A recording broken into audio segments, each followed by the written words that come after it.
All right, all right, all right. Happy Plaguefest Day 7, everyone. Oh my god. Oh, there you go, the musica. You guys get to hear some of my recent fixation, which is PlayStation 1 and 2, like drum and bass. Like, I've just been so obsessed with it recently, but you know, it's been really making me productive, it feels like, but it's just my brain in a certain way that I really, really like. But give it up for day 7! Happy Plaguefest, halfway there. We still have a full week of fun shenanigans and mayhem that I get to share with you, my lovely mischiefs. Thank you so much for helping me raise as much as we already have thus far. We've already knocked out our first milestone. Well, not like first milestone. First milestone stretch, I guess it's a good way to say it. I have nothing else to like say about that other than like we gotta keep going strong. And also like it just every year I have this doubt inside my heart that, you know, what if I feel like I have a status to uphold. I know that's not really the case here, but I always feel like I've been doing this for 5 years. I kind of know the ins and outs of, I guess, making a event like this. Although I feel like it keeps getting bigger and better at times. But I still feel like I'm all over the place. Like there's still assets that still need to be made, and I've been putting a lot of hours into this. It feels like this year I was really nervous to be unprofessional. I guess like streaming is already kind of unprofessional, but there's like a degree of production that I want to uphold myself to. So I'm just really, really happy that no matter what, without fail, my community shows up and really commits to being the most supportive part of the internet that I have cultivated. We make up the Mischief community, and the fact that we could do so much good in the world, we make a difference. I hope you guys know that. You, everyone in chat, everyone that has interacted with my community has made a really wonderful imprint on somebody's life, especially at Girls Make Games. It's still something, although I'm not as active as I used to be anymore. Hosting these things make me feel like I'm sane. I'm still sane. That I still connect with my roots. And oh, Roby, thank you so much for the donation. Already starting off strong today. Oh my god, Robes. Okay. I don't know if you've come into the modded Minecraft server. Chumpumps has already done it on Wednesday. Unfortunately, she had a little bit of technical difficulties for streaming it, but like we're having fun in there. I hope I could see you in there because I haven't actually played a game with you. We also had votes for community play night yesterday. Dead by Daylight was the second runner up, but hopefully we could do that on Friday if you're interested. Also, please can we give a lovely SO for Roby, because Robes, he does streaming as well. I think it's I want to say every Saturday, but I might be wrong. But he's been cooking up a lot of cool things. I think his next videos could be really cool. If you guys haven't watched his YouTube videos, you have to. They're immaculate. Not only is he an innovative content creator, he makes wonderful script writing, breaks down games in ways that make me laugh, and it's a joy to watch his content. So I hope you guys will check him out on YouTube, give him a follow on Twitch so you guys can watch him play. He's apparently like, I don't know a thing about Dead by Daylight, but I'm pretty sure he's really cracked at it. I think so at least. Oh man, You've been distracted. It's okay. It's okay. You might need to update the mod packs because we update it every so couple of days because we try to spice it up. We've been adding new horror mods as we like develop things because sometimes you get used to it. So we want to keep you on your toes. We want to keep you on your toes. Oh, you're playing Silent Hill F. I think I remember you might have mentioned that to me. Been slacking, but you can play Dead by Daylight. It would be so cool. I mean, well, here's the thing, you're significantly, like, you're in that community. You're significantly better at playing it. I don't know, you might need to show me the ropes. I don't think I'm a very good killer. Actually, I think I'm an even worse survivor, but you know, that's... we'll see, we'll see.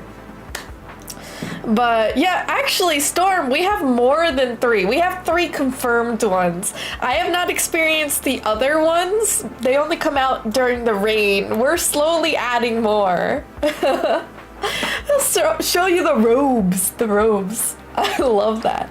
So we have actually a really jam-packed schedule today. I was actually debating whether or not I want to stream a little bit earlier, but because we're a little bit backed up in the milestone redeems, I still need to make an ASMR AI generated horror story to read to all of you guys. I think it would be fun. I think that's a fun one. But let me just recap for you guys because it's already halfway, the halfway mark for Plaguefest. So let me go ahead and show you guys what we're looking at. Like, give you a little refresher, shall we? I feel like I gotta give you guys a little bit of a refresher. That's not what I wanted to show. I don't know why it's not showing up for me, but there you go. Maybe this will work. Maybe not. I'll just show my desktop then. There you go. Voila! So, Plaguefest has been going on for, as I adjust in my chair. Hold on 1 second. I'm cold, by the way. Like, I typically don't wear hoodies. I got, what is it? It's Fight Me right here on my arm. I'm part of the bunny crew right now. I feel like it's weird to see me in hoodies because I'm typically always dressed up. But I took a nice fresh shower this morning. I feel like it's really helped me. I did not get a lot of sleep, so if I'm still fumbling my words, please excuse me. Please, please, please excuse me. But let me go ahead and just give you guys the rundown.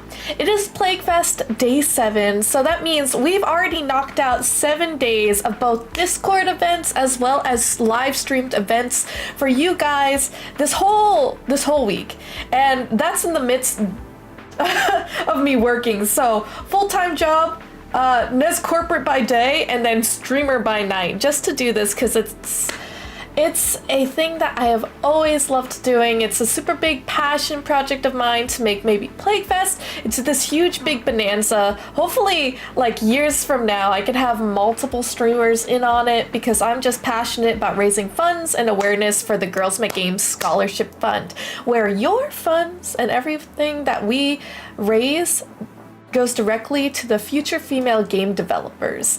So, you know, they might be making the next hit AAA game, AA game, A game, indie game that you might think will be your newfound favorite game. So, I'm just so excited. I was really proud of the lineup this year, and today is October 25th, 2025.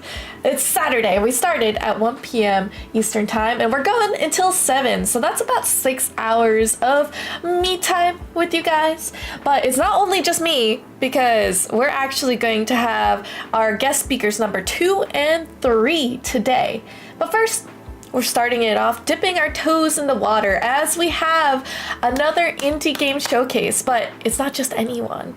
It is Vassum, which is our returning indie game developer who actually submitted their game last year, Party on Hollow Grove, which I absolutely loved. It was about give or take like a 2-3 hour endeavor, but the writing for the video game, the characters were so lovable, the interactions, the different world building, it was absolutely beautiful. And they're back with another game that they just recently put up the demo for I think it's in Steam and itch.io, but I downloaded the demo now. You guys can too, to enjoy it yourselves on Steam, which we'll get in a little bit in a couple minutes.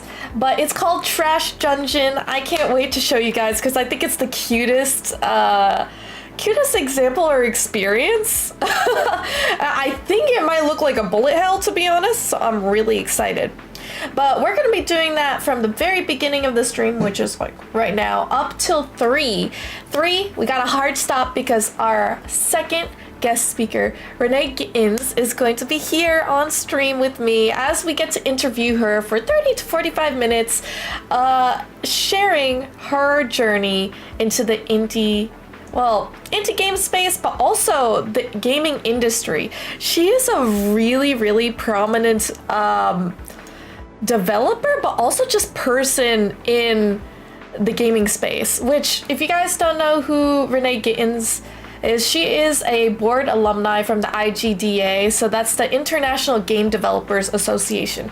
It's the biggest association that helps game developers get on their feet, get the connections, learn, adapt to the ever innovating indie game scene, the gaming industry, AAA industry, you name it. Basically, there's so many resources and so many people just helping each other out. And she was one of the directors for some time now. I think she still does a lot of work with IGDA, but now she is working at her own studio, Stumbling Cat, where she is the head director. She had recently launched a game last year. I can't wait to share a little bit more about that once it is her time to be introduced for her interview. Next, we have a very special guest speaker, Kathleen Castellanos. I'm pretty sure she mentioned that the double L's is a Y. So Castellanos, who is going to be speaking with us at 4. It's also going to be a 30-minute to 45-minute interview, hearing about her journey as a Girls Make Games scholar. This is the very first scholar that we've had on my stream, which their journey into the gaming industry has just started, but she is an actual recipient of the scholarship that we've been raising funds for. I am so excited to hear how Girls Make Games has really transformed her journey and helped guided her to open new opportunities, new gateways, and what she's doing now, because she might be the very first game developer that we get to actually interact with that has directly been influenced by our fundraising, by our support. It's just so good. It warms my heart that I'll be able to have Kathleen on my stream for that. Then, last but not least, I'm going to be teaching Game Design 101. Class is in session, guys. We are going to be going over game design principles from last year to this year, and then some. I have a couple of other advice points that I think I'm just going to put in a Q&A type of style, but I'm really excited to spend the last 2 hours of this stream to show you guys just how much you guys can get started with game design. Like, I really wanted to make it more interactive, but you know, with compiling all of these different interviews to events to indie game showcases, it didn't slip my mind. It just simply did not have as much time to be tweaking and editing the game design doc or game design PowerPoint. So I'll be refreshing your brain, and then we're going to talk and deep dive conversationally how to really get started with game design and answer all of the questions that you might have. Because if this is something you want to do as a hobby, or maybe really get into it as your livelihood, I'm here to help you address all of those questions the best I can. So that is what we're going to be going through for this Saturday. I do want to dive in to our new milestones because you guys have been crazy. We knocked out our first milestone stretch where I was trying to raise $1,000 for this event. We hit it on Wednesday. That's crazy, absolutely crazy. So I had to make 5 new additional milestones, which I'll go over with you guys. I went over it yesterday, but just to refresh you guys, they're going up by every $200. You hit a new milestone and a new reward.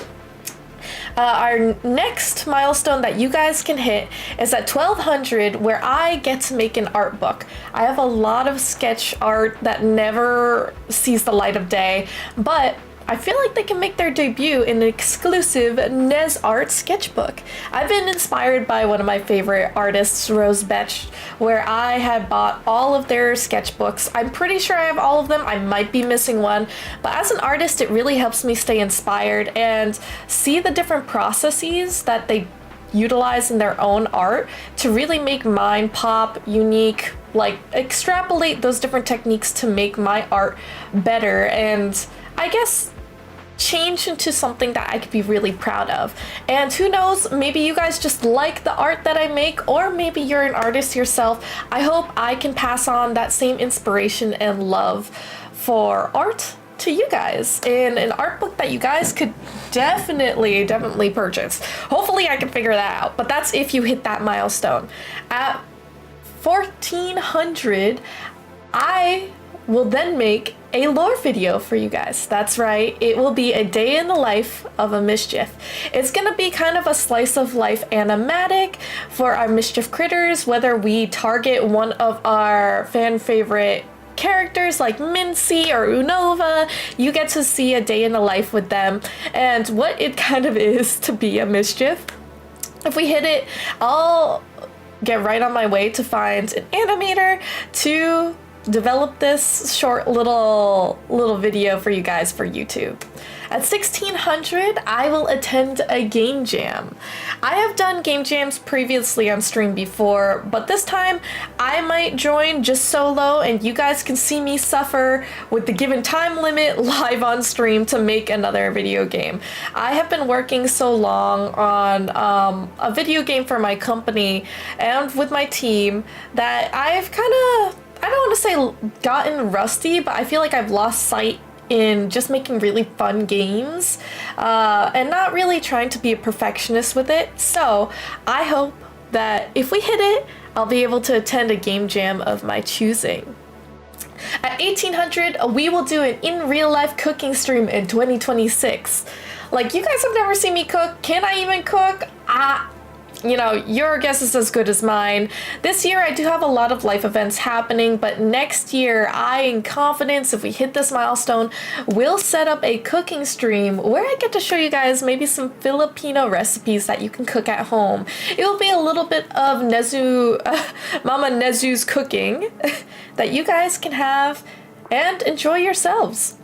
And lastly, our biggest milestone at 2K is I'll make another song for you guys. If you loved Chemical Reaction, which is up on my YouTube, be sure to listen to it if you haven't already. It's my first ever original song. I may decide to make another song and share it with you guys. If you hit this milestone, I will also start looking for another company to work with, or maybe the same company with Moni at Asteroid Music. Think of a music video to show you guys, and maybe we can even dive in deep to a music video that can show a little bit more lore to Nez's universe. I think that'd be so cool. So once again, guys, we got brand new milestones, still the same incentives. So if you guys go to Tiltify, you can donate to the cause. All the proceeds go to Girls Make Games Scholarship Fund. I do not receive any of them. This is going to a good cause, something I'm really passionate about. So if you guys have the means, consider donating, because we got a lot of fun incentives and milestones to knock out to make more creative projects. But without further ado, let me go ahead and just clean this up. I wanted to bring forth a little bit of some fun stuff to show for you guys. We're not done with the announcements yet. I hope you guys are gonna be so excited about this. I have two major announcements. Okay, guys, are you here? Are you listening? I need to hear you all. Okay, guys, you ready? So, I've been talking about how I have been developing a video game for a very, very long time.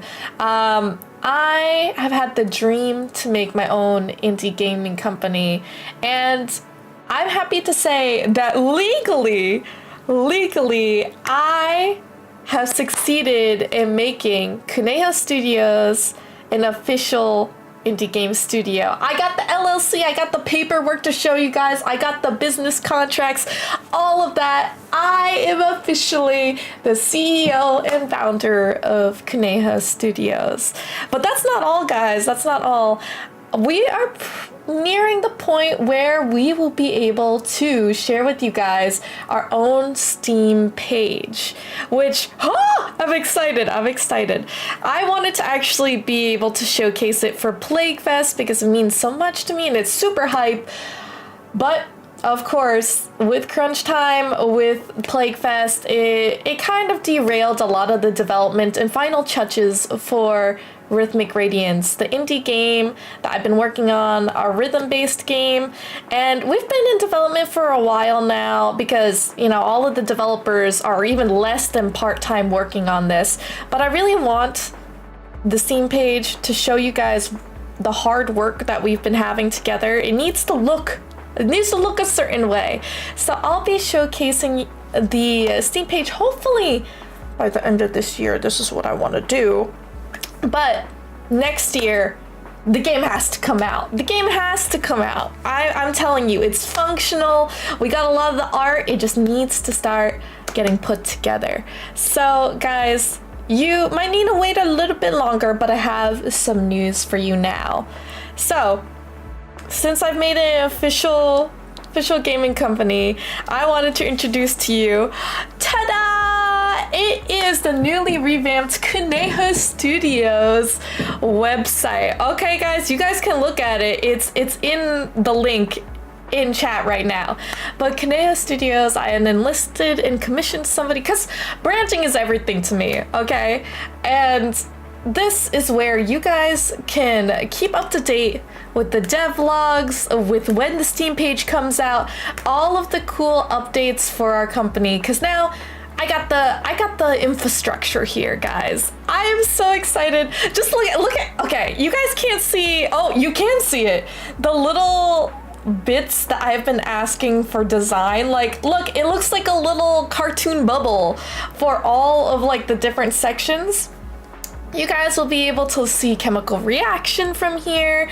This is where you can enter your email. So if you guys want to hear all the updates, the events, the projects that we are working on, be sure to enter your email here so you can get on the email list. I feel so professional saying that. I'm just saying. But as you guys can see, like, look, it looks so professional. Right now, we don't have the Steam page up, but Rhythmic Radiance is coming soon to Steam. It's coming soon to Steam. I say 2026. I'm excited. I am really, really excited. I hope so.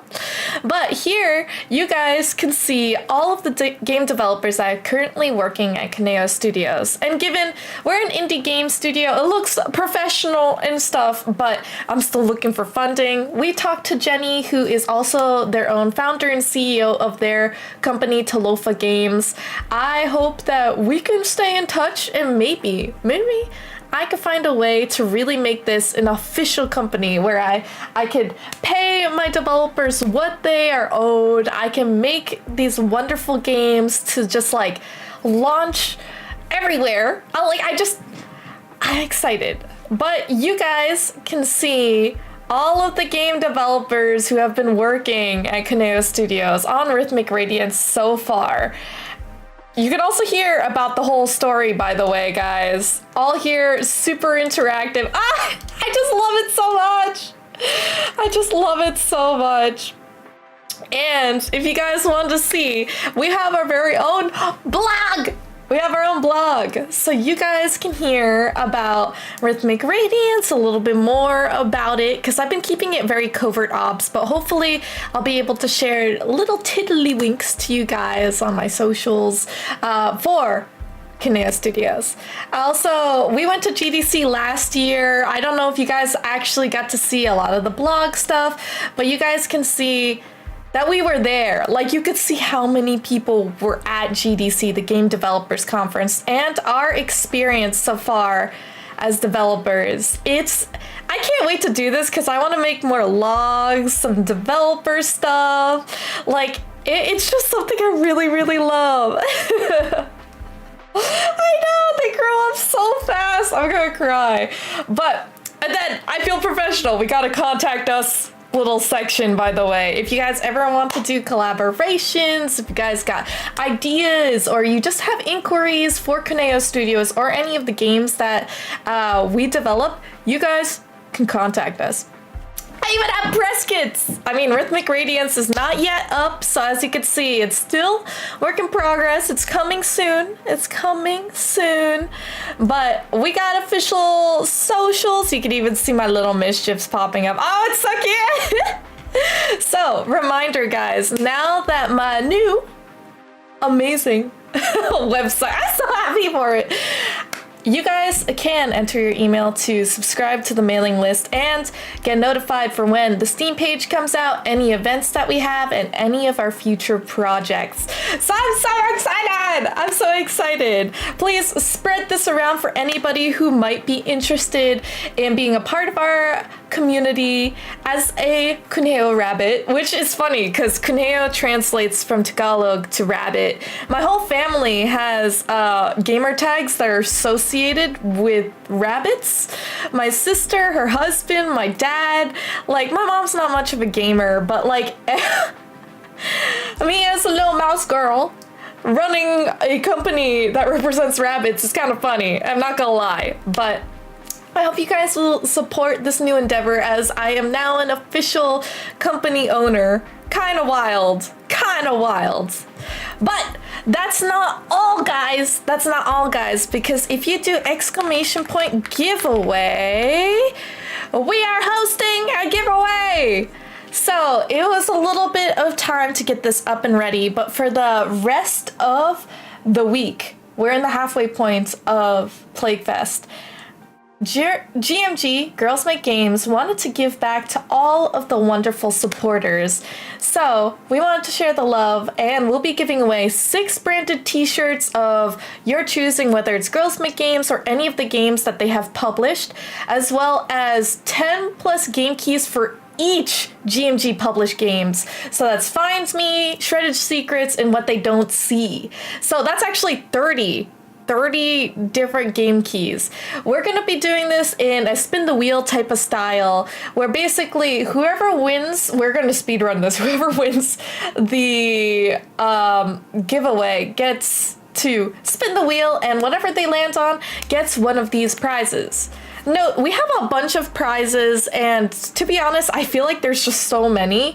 Participants can win multiple chances to spin the wheel to receive a non-duplicate prize. So let's say you get a t-shirt, you are allowed to get any of the other 3 games as well. So somebody could walk away with all 4 of the different types of giveaways. But of course, we want to give priority to those who haven't had the chance to win a giveaway. It's just, they have been so generous. I anticipate that we'll still have a lot of the published games to give away, so this might even carry on into November.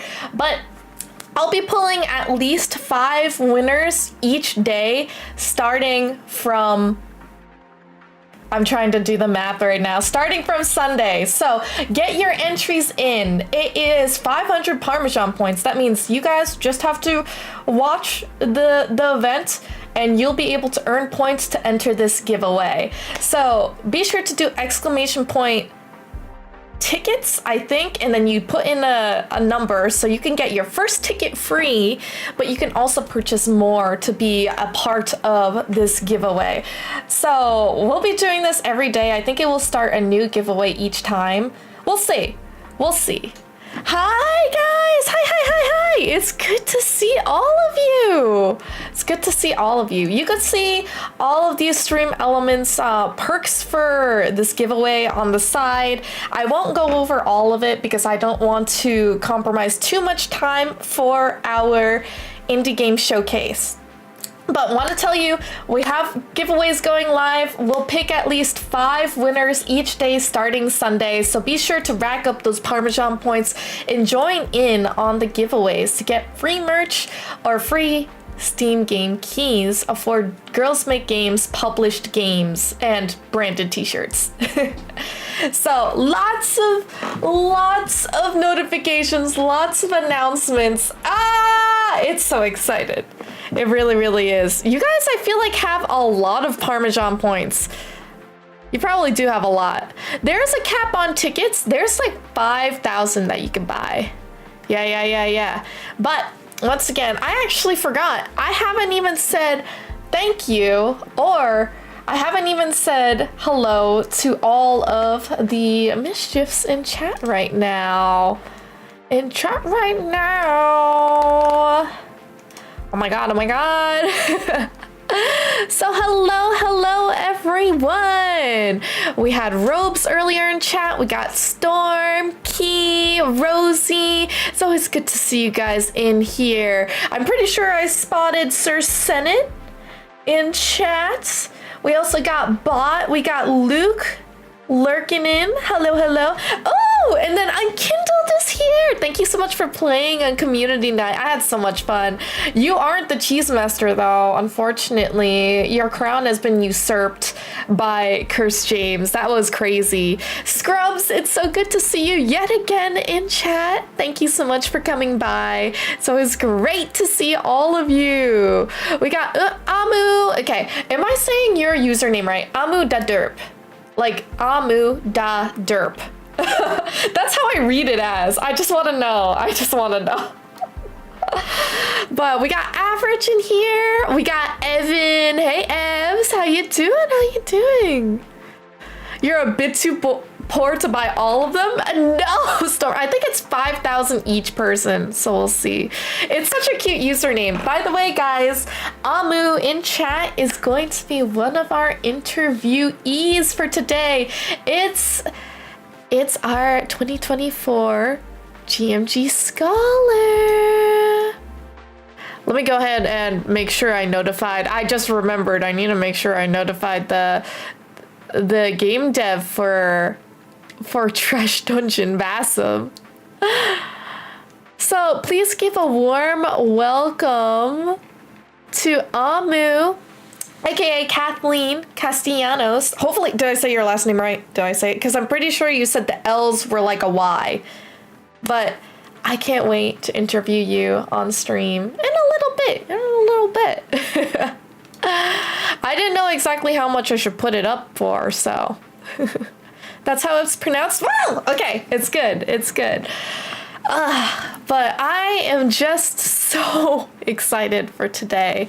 Let me go ahead and pull up a little bit of hold up.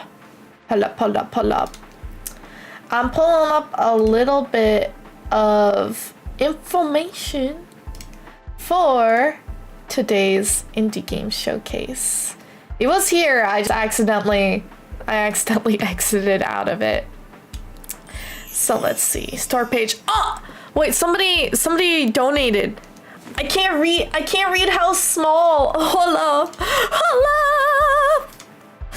Once again, and I need to get better in the habit of reading out who has donated every day. I need to do that at the very end. Makes me kind of sad. I might need to do that as like an added excerpt But Roby, thank you so much for the $10 Roonies earlier on in stream. I had already thanked you, but I need to double check what you got.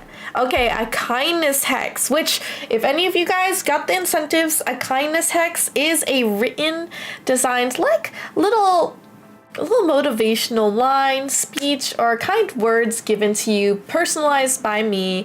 And I typically do this whenever you guys redeem like a kiss, channel point redeem. However, you guys can now have your own little pretty kindness hex that you could keep in your pocket, frame it, do whatever you'd like with it. I have not made everything yet. I think I'm gonna save it till the end of Plaguefest because I want to make sure it looks nice and I really make it personable. So know that I haven't forgotten. We have a whole list tracker and it will be done. You will get it after Plaguefest ends. But thank you so much, Evs! Thank you for the $25 Roonies! I actually don't know how much. Oh my god, we're like not 95, $85 away from hitting the 1,200 mark. You guys are insane. You guys are absolutely insane. Oh, Evan, it's time for your yearly GMG donation. That's right, that is right, guys. Oh man, I'm glad you're able to come out and make it to some streams. Hopefully next year, Evan, I can have you on to showcase a little bit of your skills on making game music. Being a composer is not easy. Honestly, I have no idea how I would be able to do that. So I'd love your wisdom. Loved your wisdom. All right, guys, we are a little bit over with the announcements, so I can't wait to show you guys. Can't wait to show you guys the Trash Dungeon game made by Vassum. So once again, as I said, Vassum is a returning game dev who had submitted their previous game, Party on Hollow Grove, last year at Plaguefest 2024. And it was such a riot. I absolutely loved the game, and it's still one of my favorites that I think I still have installed on Steam. But you can also get it over on, I think it's Itch.io and Steam now. It's probably their 1-year anniversary, I think about it. But it is amazing. It's absolutely amazing. They also go by Natty, a solo game dev artist based in Chicago. So again, as I said, their game absolutely knocked me out because it made me laugh. All of the level designing, the pacing of the game, how lovable all the characters are. It stole my heart. So I am so happy to have Vassum rejoin me on stream in the chat. If Vassum, if you're in here, if not, Plague Paladins, do what you do and send a notice for them to come on in, because we are going to play their latest and greatest game, Trash Dungeon. So it's their second game, and it's more action-focused roguelike, kind of dungeon crawler. So they started Trash Dungeon in March of this year. So really, it's only been, March, April, May, June, July, August, September, October. That's only really been 7 months of development. So this is really, really cool. They started it out as a game jam project, hence why my milestones. I want to attend a game jam so I too can make wonderfully beautiful games like this. So Natty, aka Vassum, has been slowly expanding it into a larger game, and now it is on Steam with a demo. It's to be announced when the game is going to be released, but it's already looking really, really good. So let me give you guys a little bit of sorry, I'm just reading the pitch for this. It's the cutest thing in the world. Your name is Mike. You are a raccoon in a ski mask and a gun, and you have rabies. In this roguelike dungeon crawler, you have to keep killing enemies to stay alive, steal trash, shoot monsters, and die horribly as you try to reach the trash god. Which, that... That is a crazy pitch, and it definitely would make me super interested in playing this. Oh my god. But it's considered an action, roguelike, twin stick shooter, and a dungeon crawler. So the full game, they anticipate to be released in 2026. So I'm really excited to see how much more this game develops, because it's already an interesting concept. What's their Discord at? It should be Natty. You can also type in Vassam, VAAASM, but you could also type at Natty, NATTIE. There you go. I did send a message previously, but hopefully they know. They know it's here. Hey, Durable. Hello, hello. It's good to see you.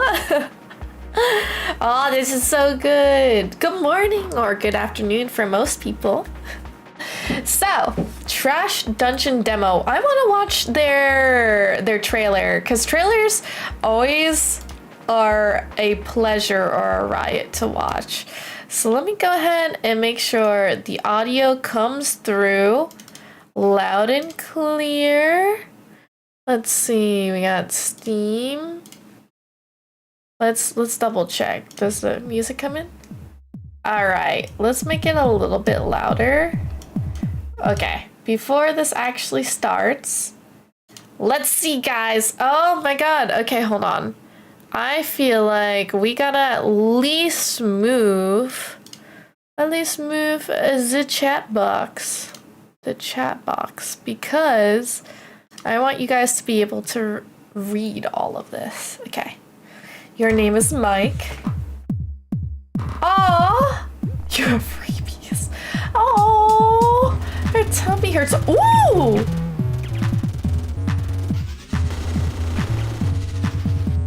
Wow. Wait, this is so colorful, so action-packed. I love the explosion animations too. This was a game jam game?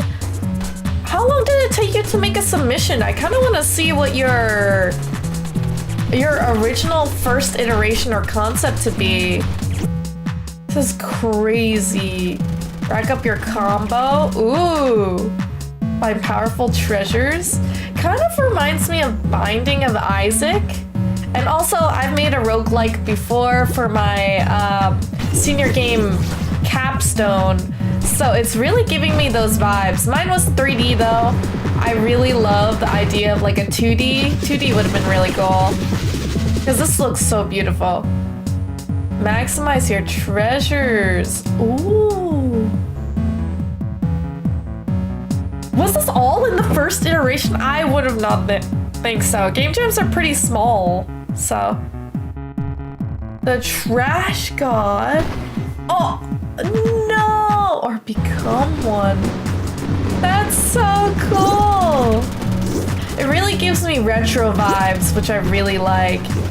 I mean, given your art style was so nice for a party on Hollow Grove, I feel like you've really honed in your style. These are so cute. Yes, demo out now on Steam and Itch.io. Wishlist and play on Die Horribly Now. That's so cute.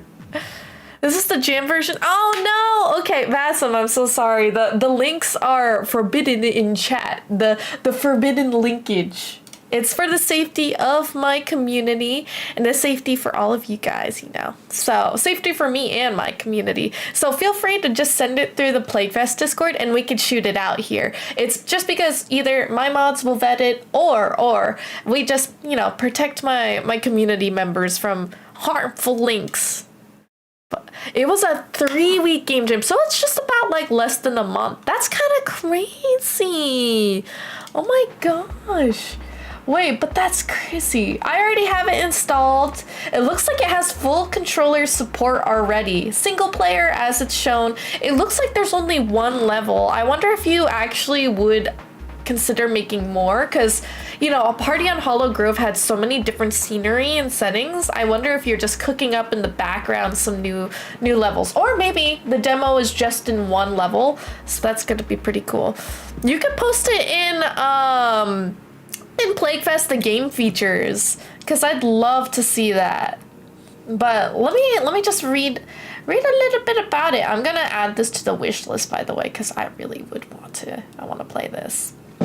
So, oh, it's so cute. This is the Trash Dungeon demo. Trash Dungeon is an action-packed dungeon roguelike where you play as a rabid raccoon stealing trash and treasure in a trash dungeon. You are Mike, a raccoon with a ski mask and a gun. And you have rabies. You must keep killing to stay alive. In this demo, you'll shoot through the trash dungeon's first 10 floors. Okay, 10 floors. Never mind. The trailer, I felt like the levels looked like it was the same room, but it looks so fun. So in zone 1, so there's already way more levels. That's what I love to hear. That's what I love to hear. Maybe it's more like Killing Floor a little bit. The cellar is zone 1. You'll be able to collect and choose between 15 different treasures and 12 different weapons. That's a really good collection for a demo. I'd say so. Keep killing enemies and collect trash to rack up your combo. Collect treasures that give you crazy perks, which get stronger and higher as your combo gets. However, make sure you're collecting enough trash or the trash god will smite you before you get to the next level. That's really cool. That is so cool. Let's see. I see more like this. Ball Pit, Dukov, Mega Bonk, Heroes of Warhammer Watch. Or Hammer Watch. That's what I mean. So we got to see the trailer, read a little bit about Trash Dungeon, hear a little bit more about Vassum, and we can dive in deep to the developer. Actually, since you're here in chat, Vassum, give us, I guess, your pitch as a developer. How long have you been doing game development? I know that this is your second game, but have you made other like smaller games from game jams? Have you did you study in school for game development? And what really set you on your journey to do this? Is it more of a fun hobby, or is this something you really want to do for your life? I would love to hear your story. But let's go ahead and start the game. Trash Dungeon! Ooh. Okay, you guys can't hear the audio. There's probably credits here so I could see. But ooh. We got a little bit of I would have loved to see this be a larger or interactive screen, like screen sizing. But let me see if I could just make it like this. Nice. Okay, there you go, guys. There you go. We're gonna keep the chat toggled off, but hopefully you guys will be able to see all the gameplay. I'll put the mischiefs a little bit on the lower side. Oh, I can't wait.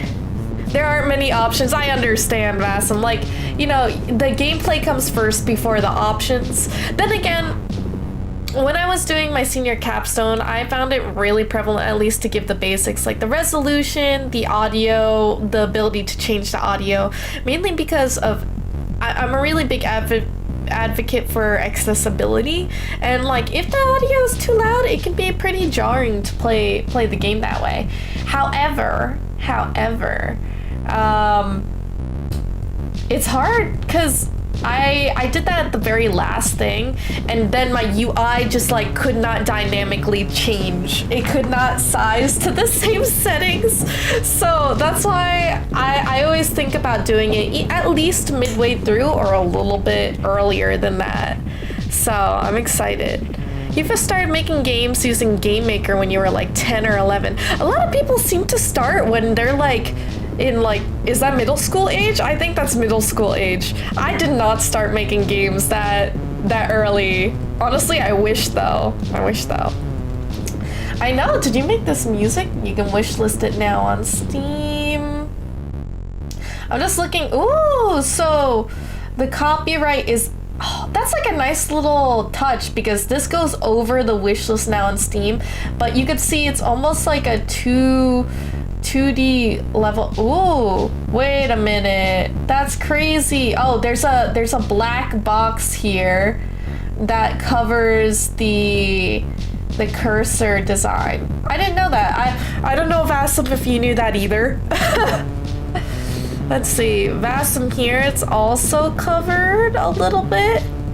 I would recommend at least getting a transparent background for this, or maybe if this is just a bug. But this is cool. Can I click on the...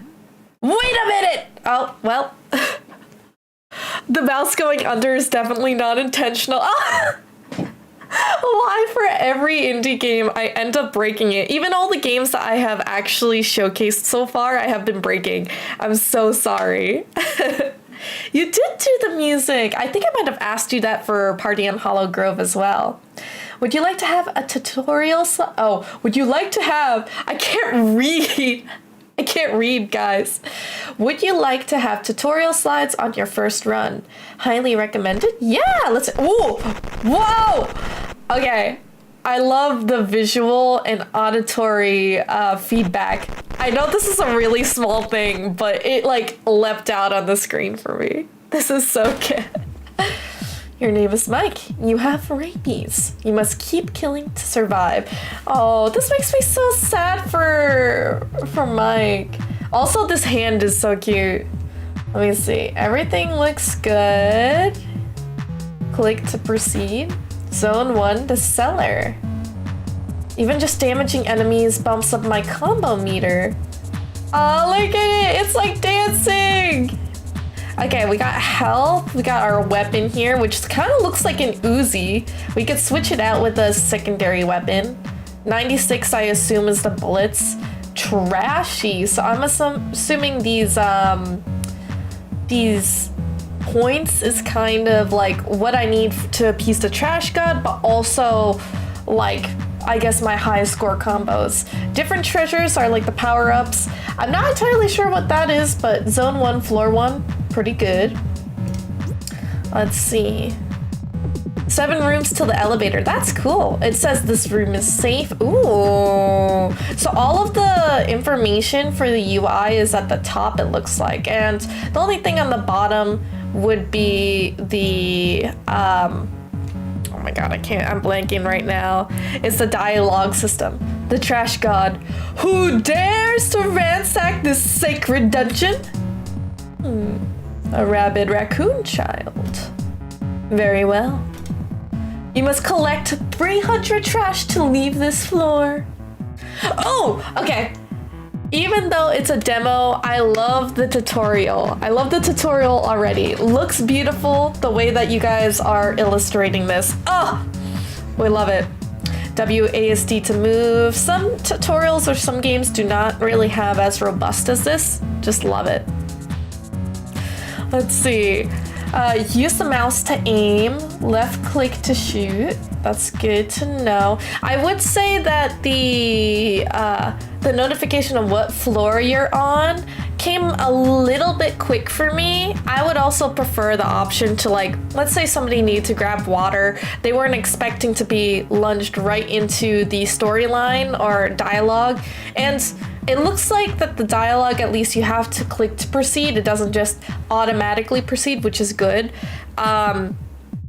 Just a little bit of a feedback, at least if like streamers are gonna play it, is like having to click through so we could see what floor it is. I feel like would be really helpful. Really, really helpful, at least for me. Oh, we can even see a visual representation. Right click to dodge roll. Rolling lets you dodge bullets and enemies. Ooh, I'm really liking this way of showcasing. You can put this in an arcade machine. Okay, trash. Oh, look at the particle effects. It does look like it is a reused particle effect, but you can't tell because of the different varying stages of the frames. It looks like, oh, inventory is the trash bag. That's so cute. Also, the text, can I just say how cute it is? Is this the same text that you used for Party on Hollow Grove? Is this your own Your own font family? So passive treasures, combo treasures. Oh, okay. So showing those icons are the different treasures that use it. Nothing. There's nothing here. And you could actually move around with WASD here. Combo treasures. You cannot click, but the passive treasures. Current combo has nothing. There is no exit button here, but you could press escape, which is typically like common game knowledge, but I think an arrow or an escape key would also help for first-time players. No different font. You used a free font, but like changed it, basically made it your own. I think it's fantastic. Let's see. Is there any way? Oh, okay, hold on. I just clicked out of the screen. So this is my health, I would assume. They use the same same icon here. Reusing resources are always really great. Great use of space for the UI as well. Loving it. Ooh, the level shake. Ooh, okay. Very, very fast. Ooh, I like the little, oh, I can't wait. So excited. Can we reload? Oh, no. Okay, so R is to restart. I thought R was to reload. Wait, oops. That's not what I wanted to do. Okay. This part would have been a little bit slower, would be nice, but oh no. I didn't realize R was to restart. I thought it would have been to reload. We didn't get to learn that yet, so that's my bad. The pieces of the, oh wait, hold on. So the door was this way, and now for this room, it's procedurally generated, it looks like, because some of the tiles on the floor as well, because the board is here, but the door is here on the bottom now. Yeah, that's actually a debug thing I need to remove. Look at me, finding some cool things. This bar at the bottom is your combo meter. Ooh. This is constantly ticking down as you play the game. You must not let it run out. So I have to constantly move. That's really interesting. Cause like, if you were to move to the next room, like you can't just like idle in one room, and there's no pause screen either. So you have to really be active on this, otherwise you'll die. Refill your Refill your bar by killing enemies. The more you kill without taking damage, the higher your combo. Nice, nice. Okay. Whoa. Okay. Let's see, we need to, oh, okay, trash refills your combo meter as well. What is this? Ooh. If you get damaged, you will lose 25 trash and your combo meter will go down. Oh, okay. If your meter runs out, your combo will tick down quickly. You'll lose trash per combo lost until it reaches 0.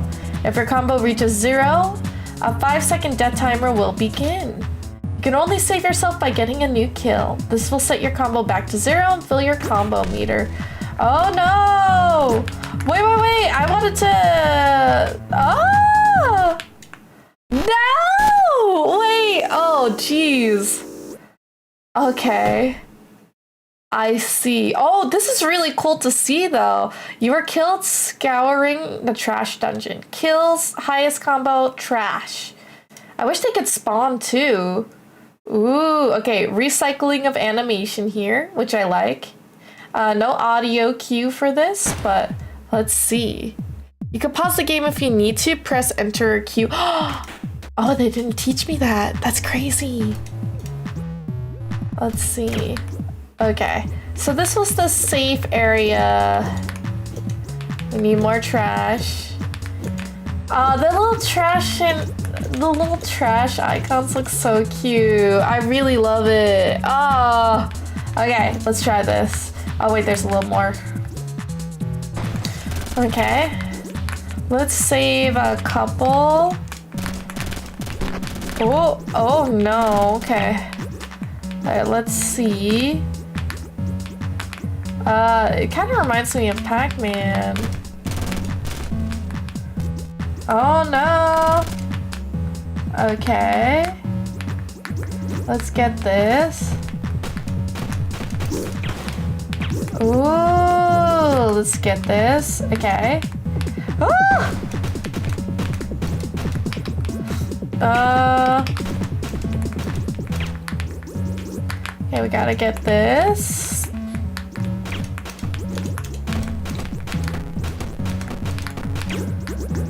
More trash! Yes! Okay. Okay, we gotta pace ourselves if we want to get everything. Okay, this is a safe area. Looks like. Oh, this is so cool! You just noticed Mike is wearing a mask? It's cute, right? What is this? Oh, treasures are items you obtain that grant you perks. There are two types of treasures, passive treasures and combo treasures. A passive treasure is always active when it is obtained. A combo treasure, once obtained, is only active when you reach and maintain a certain combo. Oh, that's an interesting way to play too.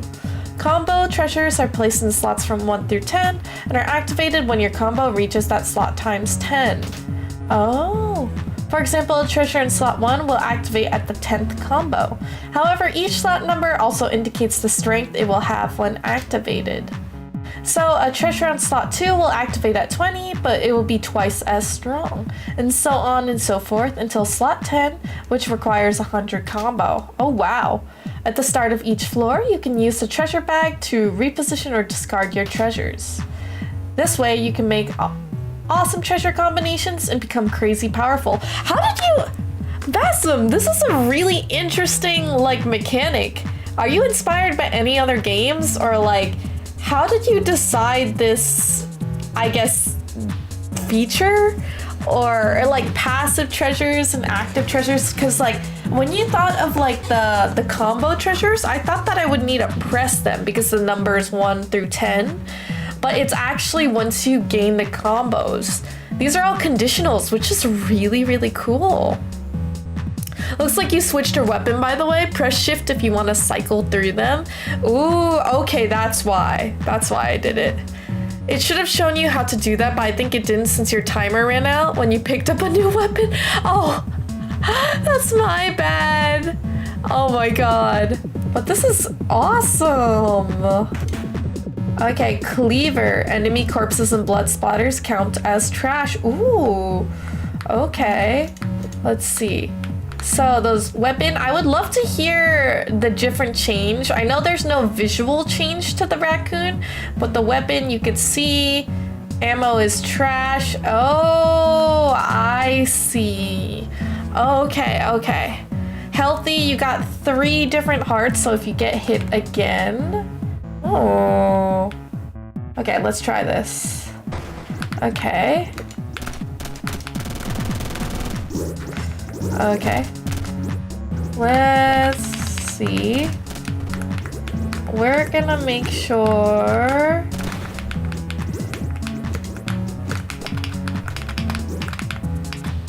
Oh no, my combo! Okay. Ooh. We gotta make sure whatever trash we're getting. Oh, I'm moving fast. A hot dog? That's so nice. Uh-oh. Okay, let's see. Okay, let's get this trash. Let's skip a little. What we got? Oh, that's not what... Ah! Oh, no! Oh, no. Okay, good. I am not doing good. One room. We missed a couple for the trash combo. At least we got the trash. At least treasure system came out of me and my friend brainstorming inspirations. And Prob's Binding of Isaac and Nuclear Throne. I haven't heard of Nuclear Throne. Oh, wow. You can only pick up one special weapon at a time.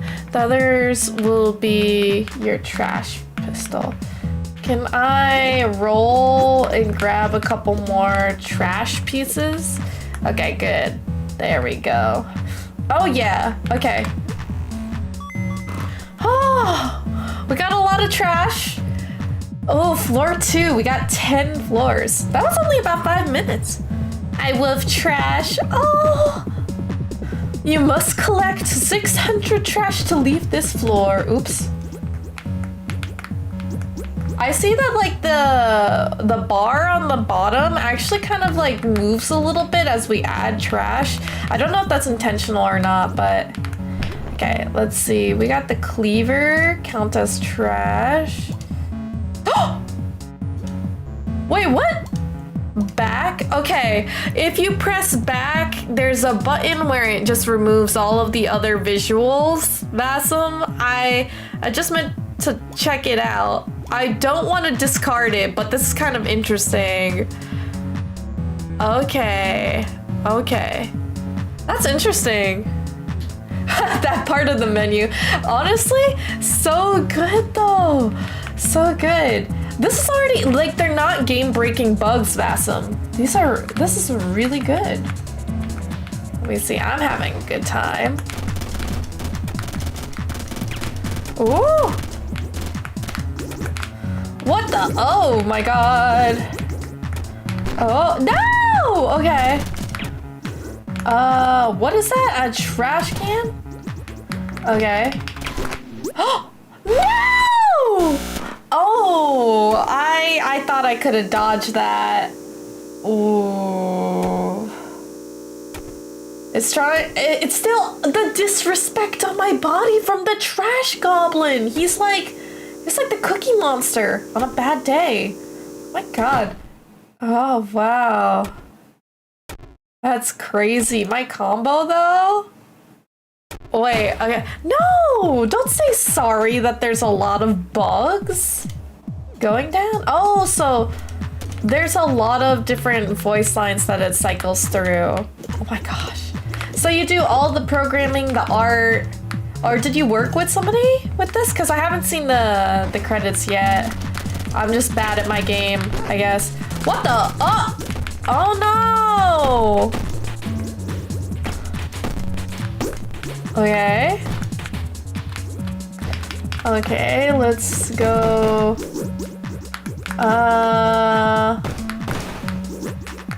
Let's keep going, get more trash. There's one that I left, but okay. Minigun. Oh my god! Ah! This is insane. Okay, I don't know if I like the minigun at all. But you know, it is what it is. That's fun. It makes me want to use spacebar for all of the game stuff. Let's see. This one's all you? Oh, that's so cool. Combo treasure lighter. Every 11th shot spawns a wave of flames. Wait, hold on. I didn't read it. Okay, I didn't click. I would have loved to been able to read all of that. It went a little bit too fast for me to read. Okay, I might not have enough. Oh my god. When your specialty weapon runs out of ammo, you'll auto switch to your trash pistol. Your trash pistol uses trash as ammo. You can avoid using it by finding and using other weapons. They'll always be on the lookout for boxes. They'll contain weapons, food, or ammo. You could shoot them or open them up by pressing spacebar. Keep in mind, you can only carry one specialty weapon at a time. Picking up a new specialty weapon will replace your current weapon. Got it. This is what you were talking about, Vassum.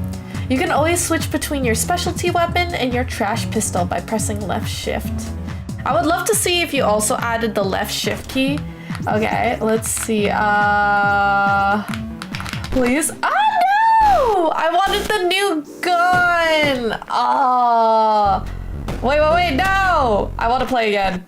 No tutorial. I want to see. To go, oh, press Q to go read it? Oh, okay. Q is to open the inventory. I got you. Okay. Okay. Oh, I am enjoying this. Okay. Oh, there we go.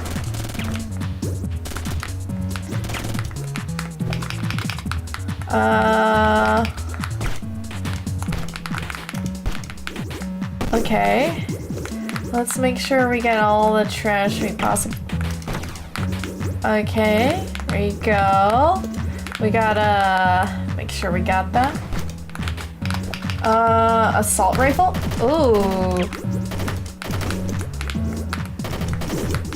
Okay, trash galore. Oh my god, okay. Okay, good. What? Oh my god,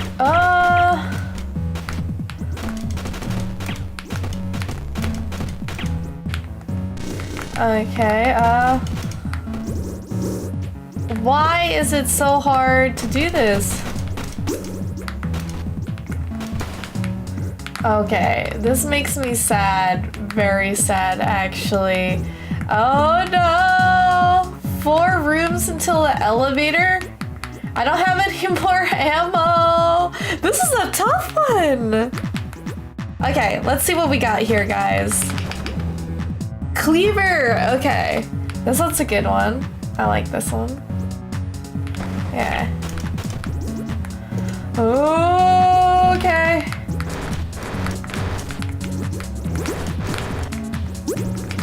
What is that? I don't actually know what this is. Swamp eagle? Okay. Let's continue going around. Okay. I like this, I think. Oh, there's so many more. Okay. I think if we get more trash, it might be a good idea. There we go. Trash fee! I think you switched your weapon again? Oh, I gotta stop pressing that. Okay. I wonder how deep this dungeon goes. Hopefully I'll get a bathroom break soon. Oh, Mike is so lovable. You must collect at least 900. Wait, did we just skip? Did we skip a little? Because I thought it would have been 600. What? It's only floor 2. Okay. Let's see.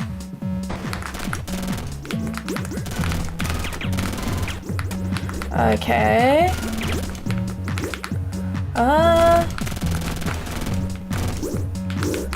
I don't want the shoddy. There we go. Okay. Molotov. Oh no! Molotovs galore. Okay. We got a lot of trash to pick up. Please. Molotov. Molotov. Ah! Okay,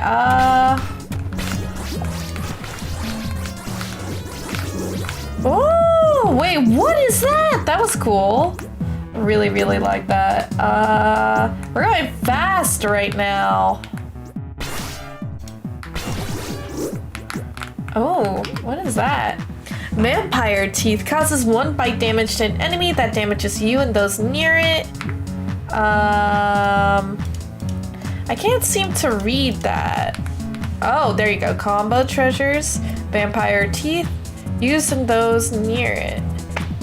Damage strength is the slot number. I got you. I don't think I could. Yeah, I can't do that, unfortunately. Ooh. Okay, some of them spawn in areas that I can't reach, unfortunately, but we'll see. We'll see if I can do it.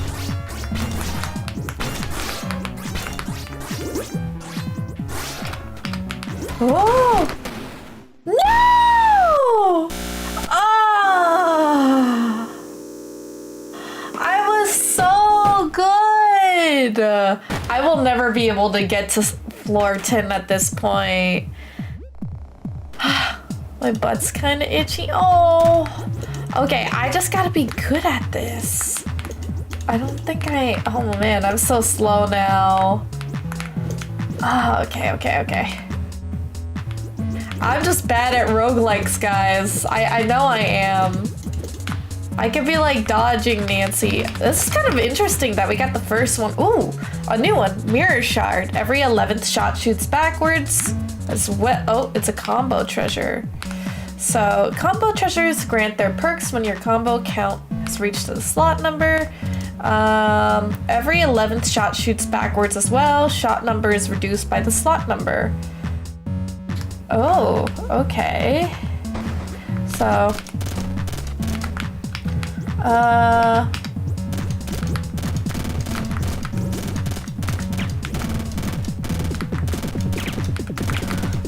oh, there you go. Let's make sure we get all of this.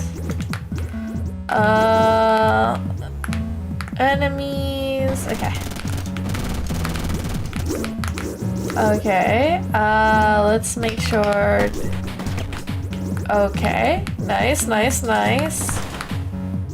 Okay. Let's see what we can get. I like the saw blade a lot.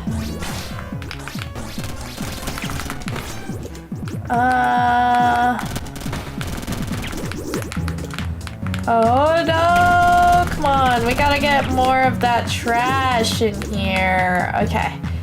Ooh, okay. The trash fee, oh, good. We got it. We're getting a little better. I think we are getting a little better. Whew. I am on early today. Well, we're started at 1, so let's see. My tummy hurts. That makes me so sad when I hear it. See, this one's 600 trash. So is it randomized? Because the second floor too, I had 900 trash that it asked for. Is it depending on how large the world is? That's what I'm asking for. Ooh, this one also has a... They're spoiling me because this is the second time I got... Ooh, first aid kit. Kills randomly heal. Chance goes from 5% to 25% based on the slot. Ooh, I like that. Okay. Okay,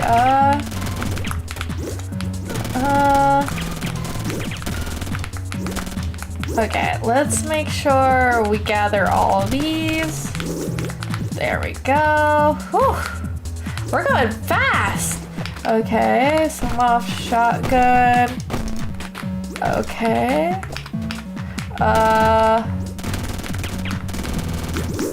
Okay. Let's make sure we get all the trash we possibly can. I think this is fine. Okay. Whoa! No! Okay.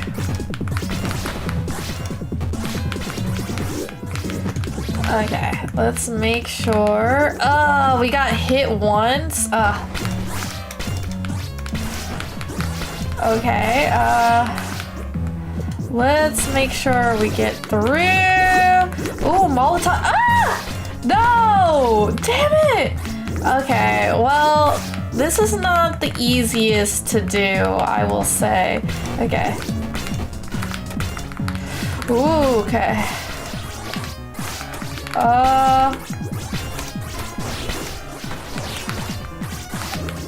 Did we get everything? Okay, good. Let's keep going. Oh, okay, we got the trash fee. Oh, okay, we finally got to floor 3. No, last time it was a bug. That's why those trash piles appeared in places you couldn't grab it. Got you. This is tough. I'm so scared. I only have 1 health. Oh, okay. We regain health every floor. There's rumors of treasures beyond the dungeon walls. Like, what type of treasures? 900 to leave the floor. We actually have enough. Healing would be nice. I'm not gonna lie. I think I might keep it this way though. Basically, it creates 2 room spawners, so it ups the trash fee twice. Oh, random bug. Oh, so it looks like that every floor so far I've been getting the treasure room first.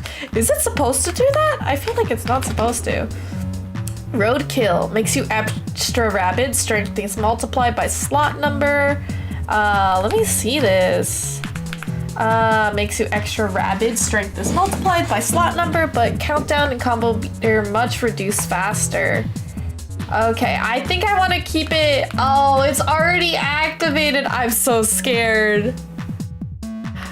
Yeah, I was gonna say, I think I might die. I think I might die.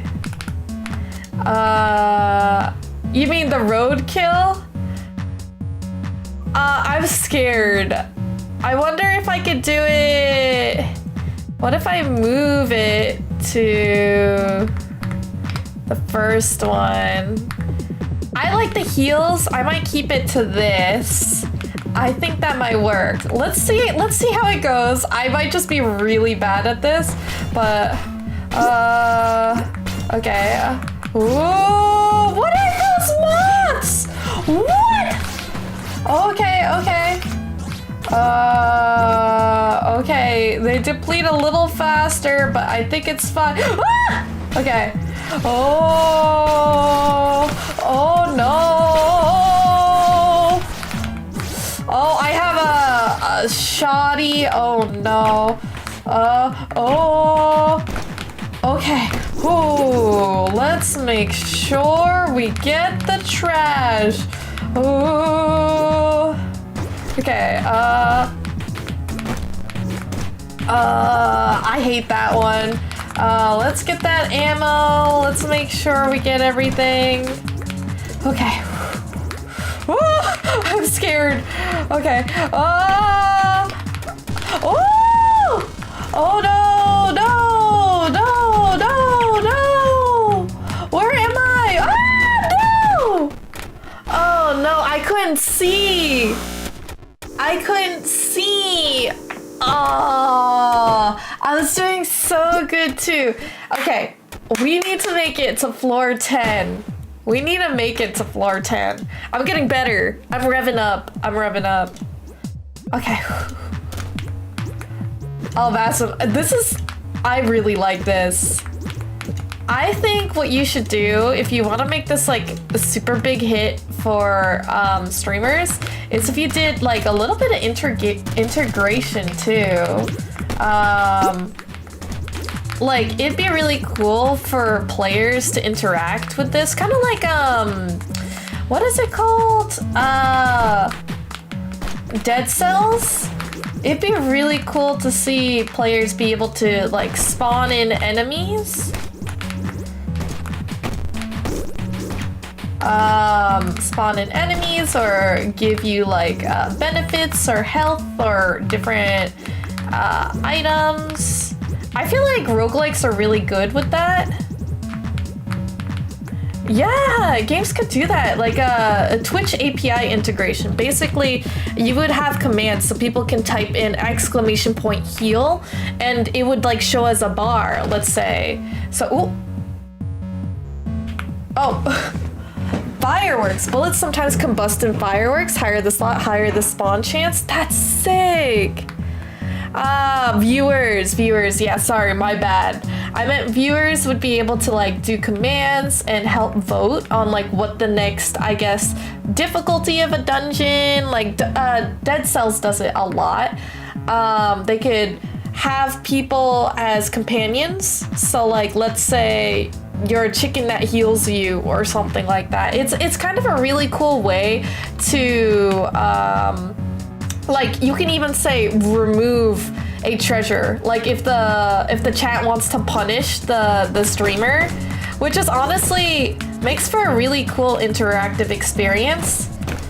What is this? Oh, what is that? Oh, ammo. Nice. Okay. Whew. But honestly, this game, I would just play it straight up. Why is it exploding? Okay. What else do we got? We got an Uzi. Ooh, at least I think it's an Uzi. It could not be. Ah! No! Okay. Oh no, my combo. Okay, oh, I got her. That's no bueno. Okay, let's get majority of the trash. There's a lot of them here. Oh, okay. You know what? Our combo's a little bit low, but that's fine. Can't make it perfect all the time. Oh, I love this screen shake. Make it shake more. Oh, their tummy hurts. It makes me sad. It actually makes me really sad. Like, is Mike like a really cute raccoon? I feel bad. It makes me very sad. Oh my god. Okay. We can get the screen shake. I love it. Give me that screen shake. Oh, there's a lot more trash. There you go. Oh, I missed one. Okay. Oh! Let's get rid of those, please. Okay, let's get some of this. The screen shake is amazing. I don't know what you guys are talking about. Ah, yes. Holy screen shake. Uh-oh, there we go. Okay. Oh, the combo is counting down. We're gonna need the screen shake. First aid kit. Yes. Okay, good. Okay, let's get a little bit of this. Oh my god. Oh no. I don't like that they go through the walls. It's a Okay. Ah! Okay, we got it. I might need to leave the trash dungeon here. So, oh no! Oh! I mean, he's rabid and eating trash. I mean, that's true. I don't think he's eating the trash. I think it's like his livelihood. He's not eating it. That's not what I think it is. Well, okay. That's not what I thought, because I thought they just like hoard like trinkets, you know? That's what I thought. I don't think I'll ever be able to get to floor 0. Is there anything special? Like, or is it the same? Because I really would like... I would love for... Oh. Okay. Oh, Molotovs. We love Molotovs. Okay. Let me get more of the boxes. I like the Molotovs the most.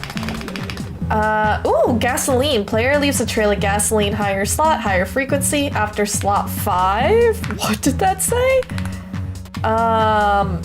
Gas auto ignites. That's crazy. Oh, I didn't realize you can also do statuses. Oh, this menu's a work in progress. Nothing to see here. Oh, okay. I think that like I didn't even see the status and options here, so I should be a little bit more vigilant on that. Twitch Automite is having a field day today? Wait, why? Hey, Emmy, how you doing? If he doesn't get enough trash, he gets fired from the trash collecting job and you lose. That's also like a thought. Yeah, oh my god. This is such a good roguelike. I'm not gonna lie, I love it. Oh, did I reuse this? Okay, okay, let's keep one of them alive real quick. I think I could keep this alive. There you go. Okay. Okay, what do we got? A little bit more. We need more trash. More trash. Okay. Get the trash. Okay, juke him. Ooh, I want to be able to get that one. Oh no! Ah! Oh jeez. Okay, I gotta not like go for pieces of trash. Oh, I'm bad. Oh, but I'm having a field day with this. It's so good. Okay, good. Let's get maximum amount of trashages. Okay.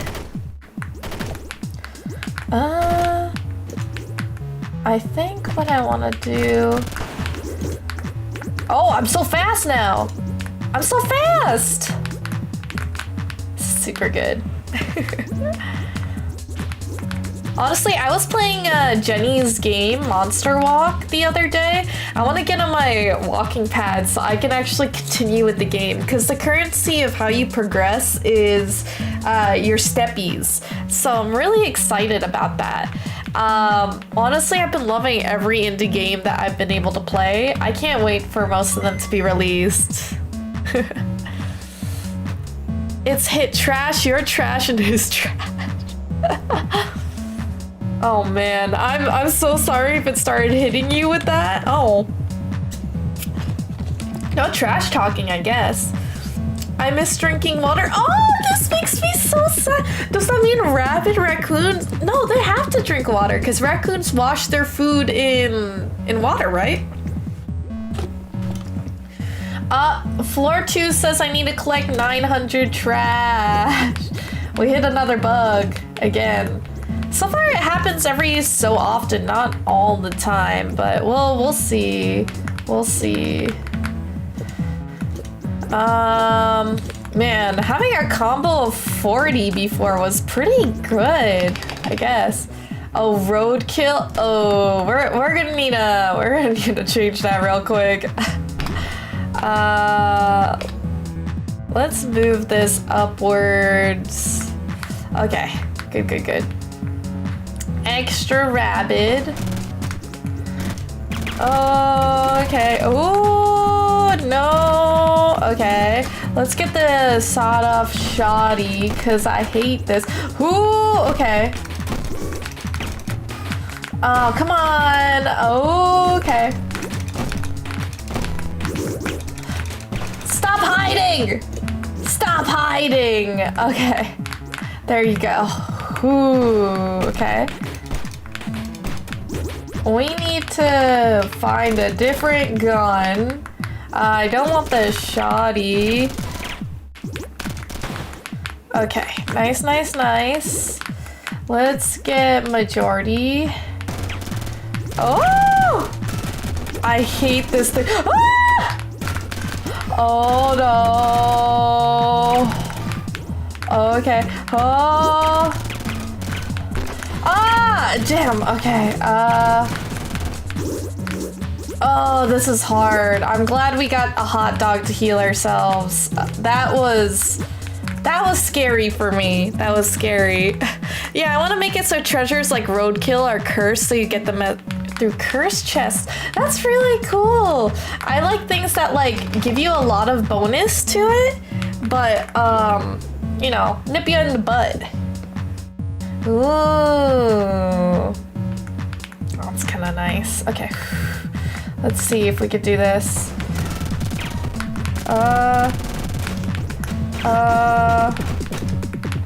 What the? Okay, yes! Oh my god! Okay, good. We like this. Whoo! Nice! Okay, we at least have enough trash. I was scared. I was really scared I wasn't gonna be able to make it. Okay, floor 3! Floor 3! We hereby apologize in advance so that you don't accidentally end up with it on a normal run. Got it. I mean, so far I'm doing 1,200 trash? Am I gonna be able to get that much? I don't know if I could do that. Hereby apologize in advance. So let's see the combos. Roadkill has to be there. 1 bite damage causes an enemy. Oh, you know what? Maybe the bite is a little scary to me, so I'm gonna move it here. Okay. Let's see. Okay. Oh.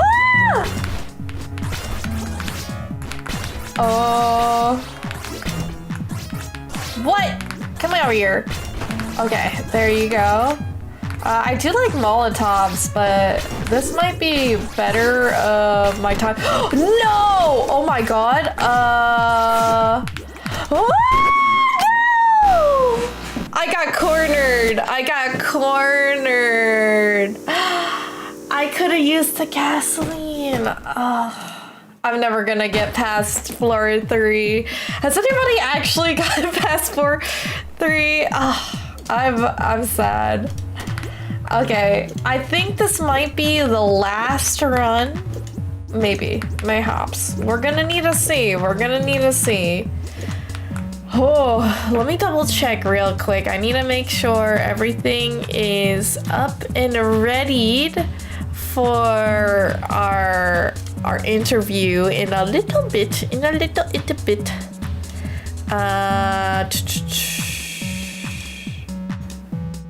So let me double check real quick, cause I do need to make sure that we're ready for our guest speaker. I just need to double check I have the right one up here. Okay. But I'm excited. Ooh, I typed in an A there. Ooh, and I'm wasting ammo. Ooh, okay. Let's go break this. Okay, we gotta... The pathing for the enemies are pretty good too. I have to say, very impressed. That one's a difficult one. Okay. I like the pickup range. I wonder if there's like a magnet to make sure the pickup range gets better. 1-up mushroom heals 1 heart every 100 trash collected. Oh, that's nice. I like that. I like that. Okay.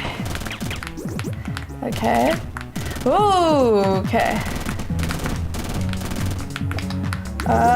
More ammo. Okay, let's make sure we get all the trash we possibly need. Okay, we still have enough, but... Oh, a swamp eagle. Oh, okay. Let's leave one open real quick. Okay, there it goes. 3 rooms until the elevator. What? Okay. What is that? Ooh. Oh, I love the different weapons in here. So far, we just gotta make sure. Okay, yeah, the rooms are pretty variable. Not gonna lie. I'm loving it. I do like the saw blade the most, I think. I just need to get good. Let's see. Last convention, you saw a guy get 500 combo in his first round. He's just good at it. He's just crap. Oh, no.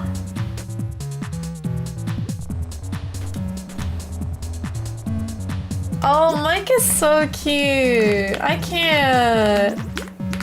Oh, baby. Oh, baby. He makes me sad that he has rabies. Because rabies means that they die sooner, right? Caramelized onions. Picking up food causes stinky radius to damage foes. So many passives in one run so far. Okay. Okay. Let's see. Oh no! Okay, well, we kind of messed that up. I got hit already. Let's see what we can do here. Alright. We got a lot of trash to pick up. One little bitty. Okay. Ooh, safe haven. There we go. Let's see, can we... What we got? What is that? Oh, painkillers. Combo meter reduces more slowly. Reduction multiplied by slot number. Ooh! Okay, wait, this might be the run. This might be the run, guys. What? Never mind! Ah! Okay. Let's see. Oh my god, that is scary.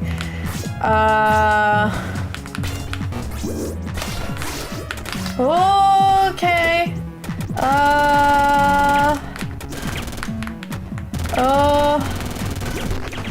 No.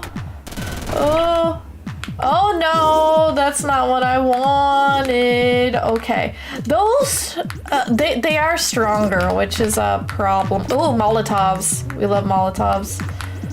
Oh, floor 3. Okay, okay. If I could get to floor 5, I'll be pretty happy. I'm just scared. I'm just scared. Oh, the painkillers? Oh, I hope I get to see all of the treasures that you guys might have. 900. Okay, technically I can leave. I can leave and I'll just be fine. Ooh. Okay. We'll see. I'm excited. Oh, mash.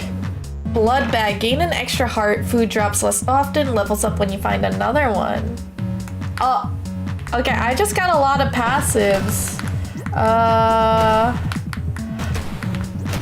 Oh. Is there any? Okay. I think this is good. We got a shoddy. Oh. Okay.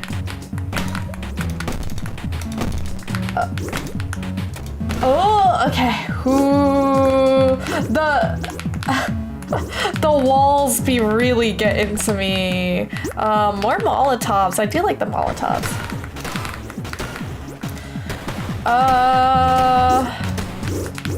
Okay, if we can. Oh, the buzzsaws. We love the buzzsaws. Okay.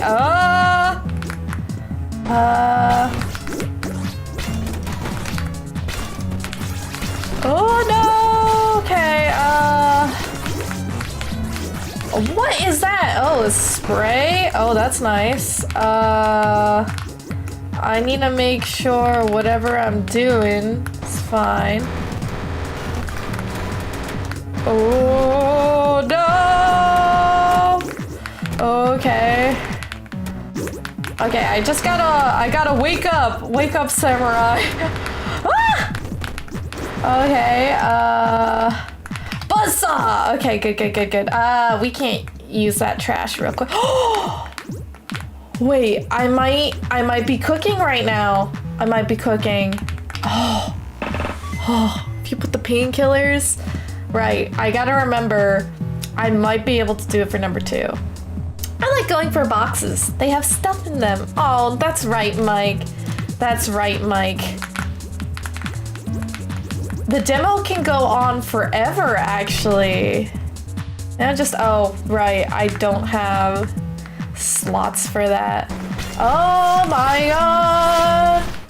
Oh no! Ah! Oh no! Oh, come on! Okay, let's make sure we get this. Can you, why is it gonna, I don't know. Oh no, it's a bug. Oh no, okay, I have a 78 combo. This is really nice. Can I, oh, come on. What? Oh no, come on. Oh, okay. Oh my god. Okay, ammo picked up gets multiplied by the slot number. I think I'm okay. I could still keep going as long as I don't die. Okay, let's make sure I get that. Oh no!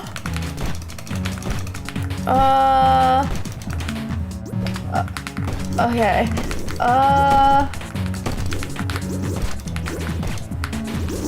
Okay. Ooh. Let's make sure we got this. Oh, trash. They are giving me a lot of trash. That's just the issue, though.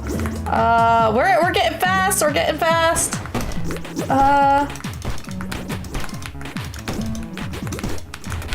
Oh no. Okay. Okay. Ooh, can we shoot that one? Oh no. Okay. Come on.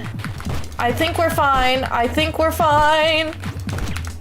The trash.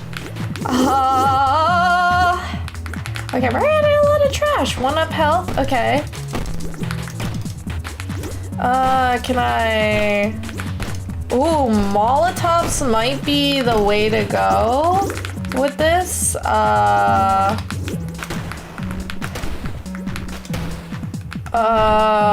Molotovs are really useful right now.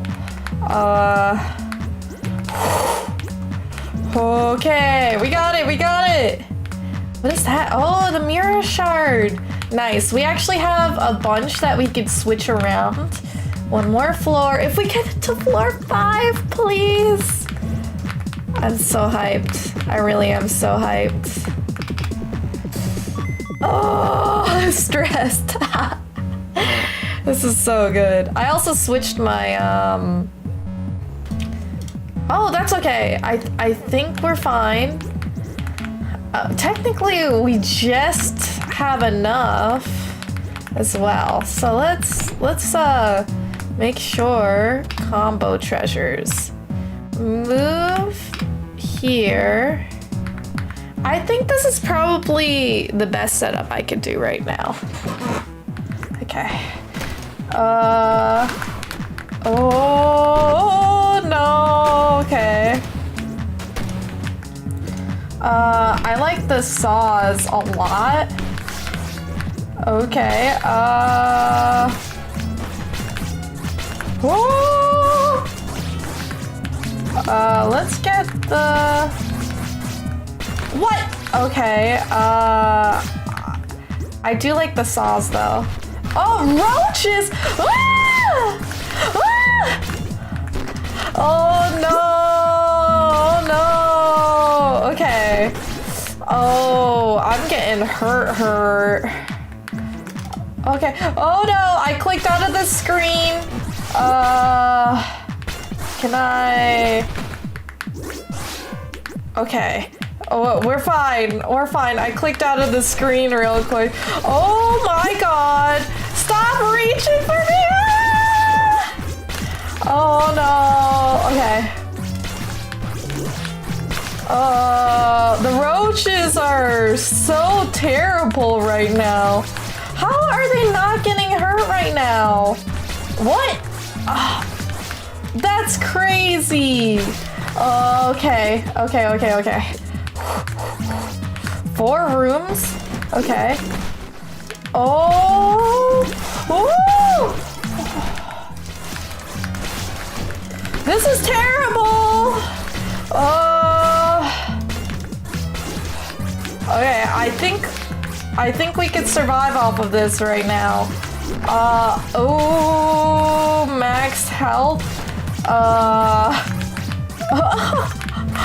I think this is a little insane. Ah! I forgot where I am. There's just too much going on. Give me this. Okay. Ooh. This cockroach gotta get out of here. Ah! Okay, I think I'm good. This is insane. Oh, here's the magnet I was talking about. Oh man. That's good. We came from here, so we're alive. The magnet, I'm actually doing good. I don't know if we'll be able to get through all of the floors. I might need to just do this another time. Let's see. Or at least until the run ends. I know the combo's insane right now.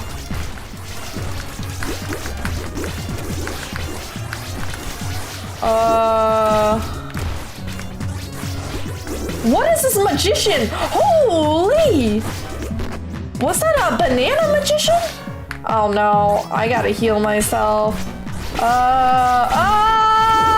Oh no! Banana magician! Okay. Whew.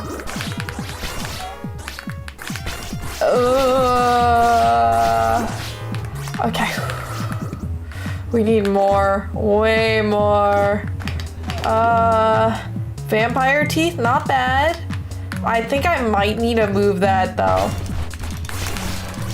Oh, it shoots. Okay. Oh no.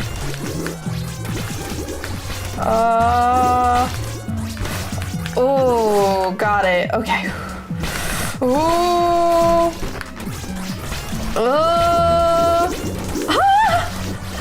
What is going on? Oh, the banana guy is crazy. He locks on. Okay. Okay. Oh no. Okay. I think I'm still gonna keep this right now. Okay. Maybe? We might be able to make it. Floor 7? I'm like speed running right now. Oh, I don't think I'll be able to get as much though.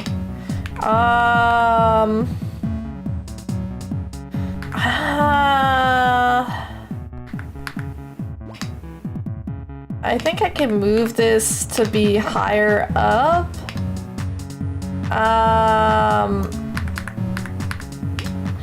Let's see.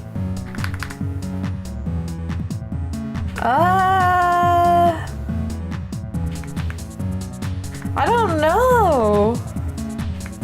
I know, I was thinking these ones might be the best. Oh, I hope. The combo's going crazy right now.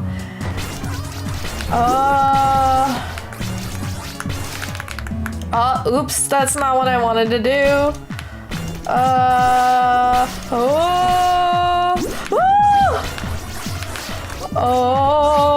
Okay, come here, come here. Oh no. Hopefully I can get all of this. Okay. What we got? Gasoline. Oh. Oh. No way. Oh no.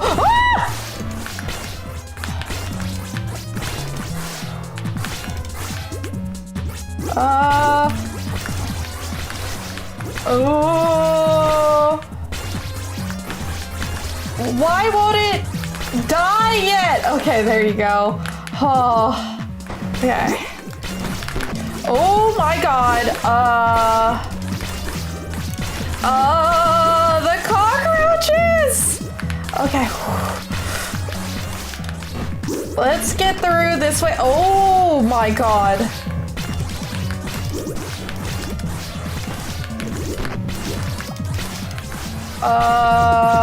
Come on, hit at least once. Okay.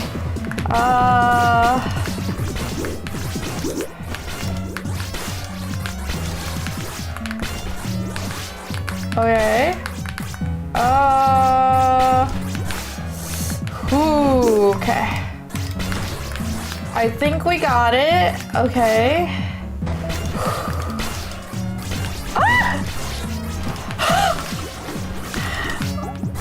Oh, I am thoroughly enjoying myself.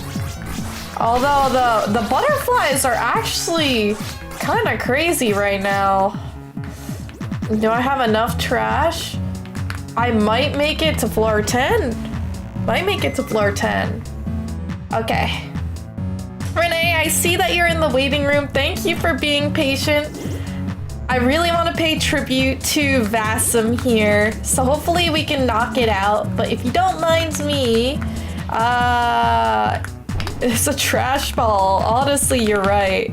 Honestly, I might keep it like this. Maybe the painkillers, move it a little bit higher, because we got a crazy combo going on. Okay. Oh. Oh. Okay. Oh no.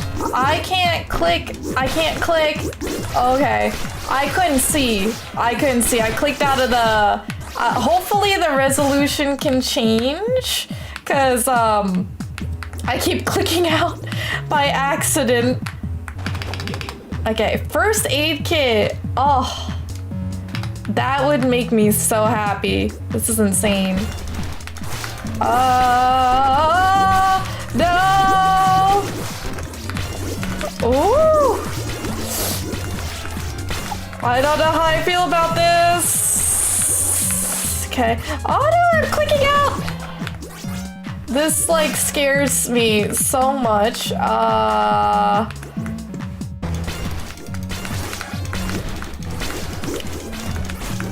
Oh, they're fast.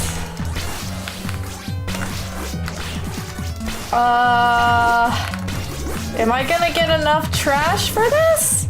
I hope. Oh my god. What? How did that happen? What? Oh, I guess if I get hit by that guy. He's like a trash bandito. Oh, I might not have enough. We'll see. Oh no. Oh, I'm clicking out. That's bad. Where am I? I can't even see right now. Oh my god. I keep clicking out. My bad.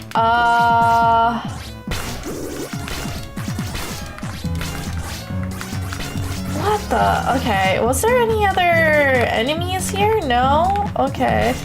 I think I can make it here. Oh, I don't have enough trash. I guess that's okay. Oh, I'll smite you and take one of your hearts. Wait, that actually kills me. No. Oh, I do see the combo number is a little bit different. I know, I was so close, floor 8. But what a good timing though, because we're right on time for our interview. Actually, I know I was doing so good. Vassum, this is probably one of my favorite roguelikes. I have to say, it makes me want to get to floor 10. Like, I haven't even, this is just the demo, so I cannot wait until I see you make the full game, because it's really well done, super polished. Like, even if there was a couple of bugs, it's not game breaking. You could still win. It just means you're a cracked gamer, I have to say. But Vassum, aka Natty, thank you so much for submitting your game yet again to Plaguefest, because it was so much fun. So much fun for Party on Hollow's Grove, and now Trash Dungeon. Please guys, go ahead and wishlist it because it's coming out in 2026. But yeah, it will be on itch.io and on Steam to play. I think that was a really fun time. That was a really, really fun time.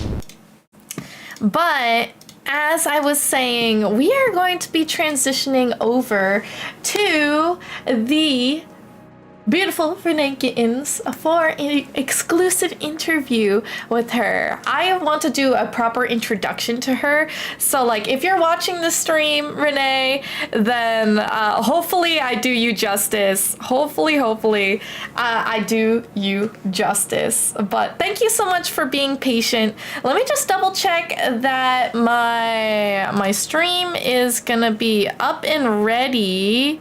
Let's give myself a couple minutes here. But Basim, thank you. Once again, thank you for coming out here and submitting your game once again. I'm just realizing we got a little bit of... I need to edit and put up Renee's name up on the screen. So just give me a couple minutes. Renee, I appreciate your patience. Let's see. There we go. I think we're gonna be able to do this just fine. Let me go ahead and add this in. So let's make sure we get the image all good. So as I download that, you added it to the wish list? Thank you, Scrubs. It's fun. It was really fun. I'll be getting Renee in here in a moment. But guys, ready your questions, ready your butts, because Renee is amazing influence on all, honestly, not just female game developers, but in my opinion, just like in general, all the work that she's done. And I'll tell you a little bit about it. It's just like everything she's done is really awe-inspiring to me. All right, I got the names. Let me just double check that I get the name here. There you go. And let me just make sure it's up here so you guys can see. There we go. All right, Renee, hang on just a little moment as I give you a warm welcome and a lovely introduction. All right, so Renee Gittins, she is a multifaceted game developer whose career spans engineering to biotech to leading major game studio work and founding her own indie game studio. So she has really strong technical and leadership credentials with a passion for inclusive, sustainable development culture. So like she does consultancy right now if you guys are interested in making your own indie game studio or getting into the gaming industry as a whole. But she's working to shape not just games, but how they're made, and under like any type of conditions, whether you want to join the gaming industry through a AAA company or if you want to make your own entire indie game studio, she's your gal to talk to for advice, for inspiration, all of that lovely goodness. So she currently is head of the studio Stumbling Cat, and she's been to a lot of events. Honestly, I kind of wish that I was there at GDC because I believe earlier this year, I believe Renee had attended it. She also does her own social media stuff. If you've seen her on Blue Sky, she posts a lot of cool, like not only informational, but pretty great takes about the gaming industry as a whole. So she's done both like AAA game and indie game development, which kind of gives her a dual perspective on running either big teams or running a smaller studio. She also is a huge advocate for like inclusive design, healthy studio culture, and she does a lot of mentorship other than just being, you know, a game developer. She's kind of an industry shaper, which I really think is just inspirational to all, and I feel like we can learn a thing or two from her. So I just have to say right now her focus, she has her own website, by the way, if you want to like get like a one-on-one to talk to her about how you could shape your gaming career, she's the gal to ask for. But she's really focused on helping studios pitch and fund, crisis management if there's something going on with your team, like if I guess ideas are clashing, community and marketing, and overall studio strategy. Actually, I think about 8 months ago, she already created a GitHub type of resource for people who are getting started in making their own indie game studio, how to get funding, yada, yada, yada. I would highly check out her socials. She has a Twitch, she has Blue Sky, I believe Twitter as well. I don't know if she posts as much in there, but definitely go give her a follow. So, let me introduce Renee. Hi, Renee. It's good to hear from you. Oh, hold on. For whatever reason, she kind of got moved. There you go. Hello. Hi. It's good to hear from you. Here, let me get your cam on air so people can see you and your beautiful face. But how are you? I'm doing well, thank you. That's awesome to hear. Thank you so much for coming by to get like a little interview with you. It's been an immense pleasure. I've done like a little bit of my own little research, and you've done so much for the community. So it's an absolute pleasure. Well, thank you so much for having me. Yeah, so I gave a little bit of rundown to my community, my mischief so far, but I would love to hear firsthand, like, you pitch yourself. I mean, we're in the games industry, we always have to be pitching games, but, like, what would you like, I guess, my community to know about you? Yeah, hi, happy Plaguefest. My name is Renee Gittens, and I am the studio head of my own indie game studio, Stumbling Cat, creators of Potions, A Curious Tale, which released on Steam last year. I've been a game developer for over a decade, but I'm a self-taught game developer. So taught myself programming, taught myself everything else, with, of course, the help of the amazing game development community and industry. So quite lucky there. Prior to that, I was in biotech, and in games, I've done almost everything. Not art, not audio, but I've been an engineer. I was the marketing coordinator for Xbox Games with Gold, now known as the Games Pass. I ran the International Game Developers Association. I was the general manager of Phoenix Labs Vancouver, creators of Dauntless and Fae Farm. And now I'm just back to being an indie dev, which is honestly quite wonderful. Yeah, that's amazing. You've had your footprint everywhere. And I guess, like, you kind of already dived into kind of some of the questions I was going to ask. Like, early on in your journey, you said that you're a self-made, like, game developer. When was the first moment that you realized you, like, wanted to get into games? I feel like, at least for us, I don't think it really dawned on me until, like, high school. So I kind of want to hear, like, what is your origin story? Yeah, actually, my origin story is one of the reasons why I do so much nonprofit work. I've been a huge gamer my whole life, but I didn't know that it was a potential career path for me until my senior year of college when I met some game developers. I was actually a really big fan of League of Legends. This was back in like 2011. And I ended up meeting some people from Riot because I was doing a big cosplay. And then I realized, oh my goodness, these people are like me, and game development is a thing that you can do. And so at that point, I was already getting my degree in engineering with a focus in biomechanical engineering. So I needed to sort of change my career path. I did enter biotech, but from that moment on, I started studying the games industry, even made some senior projects about the games industry, and yeah, just did everything I could to network, build a portfolio, build my skill set, and break in.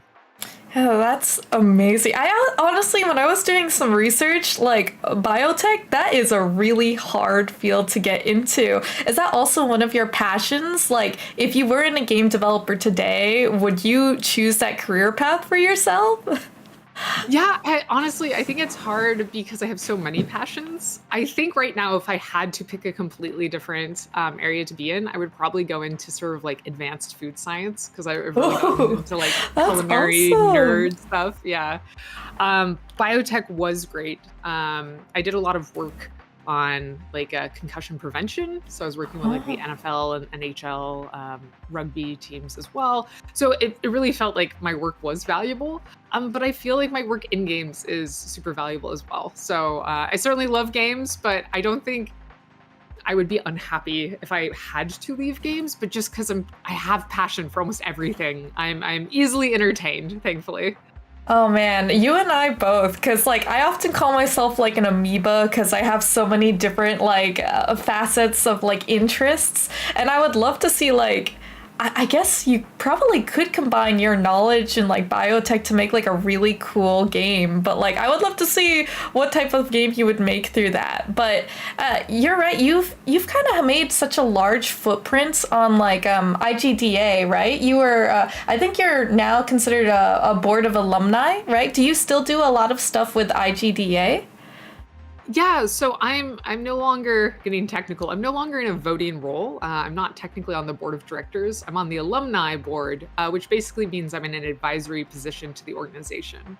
And for those who are not familiar, the IGDA is the International Game Developers Association. It's the largest nonprofit association in the world representing game developers, and their mission is to support and empower game developers to achieve fulfilling and sustainable careers. So it's really an org for the workers. Obviously, successive companies can help successive workers, but it's all about individual developers getting the support they need to have successful and sustainable careers. So I've been working with the org for almost a decade now, Oh from the wow. local chapter level here in Seattle to the international board of directors to leading the org as the executive director. Yeah, I was just wondering, like, because you said in senior year you met like a couple of game developers. Was it kind of like a snowball effect? Like, you met the developers, you met IGDA, and then all of a sudden you're helping lead one of the largest like associations. Like, how did that even happen? Like, me doing this, like, I guess, Plaguefest for raising funds with Girls Make Games, it's something that's really fulfilling to me. So I wonder if it just kind of like landed in your lap that way. Oh gosh. I think that there were a lot of great opportunities that just happened to be available to me, happening to meet those developers at Riot, happening to be based in LA and then Seattle, which both have great game development scenes, happening to make good connections. But I certainly wouldn't say anything really fell in my lap. There was a lot of getting out there, networking, going out and meeting people when I was not feeling extroverted, going out there and learning and studying and doing. So I think one of the biggest pieces of advice I give to anyone in any career, but certainly in games, is it's all about making opportunities available to you and then taking advantage of those opportunities when they present themselves, whether that's a scholarship, the potential for a mentor, opportunity to showcase your game or give a talk.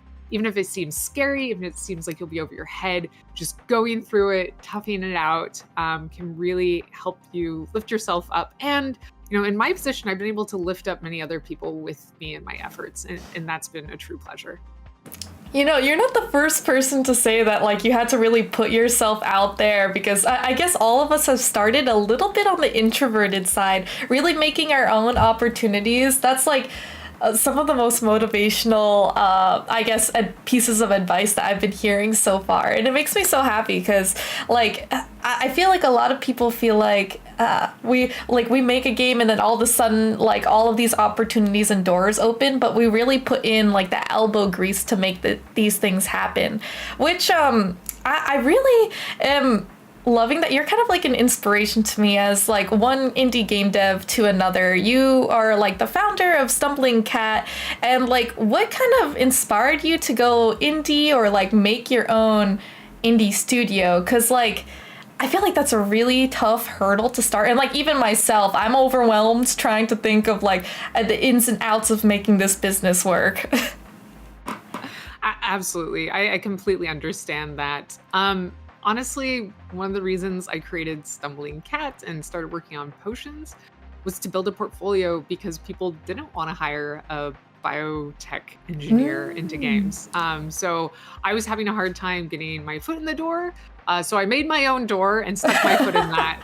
And then that opened other opportunities to me. So potions, one of the reasons potions development took such a long time is because it was my first real game. I didn't really know what I was doing. I had done like some smaller games while just learning programming and game development.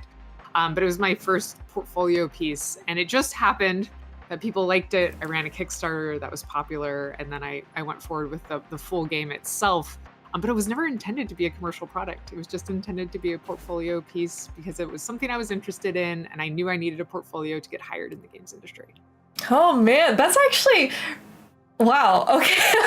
Sorry, because I'm laughing to myself because like it really seems to start like video games. A lot of the indie games that I've been showcasing for Plaguefest started out like from a humble beginnings, like game jams, and then it like develops into this huge like monster project that's polished and like put onto Steam. And it seems like your game actually did just that. I'm kind of curious because you mentioned like crowdfunding. You said put it on Kickstarter. What was that like? Did you like do any additional research? Jenny, our first guest speaker yesterday, actually pursued a different path, going like through venture capitalist fundraising.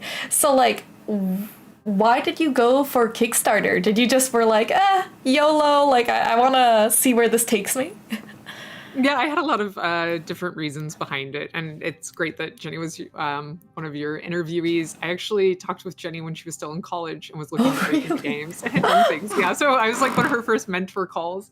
But I'm so glad that she's doing so well and able to get such wonderful funding for her really aspirational projects. I think what she's doing to encourage exercise is really great. When it came to the decision to go with crowdfunding, for me, there was multiple different reasons. The first of which is it's a really good way to test out your market. If people are willing to pre-buy your game, basically, through Kickstarter, it shows that there is interest. So it's a good way to test the waters. Since I did not previously have game development experience, it would have been particularly hard to find funding. Especially for a single player offline game that doesn't have a potential infinite revenue stream, as you know, more live games tend to. And I wanted to maintain creative control as well as timeline control over the creation of the game. I was interested in making the game that I wanted to make for the audience I wanted to make it for. And certainly I was willing to iterate on that and change that and use the best advice of others, but I didn't want to be shoehorned by a publisher into losing some of the aspects of the game that I thought were really, really important for our audience. It is a very encouraging game, particularly for girls and women, about following your dreams and being able to be a hero without being blessed with the power of the gods or anything like that. Just being creative and pursuing good, really. So that was something I really wanted to make sure I could maintain. When it came to running the Kickstarter itself, I treated it about as seriously as I would treat launching a game. I spent almost a year researching Kickstarter campaigns, talking to other developers that had successful campaigns, talking to developers that didn't have successful campaigns, and used all of that information to figure out our reward strategy, our marketing strategy, how to set up the page itself, the trailer, etc. And honestly, it was, I leaned a lot on people who had been through it before and hearing their best practices and advice. So yeah, that was super, super useful. And one of the things actually that is interesting about the Kickstarter campaign is I did learn something that most people don't always say is true. People say that your target audience are gamers, not game developers. And certainly that is true. But when you have a good network of indie game developers and you're an indie developer, if those indie developers share your Kickstarter, your game, your message, they're followed by indie fans. And so actually, I think most of my marketing was through fellow indie devs who are willing to share my message with their audience. And so I was starting with no audience, pretty much nothing. But since I had made so many wonderful friends in the games industry through going through all these events and networking so much and helping others, they helped share my message in a way that reached far beyond what I could have ever done myself with just traditional marketing. Yeah, and marketing was actually a really big topic with Jenny and I, because there's so many facets and ways to get your game out there. I would love for you to like dive in a little bit to Potion's A Curious Tale, because I actually have it up here because I was going to show the trailer after our little interview, but I actually happened to get your, it wasn't like an ad, but I happened to get your game on my like For You page on TikTok, so I'm wondering like, Like, did you go through like the devlog or posting social media grind to get your name out? I know you have a big connections to other indie game developers, but like, what else did you do for marketing for your game? I did everything I could, honestly. One of the things about marketing is it is screaming into the void. So I see every post you make as a roll of the dice, and you're looking to get 1 out of 100, 1 out of 1,000 on that dice. But the more times you roll that dice, the more likely it is that you'll get that number, you'll get that virality. One of the things I tried to do was really figure out who my target audience was and where they liked to socialize online.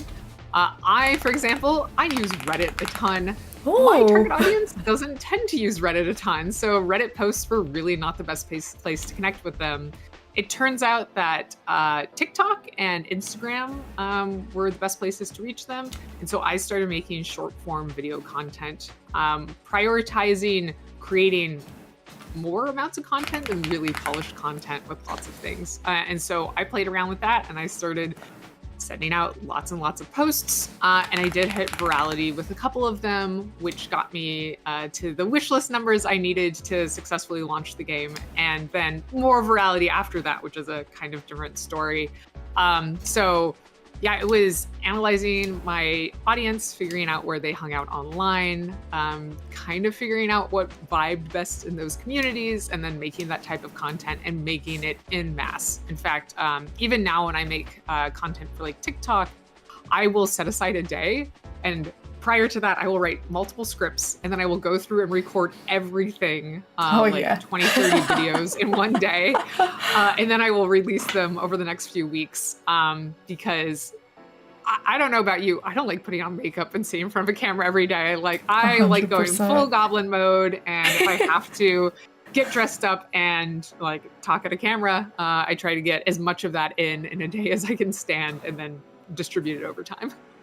Yeah, actually, I was laughing at a couple of your posts because I was stalking your Blue Sky page, and you have a lot of really funny takes for like the gaming industry, like stand up. How is it like? And I'm like, oh man, this is too real because me with my own ragtag of developers, our stand ups are sometimes like that some days, and it's like all relatable posts that I feel like can really resonate with your audience. That I think is just so charming. But speaking of your team, could you speak a little bit more about Stumbling Cat and like, I guess how many game developers do you have? What's like your, I guess, a day in the life of, I guess, a CEO, but like since it's an indie game studio, I assume that you wear many hats. So what is it like for you? Yeah, that's a great question. I will say I don't generally do art, and I don't generally do audio, but I have touched significantly everything else in the game and done all of the business stuff for my studio and all of the marketing. I don't have any official employees, but I've worked with great contractors, and I will say my husband, I got married last week, so it's a new term for him. Thank you. My husband has been helping me port the game to consoles. So that is our current work that we are doing. But yeah, prior to that, I have pretty much only worked with contractors. I wanted to ensure that everyone was paid up front, that no one was having to make personal sacrifices for potential income in the far future. That just felt really unfair and stressful when it was kind of like my responsibility to get this game out the door. And I've met the most wonderful set of folks who have helped with the game across all different areas of the world. My environment artist, for example, Jake Neal, he's from London. So he's actually the person who's been on the project the longest aside from me. And then since the project took almost a decade, I've had many people come on and off the team based on their own availability, from animators to audio designers to composers, and even some game designers who have helped me get the final levels and final boss fights down. Yeah, you said like about a decade. I actually feel a little bit better just because I feel like my game has been in development with my teammates and like we're doing a different approach because I've known them since like my college days. So we're trying to do this like ragtag team, like even less than part-time as we all have full-time jobs. But it's really curious because you mentioned a lot of contractors. So like your whole game has been developed essentially by contractors, like some people on and off. Like, what was it like trying to find the right type of people for your team? And is it like, what type of unanticipated stressors that you had with like a team that isn't quite like at your company, but like, contracted to be there for a certain amount of time? Yeah, so the only person who worked full time other than myself was Atlas Lynn, one of our character artists and animators, and that was just for the last 6 months of development. Prior to that, every single contractor, every single person who worked on the team was working in their spare hours outside of whatever their normal employment was, which meant that deadlines weren't really a thing. I mean, we had some deadlines, but it was mostly when people had time to work on things. Since I've done about 98% of the programming myself, and I do all of the implementation of assets from audio to animations to environment assets, it meant that since I could put in a lot more time than other people, even if things were coming in slowly or people were coming and leaving the team, there was always a consistent person acquiring the assets and implementing them. So it was really just like as the trickle came in, I was catching the raindrops and putting them in the game. And that made it a lot easier. I think if you are someone who's a little less technical, if you tried to do the same thing, it could be really challenging. Figuring out those pipelines and how to get everything to work together. But thankfully, I was able to develop the skill set where I could sort of keep everything duct taped together as it was coming in. And that was super, super helpful. Oh man, I also want to just call out that a bunch of my mischiefs, my community is saying congratulations on your wedding, and does that mean you're going on a honeymoon soon? Not to pry, I just am, was. yeah. I was It's like, a short break. I'm going to be leaving in 4 days for a mini moon. So we're doing a mini moon. To Victoria, BC, which is where he proposed to me. And then we're going to be doing a proper honeymoon to Japan for Hanami in March. Wow. Oh my God. I love Japan. I've been there once with my sister and I can't wait to go back there again. But it was just funny because I think when we were messaging, you were mentioning that your wedding is like just a couple weeks away. And one of my best friends was just getting married. I feel like October is very popular for that. Wonderful weather so far. But I've been asking you a lot of like pretty, I guess, inquisitive but heavy type of questions. I would love to hear like what is one of your biggest joys for managing a small like creative team or owning your own indie studio company? I have like this standout moment in my game development career. When I started working on potions, I got support from fans, from other indie devs, and then I started this like years-long slog of making the game itself. And one of the problems with kickstarting a game is that you have made a promise, and sometimes people are like, "Where's my game at?" Oh yeah, which is fair, but it could be like a little stressful. And then you get into your head working alone, and you're like, "Am I doing something that's valuable? I left biotech. I was saving lives. Like, am I doing things that are valuable?" And I believe it was Geek Girl Con 2016. Ooh. I had reached out to the conference and I said, "Hey, I am a game developer. I see that you don't have video games. Can I demo my video game at Geek Girl Con? Because it's about a 12-year-old witch and I am a woman making this game. That'd be really cool." And every single year since, Geek Girl Con has had a video game section. But I was the first game to demo there. And it was the most life-changing experience. I had demoed like maybe a month or two prior at PAX, and it was fine. People came by the booth, looked at my game, gave some feedback, etc. At Geek Girl Con, my booth was literally swarmed with these girls just like losing their minds over potions. I had a little girl come up and who's already wearing a witch outfit and just point at the screen and scream back to her mom, "Look, mommy, it's me." That's so cute. It was so cute. And then I had a set of parents come up and they said, "Hey, thank you so much for being here. Our 8-year-old daughter is being bullied in school for liking Minecraft, and it means the world to her to see you here with this game for her because she knows now that it is truly okay for her to like games as a girl." And so I left Geek Girl Con with all sorts of motivation and inspiration, and it actually encouraged me to put together what I call like my kind words document, my good feels document, where anytime I get really sweet messages or have a really sweet interaction, I record it in this doc, and so that anytime I'm feeling down or unmotivated or like what I'm doing is not worth it, valuable to society, I read through it, and it's just, I've received dozens and dozens of just the sweetest messages of people who've either felt inspired or comforted or motivated or just felt joy over either potions or the other content I create. And yeah, that's why I do it. That's why I do it. It really speaks to my heart. You almost made me choke up because I had very similar experiences with Girls Make Games. Seeing the girls' eyes light up when just moments ago maybe they were frustrated that their code wasn't working or maybe their art isn't looking right, but then figuring it out and seeing their game breathe and come to life, it's an amazing feeling. And you speaking about going to a lot of different conventions or different experiences, how do you find the time to do this? Because those interactions, I feel make not make or break us, but it just helps fuel the fire to keep going.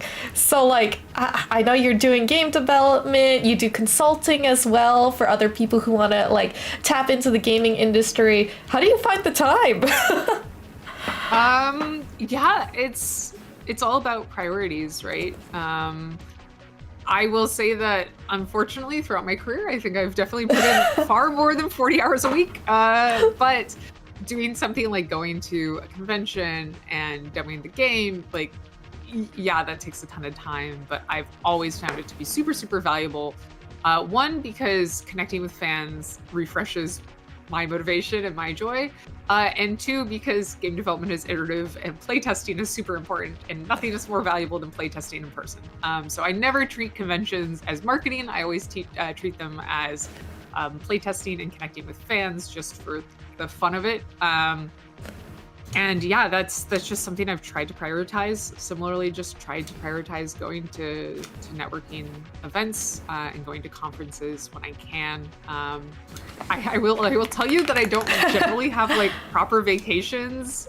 Even looking at going to Japan for Hanami in March, I'll be going to Kyoto to connect with the Kyoto Indies devs. I will be working with IGDA Tokyo or IGDA Japan to connect with folks over there. So I sort of managed to squeeze in work to almost everything, which I would not necessarily say is healthy, but it certainly has worked for me. And it helps that my passions and my work are so well blended. So yeah, that's kind of how I approach it. It's super funny because people always ask if I live to work or work to live, but weaving it into it kind of looks like a gray area even for me. I would say I also put in way too many hours for my passion projects and the things that I love, but it is work, right? And the stuff that I do, I feel you can also agree, feels super rewarding. I think it's super funny that you weave in work stuff into your vacations because it feels certainly the same way with me, but it's so refreshing to hear your take on a lot of things and how inspirational that you've been to so many people already. I'd love to hear a little bit more about just your personal person. And so I'd love to, I guess, start ending off this interview with chat. If you have any questions for Renee after hearing some of her story, feel free to add it in chat. But I got a couple of like fun questions for you. I guess one big thing would be like, what is your most favorite or played video game? Like out of your whole life as a gamer, I would love to hear. If you can't choose one, feel free to list a couple. Yeah. So my most played video game, I don't know if I would consider it my most favorite, but certainly my most Ooh. played is World of Warcraft. Oh, wow. I've been playing World of Warcraft for 18 years, and I've been in the same guild for 18 years. At the wedding, my matron of honor was our off tank, and her husband, our guild master, was in the crowd, as well as our raid leader. And back in March this last year, I hosted our guild's 20th anniversary 4-day event in Las Vegas. I actually contacted Blizzard and got them to send like a special thank you card and some gifts for the guild, as well as put together an event with a WoW-based scavenger hunt. We went to Omega Mart, one of the Meow Wolf installations. We did Tournament of Kings. And we even did a D&D campaign based on our WoW characters and the lore of the guild. So obviously I play it for the people, not just the game itself, but I'm still raiding weekly. It has a very special place in my heart. And I started when I was 17, and the guild master promoted me to being an officer relatively young. And, wow. I actually think that was really great leadership experience, trying to like do leading raids, putting together standards for the guild. It was just like a good set of responsibility for me to figure out how to be a good leader and how to not be a jerk, because I think I was a bit of a jerk before I was given responsibility. So I do think it was really helpful in like my development as a person too, not just having amazing experiences with great friends. I was about a fangirl because I feel like so far a lot of us, people that I've been interviewing nonstop, have said their origin stories as a gamer came from MMOs, and that's the same with me. I've tried almost. Yeah, me too. So you mentioning your own guild and stuff, and it's throwing back some memories to me. But that's amazing that you still have all of those friendships. Like games really shape like people's childhoods, but also just like the relationships that could last a lifetime. So that's super cool. I haven't gotten into World of Warcraft, but like that's really cool to see like one MMO enjoyer to another. With that said, if you could have any video game character as your best friend, who would it be? Like they could just be transported to this world to be your best friend. Like who would that be? Oh my goodness, that's a really tough one. Farlak? She's cool. Now I'm just like thinking, unfortunately, Baldur's Gate has such deeper developed characters than a lot of games, and so my most recent video game crush was Hodari from Palia. Oh, wow, yes! So you do play Apelia. Okay. Me too. You're reminding me I need to feed my peckies, actually, because I haven't done that just yet. Oh, see? Yeah, ever since I haven't fed them since I got married, so they're no! They're probably all elders, too. Like, they still grow, so I'm nervous. My poor little peckies, but...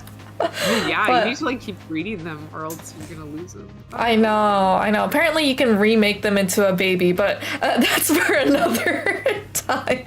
Honestly, Hodari Stan, I agree. That man, amazing. But I love asking these questions because I feel like, we're all nerds here. Hearing about people's different world spaces or the games that they particularly love, it's always like, I guess you get to hear a deeper side of a person. But now, I guess this is a different question. What would be your favorite game developer or studio? Which, I don't know if I'm putting you on the spot here because you have like great relations to probably many, but I guess what studio made like your favorite games? Ooh,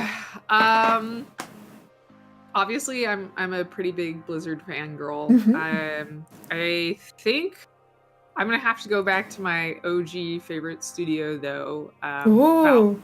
So Oh I grew up. wow. Nobody will expect this. I grew up as a first-person shooter player because that's what my Oh dad played. So wow. that's what I had access to. And so my first games were Wolfenstein 3D, Oh wow. Doom, Duke Nukem 3D, and then Pokemon Yellow. Oh And wow. then the original Half-Life. And the original Half-Life just blew my socks off. I had never felt as immersed in a game as Half-Life 1. I played Half-Life 1, Half-Life Blue Shift, Half-Life Opposing Force, all of the versions of Half-Life that can be played, I played. And it was transformative to me. Completely changed how I saw video games. Like they were kind of fun experiences before that, but I was obsessed with Half-Life, and so I think it's just really cool what they do. Their development philosophy as a developer, I don't know if I'm like 100% there. They're like no management, no timelines, flat arcade. Like I'm like, well, that's a way you can do things for sure. But the things they create, I mean, Dota 2 as well. I have some Oh Dota plushies wow. behind me. Yeah. Yeah, all really cool things that they have developed, and yeah, and Portal, and yeah, You have the a VR plethora of experiences. games. I was going to say, like, have you like tried like different mediums, like VR or I just remember my sister and I playing with I think the PlayStation Move or whatever that was, like different types of mediums. Like, have you played with those, or are you mainly a PC gamer? Are you like a console gamer? Yeah, so I would consider myself a PC gamer. I'm most comfortable with mouse and keyboard. I played a lot of JRPGs, so I'm used to using controllers for menu selection Ooh. and not much else. Like when Halo first started getting popular, I was always like doing this. And then I was actually in the VR industry for a while, so I'm really familiar with VR and AR. I worked with Foundry 10, which is Gabe Newell's nonprofit. So I worked on teaching students how to work in VR. I was a TPM at Within, now known as Supernatural, which was acquired by Facebook and is a relatively big VR studio. And while I was there, we also created Wonderscope, which was a BAFTA award-winning AR app. Oh So wow. I thankfully have like a pretty wide range of game medium experience. I was gonna say, what can't you do? Because like I've also like a lot of my professional career, at least, actually came from like a virtual reality or like just the XR space. So like now I've transitioned off of it so far, but like it's interesting when you're telling me about your experience. I'm like, oh my god, there's like nothing she can't do. So I Yeah, guess. I wrote a white paper a while back, Oh. called Social Virtual Reality Best Practices. And that really Oh. spawned a lot of work. So I ended up doing contracts for Rec Room and Oh Meta wow. and a bunch of other companies because of that white paper. And that's actually how I got into the VR space beyond just my work with Foundry 10. Oh, then maybe you're like low-key my rival from another company. Like we didn't know each other, but like I actually was working on a competitor for Rec Room, like but like for corporate, which was really weird. So it was interesting. Like I think it was called like Microsoft Mesh. They would have worlds, but like for when you want to do whiteboarding or meetings with your teams around the world, which interesting concept. I guess they're trying to bring fun back to corporate life, but I did want to touch base because a lot of the time making games is like a super fun thing, but it can be stressful at times too. What other hobbies or interests keep you like inspired and grounded outside of the game development? Like, oh, we at least have to have something, otherwise it'll drive us insane. Yeah, for sure. Well, first I want to say that I always consider self-care like mental health #1 priority. So one of my favorite things about being an indie is as long as there's not like a huge like terrible timeline, at any point I could be like, it's sunny, I'm going outside, like screw work today, I'm gonna go on a hike or whatever. Ooh. So I definitely give myself that space, especially because I know I do tend to work more than the average person. So I try to give myself more space to recover from that as well. For me, my biggest hobbies are cooking and gardening. Oh, wow. I will say I have two aspects of gardening. One, I grow a ton of herbs and some other like edible plants. So it actually involves itself directly into my cooking. I love having, like, I have French tarragon, chocolate mint, rosemary, lemon thyme, etc. All these things just right up on my balcony next to my kitchen, which is great. And then the other side of gardening that I like is what I call violence. I love like landscaping and stuff. And if I'm frustrated, it's like me and a pickaxe and something I'm gonna change. So I like getting out there and physical exertion, often hard physical exertion with a pickaxe or tearing up invasive species or things like that.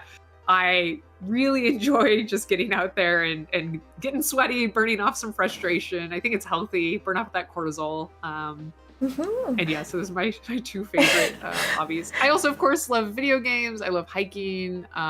You probably can't see this. I have a snowboard, so I'll be doing snowboarding here really soon. But yeah, cooking and gardening are my favorite. And I love hosting things.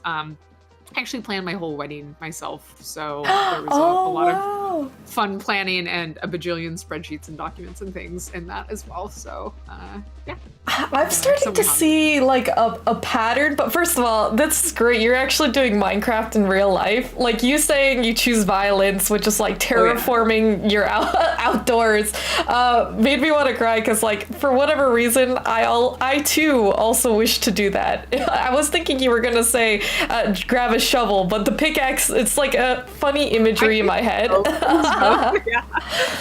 Even my chat members are also saying like they need to start landscaping. You're motivating that. But that's really great to see that you're a very active person. I feel like a common misconceptions of gamers that we sit indoors all the time. We go crazy if we sit here for too many hours. So I'm glad to hear like just a little bit of that that insight, because even if we, you know, make games for a living or like as a hobby, we do have other things outside of that. But yeah, I definitely consider myself a druid if I had to pick a fantasy class. I love being out that's in nature. A good one. I'm here in the Pacific Northwest, and it's just gorgeous and green and full of life. It was cold and rainy this morning, and my husband and I still spent like half an hour outside with our coffee, just watching the drizzle and taking in the clean air. So sometimes it's romantic. I love the rainy vibes as well, because I was born in April, rainy season for here on the East Coast. But I did want to say thank you so much for coming by on my stream. We went over just a little bit of time, but I just want to get prepped for our GMG Scholar. I would love to be able to reconnect with you because you are a riot to talk to, great conversationalist. But I just want to know more about you. Do you do any like live streaming? Or I know you have a Twitch, but you also have different socials if you want to shout them out. I don't know if you also host other events on your socials. No, I would say socials are probably the easiest way to find me and connect with me or see my content. So I'm RikuKat, RikuKat, on everything except Twitch. That's Riku Kitty. Was it taken? I'm assuming it was. No, I used Riku Kitty previously, and then it was too gendered of a name, and I was getting like more harassment online. Oh no! So I switched to RikuKat because it was more gender neutral. That makes sense. My middle name's also Kathleen, so it kind of worked. Anyway, that's the best place to find me. I might stream on Twitch more. I used to do game dev. It's been a long time. I don't always feel comfortable with that, but I produce tons of short videos and things on all of the socials. You can find me on YouTube, Renee Gittins, and then you can also find me on LinkedIn. Please follow me. Also, if you're trying to build your own game development career, always connect with me on LinkedIn. I am always happy to like connect people with resources. I know that you were talking about your own studio. I actually created a resource called Game Dev Foundry. I was going to shout that out. Yeah. How to run a studio 101. It's like how to pitch a game, how to get funding, how to switch tools, how to market. It has a marketing plan template. It has an HR guidebook template. I just tried to like put all of these like resources as accessible and succinct as possible so that people who are feeling overwhelmed trying to start a company in addition to make a game have easy access to things that'll just make it more successful. I was actually gonna dive right into that. You might see on your Blue Sky, I like actually fully stalked your page. There might be likes from me, like 27 different likes, because I'm like, oh my god, this is premium content that she's just giving out here. But yeah, she shouted out her socials. Please go give her a follow because she does wonderful, inspirational content. The short form content is like, to be honest, I'd say to die for. So definitely go ahead and support Stumbling Cat and Renee. Thank you so much again for coming by, and hopefully we'll reconnect, probably on LinkedIn, because I was peeping some of your consulting offerings, and I'm like, ooh, this might be my chance. This might be my chance. But it's been lovely talking with you, and best of luck. It's so great that you're raising funds for Girls Make Games. They're a wonderful org. I've worked with them a ton, and I just love that they're uplifting the next generation of game developers. yeah, thank you again, and hopefully, who knows, maybe you'll revisit again for Plaguefest or different fundraising events. I would love to have you on board again. So, Sure. yeah, so take care, Renee. Bye. All right, bye. Whoop. There we go. So I just realized you guys could see when I'm disconnecting them. I feel so bad. I always feel weird when I'm disconnecting our lovely, lovely interviewees. But again, Renee, thank you so much for being here. I had such a great time. See you, and then ends, right? I wanted to just showcase to you guys while I'm getting prepped for Kathleen to come by, our GMG 2024 scholar, but I wanted to showcase the Steam store page for Potions: A Curious Tale. Please feel free to wishlist it or show the support, because it's been out for roughly a year. I want to say a year and a half. I don't think I could do math right now, but let me go ahead and bring it up. I'm gonna showcase it. Hopefully you guys will be able to hear everything. Let's get the audio so we can do it. Let's see. Chrome. Okay. I think, can we hear this? Is the music coming on? Let me see. The music is not coming on. Okay. Let me go ahead, move this audio. I think I'll need to do... Tell me if you guys hear this now. Oh, well, you hear that part. Okay, good. This is where we're going to showcase Potions: A Curious Tale. You guys get to watch the trailer for the game. Look at how cute the art is.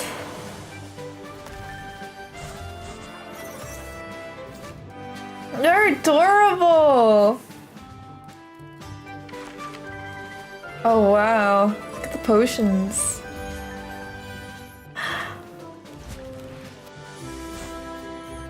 So it looks like it's a tile-based map. Ooh, puzzles. We love that. Interactive over, what is it? What is it called? Overworld? Ooh. Oh, I really like the boss battles, it looks like. How cute! Look at the cats! Potions: A Curious Tale. So it was released on... Ooh! Oh, you get to pet the cats too? We love that! Kippy! Little cutie pie. You get to play as Luna, a young witch who overcomes obstacles with the potions she brews as she gathers items from enchanted lands and conquers devious puzzles on her quest. Honestly, I kind of want to give Potions the Curious Tale a try. Right now, you can actually download the demo to try it out to see if you like it.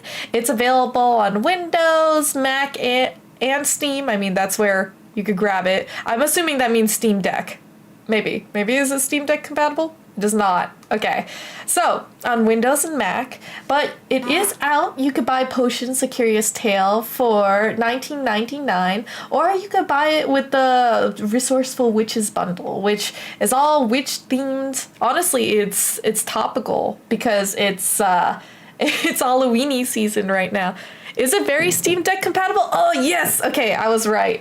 Typically it says, duh, I just didn't scroll down enough. It says playable by the Steam Deck. So if you guys have one, you can play this on the go as well. So right now it's up for $19.99. So if you guys like the gameplay that you get, or you like what you see, be sure to give it a wish list, play the demo, or try it out yourself. Oh, it's how you test your Linux build. Oh, that's great. Oh man. Okie doke. So we do have our next interviewee waiting in the waiting room.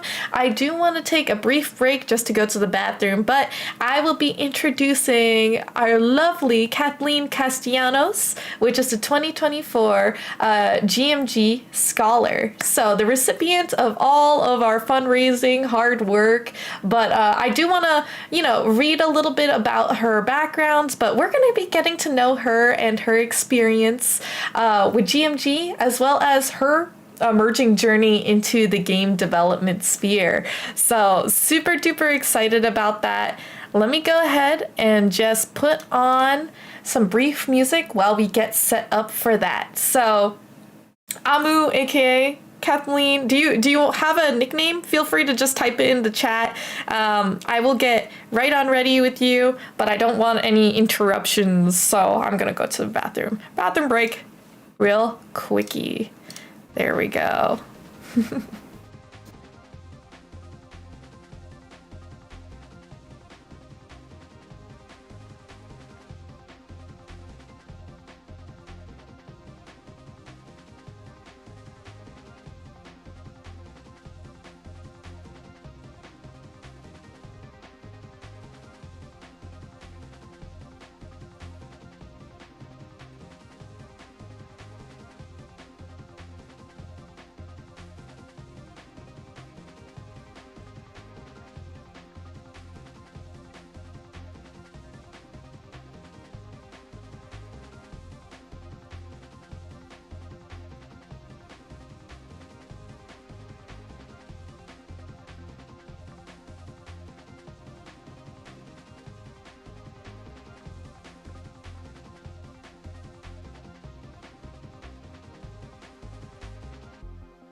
All right, everyone. Apologies for a little bit of the break time, but just wanted to make sure everything is up and ready for our latest guest speaker. So once again, before I pull her in, let me just double check everything is good in the audio levels.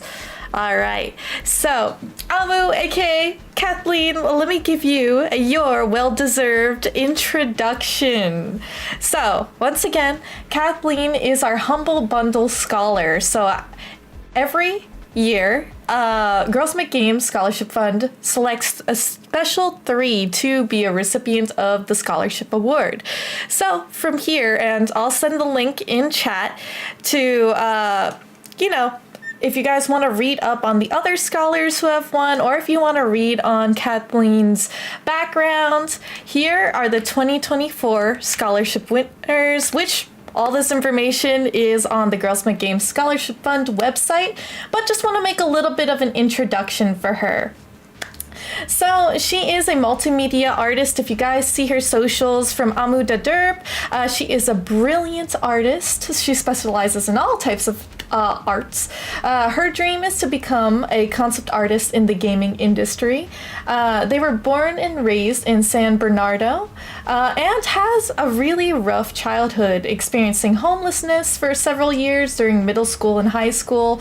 But despite these challenges, she was fortunate enough to have mentors and role models outside of their immediate environment, and guided her to the success she has today.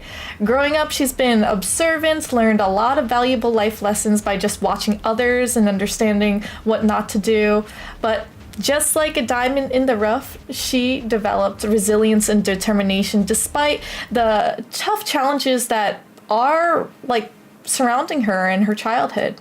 She's a passionate gamer. She enjoys both retro and modern games, particularly the GameCube and the PC. Those are based choices, by the way. I'm a PC gamer myself, but drawing has always been her form of escape and means of self-expression, blooming her creativity and drive in her life. Thanks to the support that she's received, she's come a long way to aspire and give back to the community that helped shape her. So she wished to have a beautiful career filled with different experiences. She actually aspires to be an amoeba, a jack of all trades, by the time that she's older, and be able to take care of her family, have a husband, kids someday, and carry on the inspiration. She does have this lovely quote that I really, really wanted to share, just because I'm sure Amu, aka Kathleen, you could have said this as well, but I would highly recommend you guys read the excerpt and learn more about Kathleen's experience. But in this interview, you get to hear a little bit more about it. But once again, this quote, it really resonates, to be honest. If you're feeling disheartened that you are somehow not enough, set your heart ablaze. Dry your eyes and look ahead. You may feel like digging your heels in, but the flow of time waits for no one. From Kyojuro Rengoku. One of her favorite video games is from retro and modern GameCube and PC games, which I think I might even segue to ask you, I guess, your top 5, top whatever, how many games you would like to introduce. Oh, you're so nervous. No need to be. It's been, if you've seen and joined in on Plaguefest earlier, you would have seen so many technical difficulties. Today is actually probably the most professional it's been so far. But let me go ahead and drag you in. Hey, Kathleen, how are you doing? Hi, I'm doing all right. That's happy to be here. Awesome. Yes. Nervous. I am so happy to have you here. Let me go ahead and set up your webcam. Let's see, we've got to pop it out so then our community can see your beautiful face. Let me go ahead and find out where it is. There you are. So, hey. Sound okay so far, or? Yeah, chat. Oh, do you guys able to hear her? Because so far it looks like you're all good to go. But again, thank you so much for agreeing to be on my live stream. It is incredible to actually be able to hear from somebody who's a recipient of the scholarship. Because I think so far they've only had 2 years worth of scholarship winners, and I know you won last year. So it must have been a crazy experience, though. Like, how are you doing now? I'm doing amazing right now. Let's see. So let me just double check. I think everybody is able to hear you. Everybody can see you now too. So once again, I'd love to touch base on essentially how did you hear from like Girls Make Games? Like how did you discover it and like the scholarship funds? Right. So it was actually a long and intensive search for financial aid and funding too. Oh, 1 second. I think your mic is cutting in and out. Let me make you a little bit louder. Are you able to repeat Okay. yourself? I could Oh. put it up closer as well. Is that better? Oh yeah, that's much better. Oh my god, thank you. I Okay. just didn't want your Yeah, no your problem. speech to Yeah. not be heard. All right, awesome. You sound Okay. great.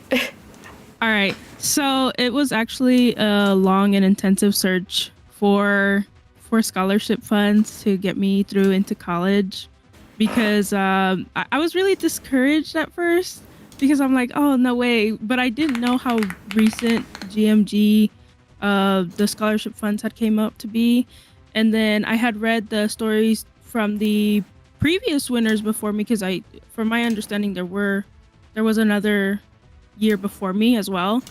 And I was like, oh, well, I probably have a chance here now because around locally, I don't have that many opportunities around me for supporting girls in games or just gaming in general. You know, when I was in high school, I was see like people would look at me kind of funny, teachers a little bit. They're Oh. like, oh, yeah. But then there were also teachers that would be like, "Oh, that's awesome and interesting." So, we're rooting for you, and I still talk to them today. Oh my gosh. Like actually, I'm so glad. Are you in college now or are you in high school still? Like I'm in college now. Yeah. awesome. And you're pursuing art because I've been stalking a little bit of your pages. You have fantastic art, by the way. So Aw, I just thank want to you. know, how is college classes going for you so far? They're going really well. I actually graduate in next year, spring. Oh my Springtime, gosh. Oh my gosh. Oh my god. Sorry. Yeah. Congratulations, because college is no joke. Thank It is you. a hard time, but I'm glad that it sounds like you're enjoying yourself. I guess to dive in a little bit about your artistic experience, how long have you been drawing and like what are your inspirations? So I have been drawing for about I want to say like 12 years now. It was like back in elementary school when I had started taking it seriously because I could say I've been drawing my whole life, right? But in 6th grade specifically was when I had a moment when I was just like, I want to do this for a living. I want to do this for the rest of my life.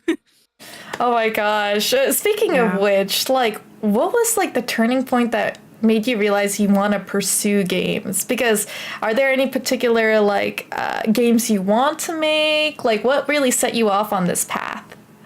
So I'd say Star Fox Adventures was like my biggest inspiration for wanting to make a game.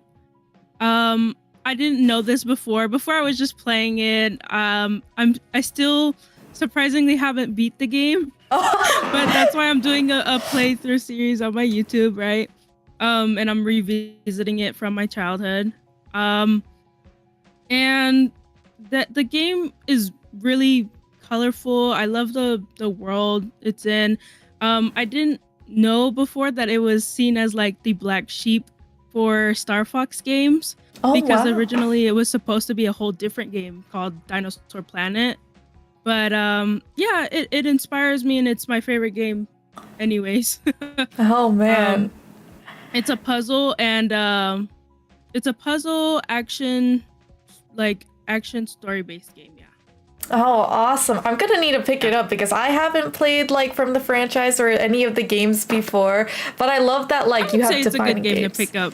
I think so too. And again, I've been stalking your socials. I see that you like live stream too. So if we could get a shout out for Amu, by the way, I'm gonna be switching Oh, back and thank you. forth between your gamer tag and your actual name, but Yeah, that's fine. That's completely fine. definitely give her a follow on Instagram, on YouTube, because, she's going through this playthrough right now, and Twitch. So whenever you go live, hopefully we'll be able to be there and experience it with you. But I guess I wanted to dive in a little bit more because I've never actually interacted with any other GMG scholar before. So Oh. how being recognized as a GMG scholar influenced your confidence when networking or applying for internships or even joining teams? So being recognized by GMG, it meant a lot, first of all, and then it really just like told me like, okay, you could actually do something here. And I've networked with PlayStation Sony before. They actually commissioned me not too long ago. Oh, Yeah. wow. Oh my God, And that's that was an opportunity through GMG.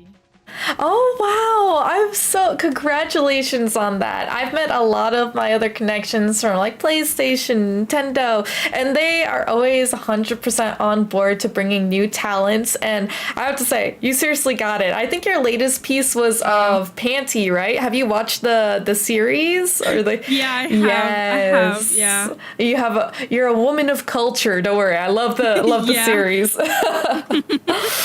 Which, you being a recipient of this scholar, you now are like a big inspiration for those like coming forth and wanting to become a game developer as well. What type of advice would you give to future GMG scholars, for those who are going to be applying for this year, and young developers applying for a scholarship? I would say that this phrase has been said a lot around me, so I'm going to use it now. You miss 100% of the shots that you don't take. And that even, let's say, you don't get the GMG scholarship, GMG offers a whole lot of other opportunities. I know that they do game jams here and there. I know that they have a summer camp opportunity. And yeah, I keep up with their LinkedIn and their email newsletter. I believe they have one as well.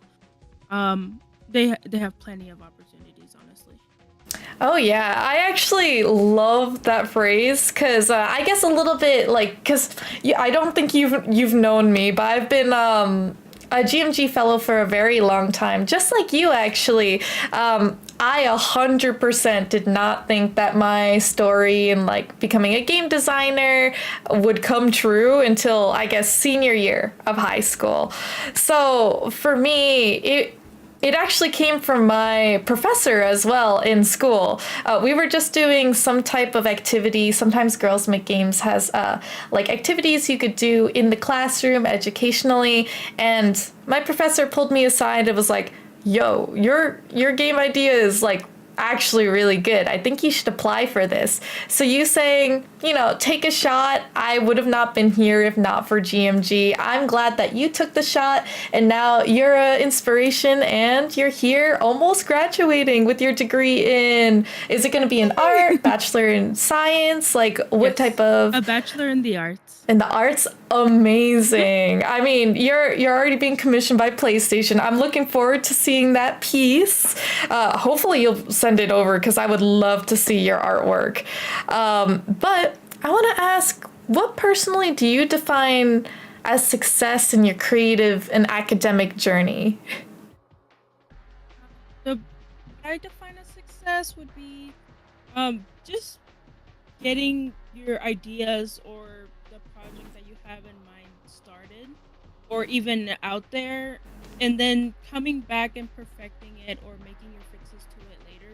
Because if like the longer you wait on it and don't like pull the trigger on your project, honestly, you could miss a lot of opportunities that way. I don't recommend it.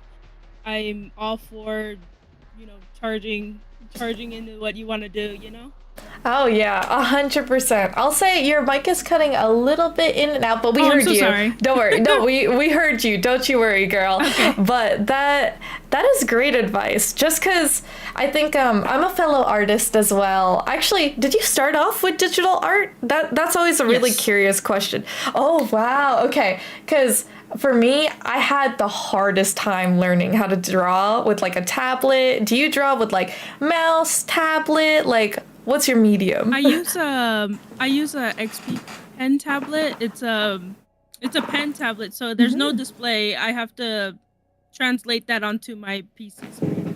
Oh, me too, actually. Okay, so I've actually broke one of these before. I'm holding it up. I know you can't see it unless you have my stream up, but I have Yeah, I a can Wacom tablet. It's like $70, doesn't have a screen either. I feel afraid to like, people say the screen is better, but like to graduate your tablet and get like a bigger Right. one, I'm like, Yeah. I'm gonna I forget hear how what to you're draw. saying. I hear what you're saying. But You I gotta love relearn that. because now it's like you're back on paper almost. You know? No, 100%. So Yeah. like, oh, I could ask you so many like artistic questions right now, but it's really good to find a fellow like actual tablet user, not like the virtual screen, because I feel like it's Right. tougher actually. But Yeah, I've thought about switching, and I was like, no, I think I'll stick with the pen tablet. I know. It's actually quite unique that you started off with digital because for me, for the longest time, I even experimented like with watercolor and stuff like that. Do you have any other like art mediums that you like to get into? Yeah. So I do dip my toes into Blender a little more Ooh. recently, but I'm still learning the software overall, and I would like to create a 3D model, a fully functional one sometime soon. And that's been really fun to work with. Um, and then I'd say pen and paper, markers. I know that gouache is something I want to try as well, Oh, but oh my Yeah. gosh. We love a motivated girly. I'm like clapping silently. I feel like I look like a little crab, but I just think like it's amazing that you're so versatile. I know me reading out your little blurb that GMG had there said you wanted to be like a jack of all trades. I know one of your core facets is art, but are you looking into doing like programming or music, like any of those types of creative outlets as well? so I do play the violin, and I Oh. am wanting to compose my own music if I were to, you know, make my own video game. I know I wanted to work in the gaming industry, but I want to also make my own video game on the side in life. But Yes. that is something I want to do. Oh, that's awesome. Oh, you have all of the creative genes, I feel like. I played the violin for a little bit. I was not as good at it, so I commend to you. Like, I have no idea how long you've been doing it, but I've, it's I've like started tough. I started the same time I started like taking drawing seriously. Oh, wow. Oh Yeah. my gosh. That's amazing. I guess Yeah, it's been a minute. I wanted to dive in a little bit on like the challenges that you had to overcome, like all the different ones that you've experienced through your childhood or even up to now. Uh, what did it teach you, like about yourself or being a creator and a student? So it taught me to be humble. I'm very happy about my beginnings regardless of how how difficult they were, because it has taught me to be humble, and it it taught me to use like my hardships as fuel to keep going as well. And Mhm. never once did I let my hardships bring me like down to where I couldn't do anything. I was just like, no, I'm gonna move past this and I'm gonna keep going. And that's one of like the toughest, I feel like, stories or lessons to learn. I mean, we're probably gonna fail more than we succeed. So like getting back up Right. is like the 100% number one best I guess trait that you could have. And you're a fighter girl. I love it. But I guess diving in deep, have you made or like published any games? Have you done any like game jams so far? I have yet to participate in a game jam just yet, but I have been messing around with RPG Maker a lot Yes. recently, and I I'm learning how to do some code as well. I'm like self-learning because although my college is offering that as a course, it did not fit in my big Oh schedule. no. But you know, I learned how to draw on my own. I learned how to do. This is just completely irrelevant, right? Some mechanics on my own, so I could Ooh. do coding as well. Yeah. Oh man, you are a jack of all trades. For me, it was interesting because I have the same I guess vicious ambition to make my own games. And like when I have a vision, I always want to like learn how to do every single thing. So I was like, oh, I'll need to learn Right. programming. And then I'm like, oh my God, I want to make it 3D. So let me go learn some Blender. Like it just so Yeah. happens we fall into this like rabbit hole. But I highly encourage you to try going into some game jams. Who knows? Maybe we'll buddy up. It's a really fun experience. But I'm glad that you're looking into it because especially if you learn like the programming skills, you're gonna be unstoppable. Let me tell you. I can't wait. I cannot wait. Oh yeah. What is, I guess, this is kind of diving into your future and like where you kind of want to imagine yourself in the next like post graduation. What type of, I guess, company would you like to work for? Do you want to work for a AAA company like PlayStation, or would you want to make like your own indie game studio? So I think where I stand with this is making my own indie game studio as of right now. Um, but in order to fund that, I would, if possible, I would enjoy working for Riot Games if it were, possible. I think it is possible. I believe in myself, and even if it doesn't happen, I mean, oh well, right? I was gonna But, say that's a good choice for the companies. I know Riot has a really good company culture. Is that like the type of games that you've been playing so far? Like, what's your game toolkit right now? So I'd say competitive games are like the games that I play in my personal time. And then, when I'm around others, I love showing them the games that like built me up when I was growing up. Oh, I So love like that. GameCube games. That's why I include them both because I play them both so often because I'm around people a lot. And I feel like you having just like that well-roundedness, it's gonna make you a really great game developer. I myself, I grew up doing a lot of MMOs. So when I got into college, right after GMG had like basically showed me like, whoa, this could be a path. I didn't know I could be a game developer until I graduated high school. So for me, I started expanding, playing different games. I used to be afraid of the Minecraft zombie. Like I was terrified of horror games. But now I could play like Dead Space, all of those crazy like scary titles. I feel like at least for me, GMG has really changed the way that I even play video games, but I'm glad that you're so well-rounded that you like pay tribute to a lot of these other games that are not as popular to this day and age, but you still can have a good time, You can have a good time. Right. So, I guess I do want to dive in deep a little bit and ask you like, what is the very first game that you remember playing? Like something that just sticks in your brain. Is it on the GameCube, DS? What type of game?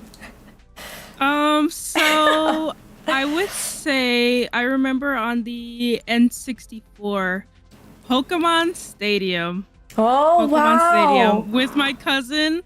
That was big. And then into Smash Bros. So Oh wow. Okay. Yeah, you must be a really good competitive player though. I have to say I tried playing Super Okay. Smash Bros and I was so bad at it. I'm not going to lie. I feel like I'm just going to be spamming moves. But oh man, I would love to dive in to see like your inspirations like because of the GMG scholarship, have you been able to get like different opportunities to talk to mentors or who I guess is like an inspiration to you now?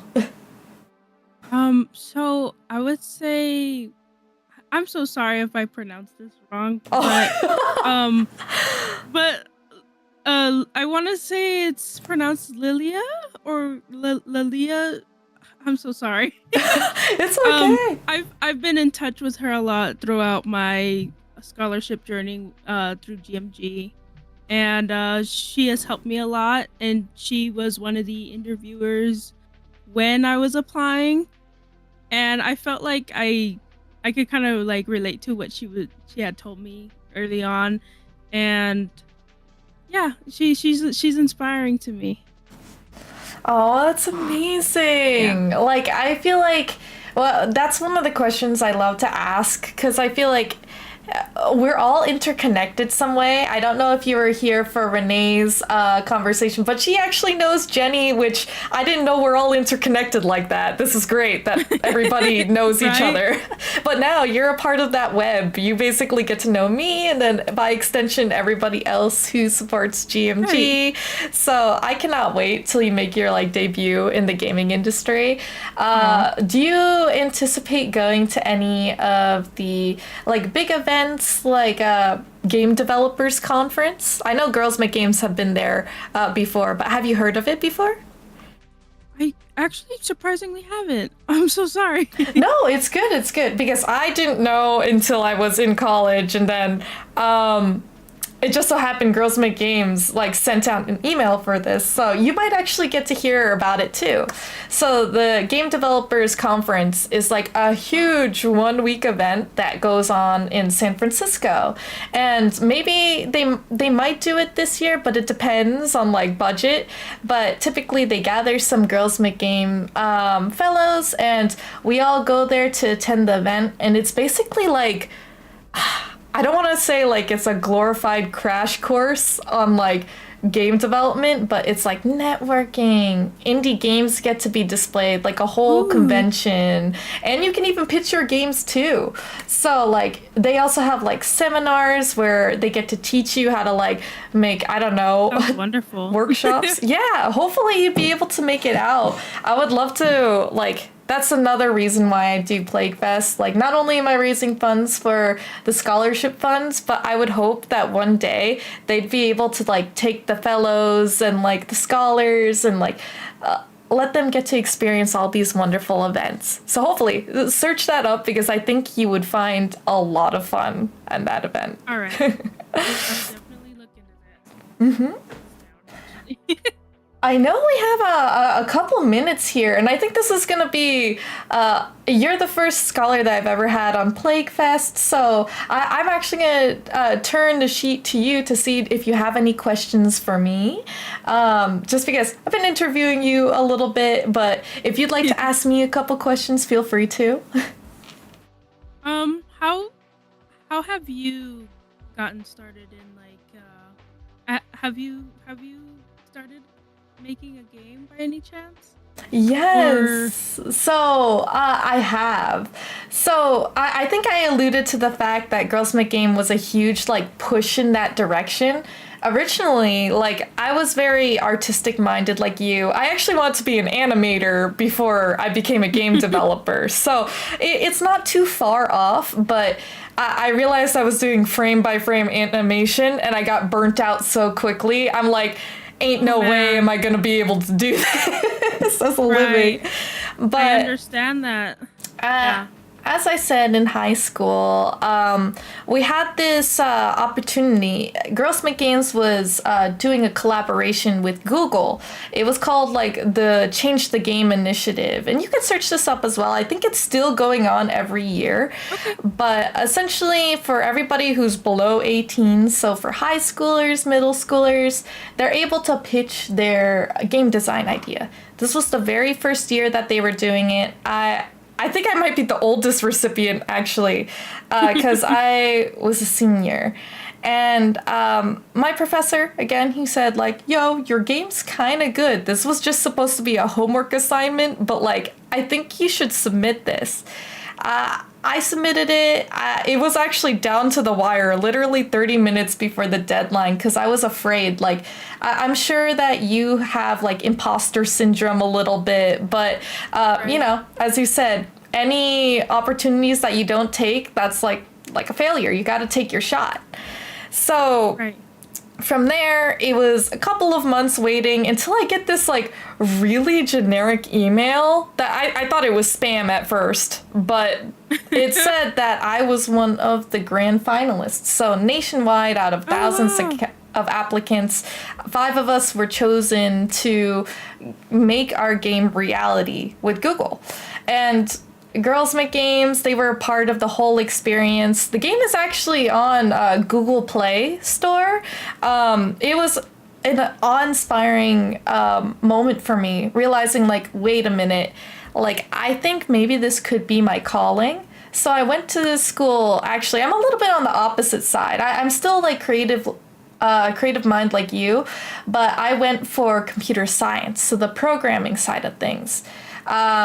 I graduated in 2022, and essentially we have capstone projects that basically make us make video games. So I actually have technically 3 games out right now. They're kind of more like demo experiences, but I mean, they're out there in the world now, so that's why I highly encourage you to, like, you know, even if it's not perfect, make a game while you're in college. It's super fun, and even if it's wonky, people will like it. People will play it.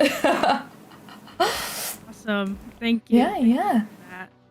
And feel free if you have any other questions for me. You can always, like, just rapid fire it to me. But I just want to say in chat, if you have any questions for Kathleen, feel free to drop it in here, because her story is really inspirational, and I just want to hear a little bit more about, like, your art journey. So you're already trying to learn 3D modeling. You've done a lot of 2D art.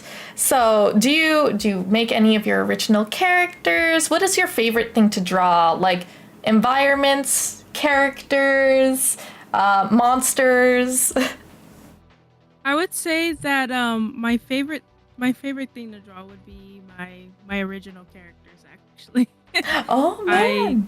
I do that a lot. I do that often. I'd say there's this one character I have I guess a favorite of. His name is Rio. Ooh. Yeah, and he was inspired by another artist, actually, one day when I guess I was in this community, and I was able to create him, and they were put into, like, the story kind of in a way. Oh wow. Yeah, so he stuck with me, and now like, I've kind of separated him from that story since that day, but at the same time, there's still, like, some roots that are there, but he holds a very favorite place in my heart. Aw, I would love for you to, like, well, you have my Discord. I was gonna be like, is he a handsome guy? Can you, like, send him via the DMs? Because I would love to drool over art. So, yes, I would love to see. Have you ever thought of, I don't know if you have, like, your own, like, character or world, like a series? Like, I know a lot of artists have tried becoming, like, a webtoon artist, but, like, do you have any, like, projects like that going on? I had started one, but I would call it more of, like, a pilot kind of episodes to the webtoon, because I didn't really do much with it for the start of it, but I'd like to restart that and like have an actual long story on Webtoon for it for the first one, and then go more into that as Oh well. man, also send that link to me because I am an avid webtoon reader. I will subscribe to it and I can't wait for you to actually like start churning Awesome. out content. I did have a couple questions here in chat. So I do think that we had answered this a little bit ago, but they asked, are you looking to join a studio full time or be freelance? Or found your own studio. I know I think you mentioned you wanted to make an indie studio, but would you do that immediately after college or would you do that like maybe sometime down the road? I would probably like to do that sometime down the road. I think I have a couple of people in mind when it comes to like kickstarting my own studio. Yeah. Yeah, that's So it could awesome. be sooner rather than later, but as of right now, probably a little bit later. Yeah, I would agree. So that would mean like would you want to get that experience from I think you said you would love to be employed by Riot Games, but as an Right. artist, do you think you'd want to go like freelance so you could touch other different games? Yeah. Yeah. Yeah, I feel like it's really Well, versatile yeah. as an artist. So I'm really excited to see where your footprint lands you. But yeah, honestly, I just made an announcement earlier on that I had made my quote unquote indie game company official because you have to do like file for LLC and stuff. Really daunting for the business side of things. But like, much like you, I wanted to start my own indie game studio. Hopefully, my creations will resonate with others. But I'm hoping that your characters, your experiences can resonate and inspire others as well. Which I guess let me just double check a couple of my questions here just to see if we I asked you everything I would love to know. But let me double check here. Um let's see. So, what kind of stories and experiences do you want to like create through your games? Like, do you have a game genre that you kind of gravitate to that you want to make? I I really love puzzle games actually. Oh, Yeah. really? That's the genre I really like to stick with when it comes to the idea of creating a game. But I want it to also push a story. Um a story that could resonate with others and inspire others. I love puzzle games. I not not to down talk myself, but I wish I wasn't so dumb sometimes because some of these puzzle Oh games my be gosh. brain teasing No, me right listen. now. Listen. I have trouble to like solving them as well. You're not It's alone in that. But I honestly find like a lot of humor in like trying. I'm like, no, I'm not gonna get this, but I get some help here and there. it's so funny because I know you do live streams sometimes. So like I legit have sat here one time for a full hour being like, am I doing this wrong? Like moving a piece back and forth, not sure what to Yeah, do. So yeah, I've been there. I agree. I can't wait to see what type of game you make for that. I guess we're running up on time here, so I guess I want to ask you a little bit more about I guess the experience in the gaming industry so far. Like just a couple moments ago when I was talking to Renee, she mentioned that there was young girls that were like being bullied for liking Minecraft or things like that. Have you experienced any like I guess hardships being like a girl that really wants to make games or kind of I don't know. I feel like there's still a stigmatism that like games are for guys. So far, I thank goodness I haven't faced anything like that. But so far, my experience in the gaming industry, ever since GMG had opened that door for me, it has been very pleasant actually, and it just furthers my my like encouragement to like do this, to keep doing this more. Like I'm doing something right. I feel like I'm doing something right by doing this. I think you are too. You're having the same feelings that I have. I call GMG like a safe bubble. I kind of wish Right. I found it when I was like growing up instead of like, I don't want to say the tail end of like 18-year-old to college I years. found it when I was 18 as Yeah. well. Like I think I was right on the border of like not being able to apply actually. Yeah, me But, too. Oh my god, we But have the same. I was like, oh my goodness. Yeah. We have the same lore. Our origin stories are lining up. So, but ever since, like, at least for college, it might be a little bit of a different experience for you. Like, do you have a lot of like female colleagues in your day-to-day like college classes? Because for me, there was only like 2 other girls on every single class I've ever had. So. I do actually, and they're all interested in like the gaming field as well. Most of Oh wow. my art classes. Yeah. So Yeah. that's actually wild. You blew my mind right now, because just a couple years ago, it was definitely not like that. I know, like for programming, can I guess see it's a how. little different, but that must Right. mean that Girls Make Games is making a difference, because now there's a lot of people who know that you can make video games, and there's a lot more representation. So I'm so happy about that. Just hearing your insight makes my heart warm, because like feels like with each year we go stronger by the numbers. Yes. But Indeed. I could feel that happening too. Like around me, I see stuff and I'm like, oh my god, yes.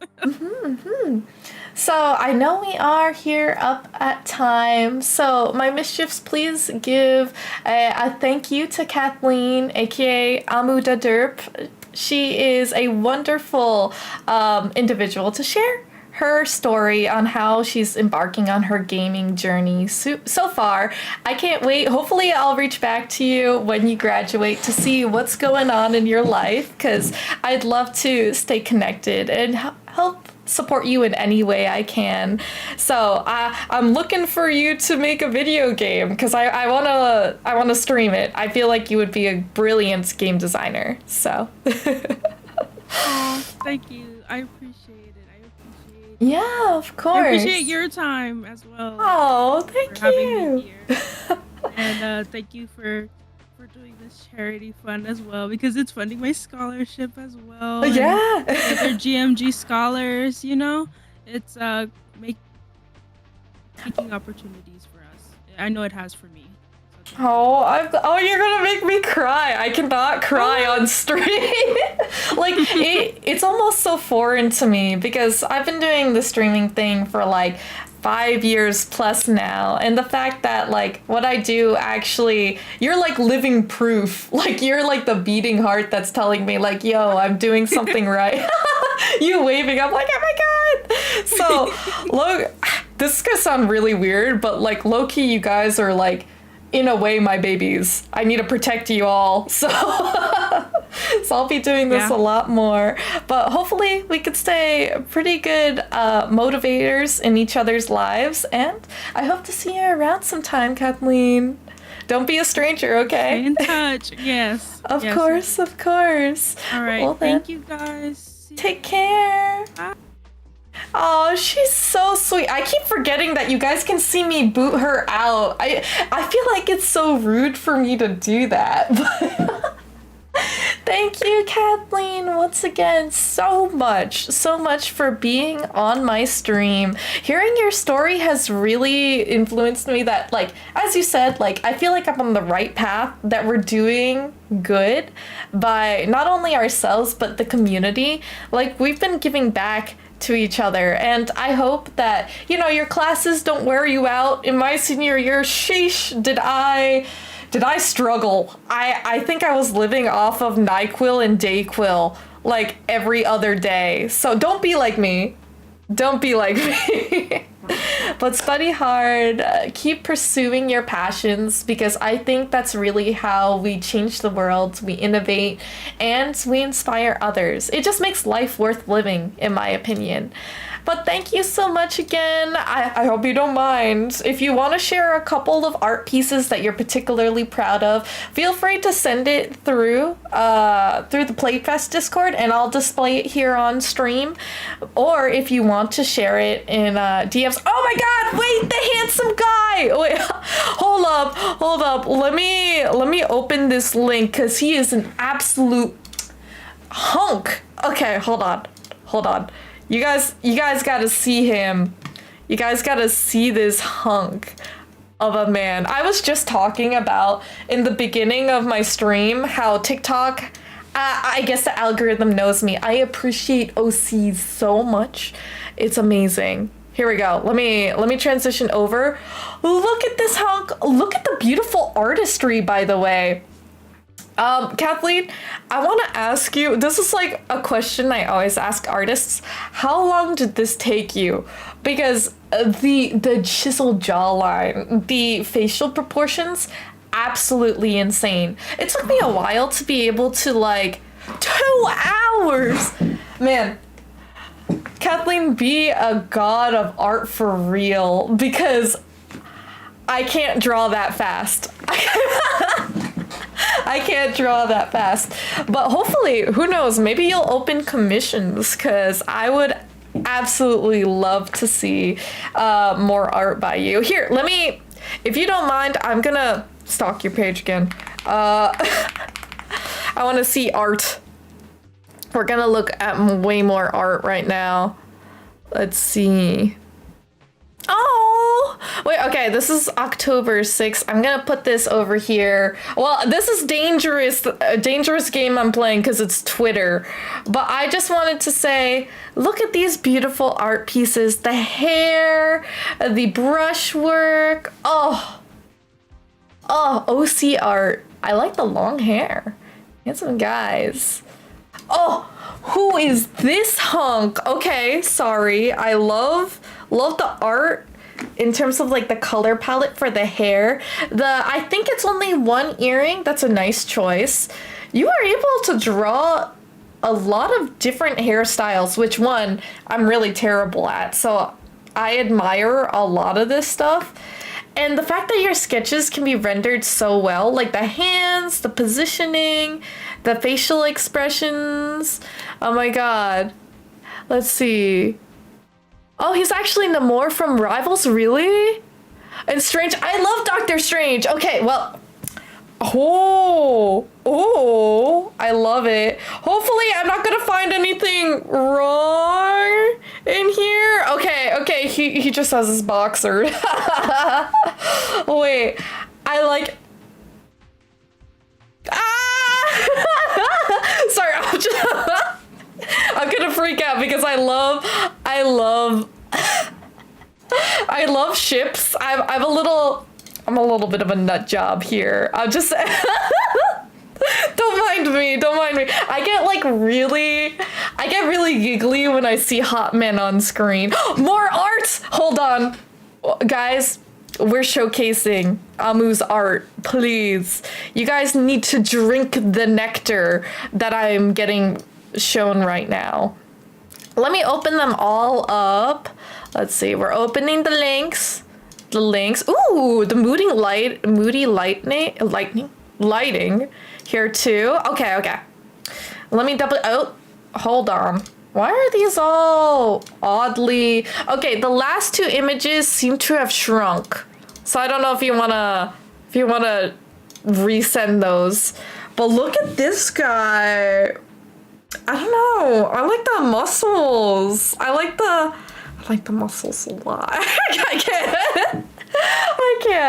I'm really freaking out about how good this art is. But Scrubs, thank you so much for staying with me. We do have another segment here that's gonna be super fun. It's gonna be our class in session, which I realized I didn't draw the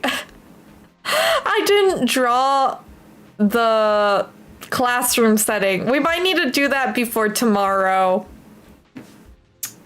I'm realizing that, but you know, it's a-okay. We're still continuing on with it. But thank you, Scrubs. Hopefully you'll be able to remedy your internet issues so you could salivate to the art with me. Also, I love the way you draw females as well. Is this Amy? This looks like a personified version of Amy. I never depicted her as blonde because I guess hedgehogs have quills, so I imagined her with pink hair, but I actually really like your rendition of how you portray her. I really like it, especially because she curvy, she thick. I would think that she has lots of muscles to carry on that crazy gigantic hammer. Also, love how like girl boss energy coded she is with the car as well. I'm loving it.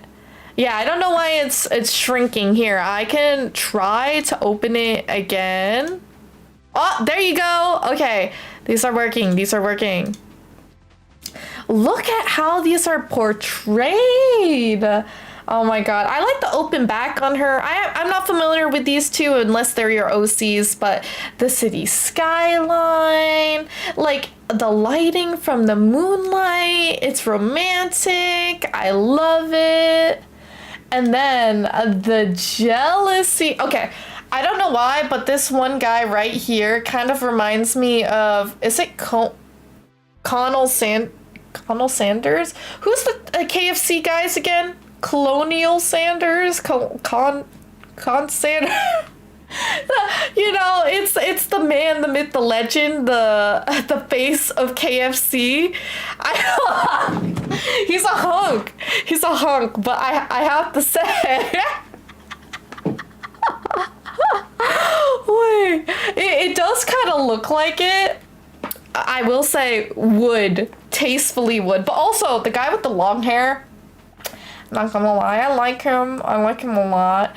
But also the hair, gorgeous. My sister has really curly hair because I'm of Filipino origin, so it's either you got pin straight hair or you got really curly hair, either one, nothing in between really.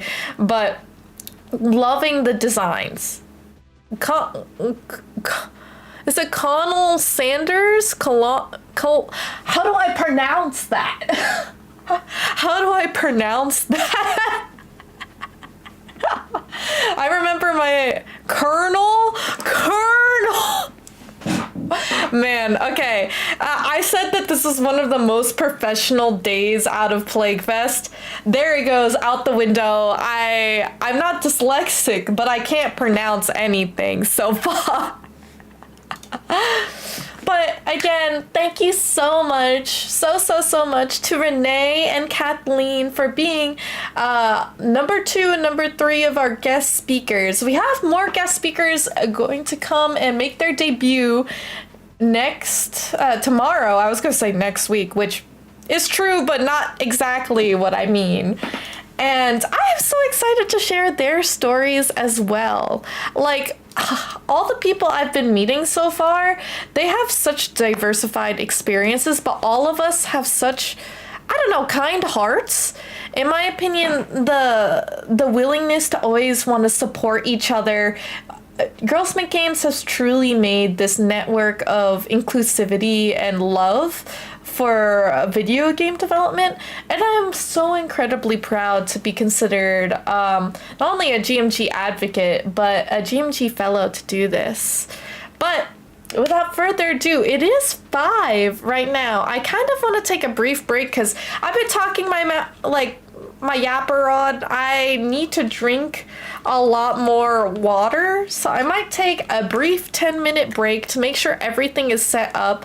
To be honest, because I didn't draw the classroom setting, I'm gonna be able to do it tomorrow because I'll be using maybe my VTuber for half of it.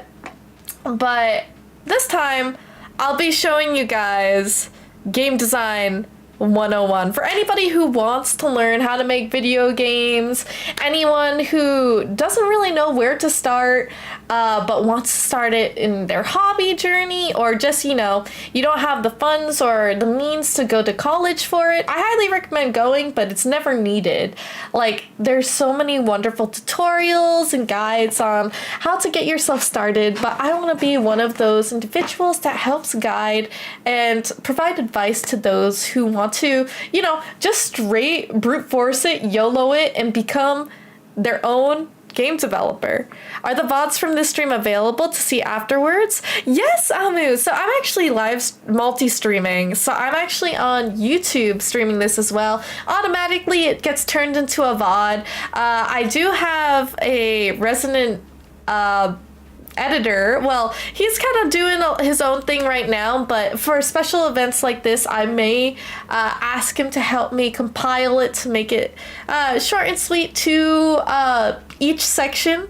But I'm really, really happy to know that all of the VODs will be up there for you guys to watch. But Amu, thank you so much for coming by. And if you want to stick around for the Game Design 101 class, I'd be happy to share with you, because it's kind of a little short and sweet, to the point, but I have a lot more advice to give to others. So let's get on that break real quick. Gonna refresh you guys on the milestones, incentives, and all of that. Quick reminder that a giveaway is going on right now. So if you guys do !ticket, Girls Make Games has given me a lot of branded t-shirts, 6 different types of, 3 different types of branded t-shirts to give away, total in 6, and 30 different game keys, 10 of each of their published games, which honestly is absolutely amazing. Like, it's really, really cool. So here, let me refresh you guys. There's only 3 entries right now, but I'm hosting a GMG t-shirt and game key giveaway. So you get your first ticket free if you just do !ticket in chat, and you'll be able to get a chance to win some of the giveaways. Starting tomorrow, I will be pulling for 5 winners each day to give away 6 branded t-shirts or 30 different type of game keys, which is respectively from the GMG published games, Find Me, Shredded Secrets, and What They Don't See. So join the giveaway, because we'll spin the wheel and you have a chance to win any of those prizes. Yeah. So buy your tickets now. The tickets are 500 Parmesan points, which you can gain just by watching. So if you've just had my stream up, chances are you have enough to already purchase multiple tickets to better your chances to win these giveaways. So I'm giving you guys a head start, but tomorrow, you'll be able to also add in some more tickets. All right. Let me take a brief break and I'll get set up.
All right, my lovies. I'm so excited. I really, really am. Oh my god. Thank you for the welcome backs. Okay, I'm not gonna lie. I don't think I can drink coffee. I just had a latte today, and it's not sitting right with my tummy. A little tummy gurglies, but also I think it made me dehydrated. I don't know. Does coffee do that?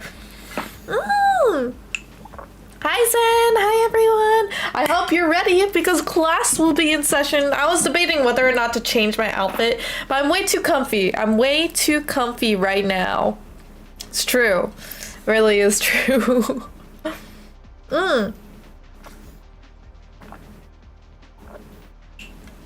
But class is in session, guys. All right, let me go ahead and grab. I think we're gonna do the It's Plaguefest audio. Oh, it's probably jarring right now. There we go.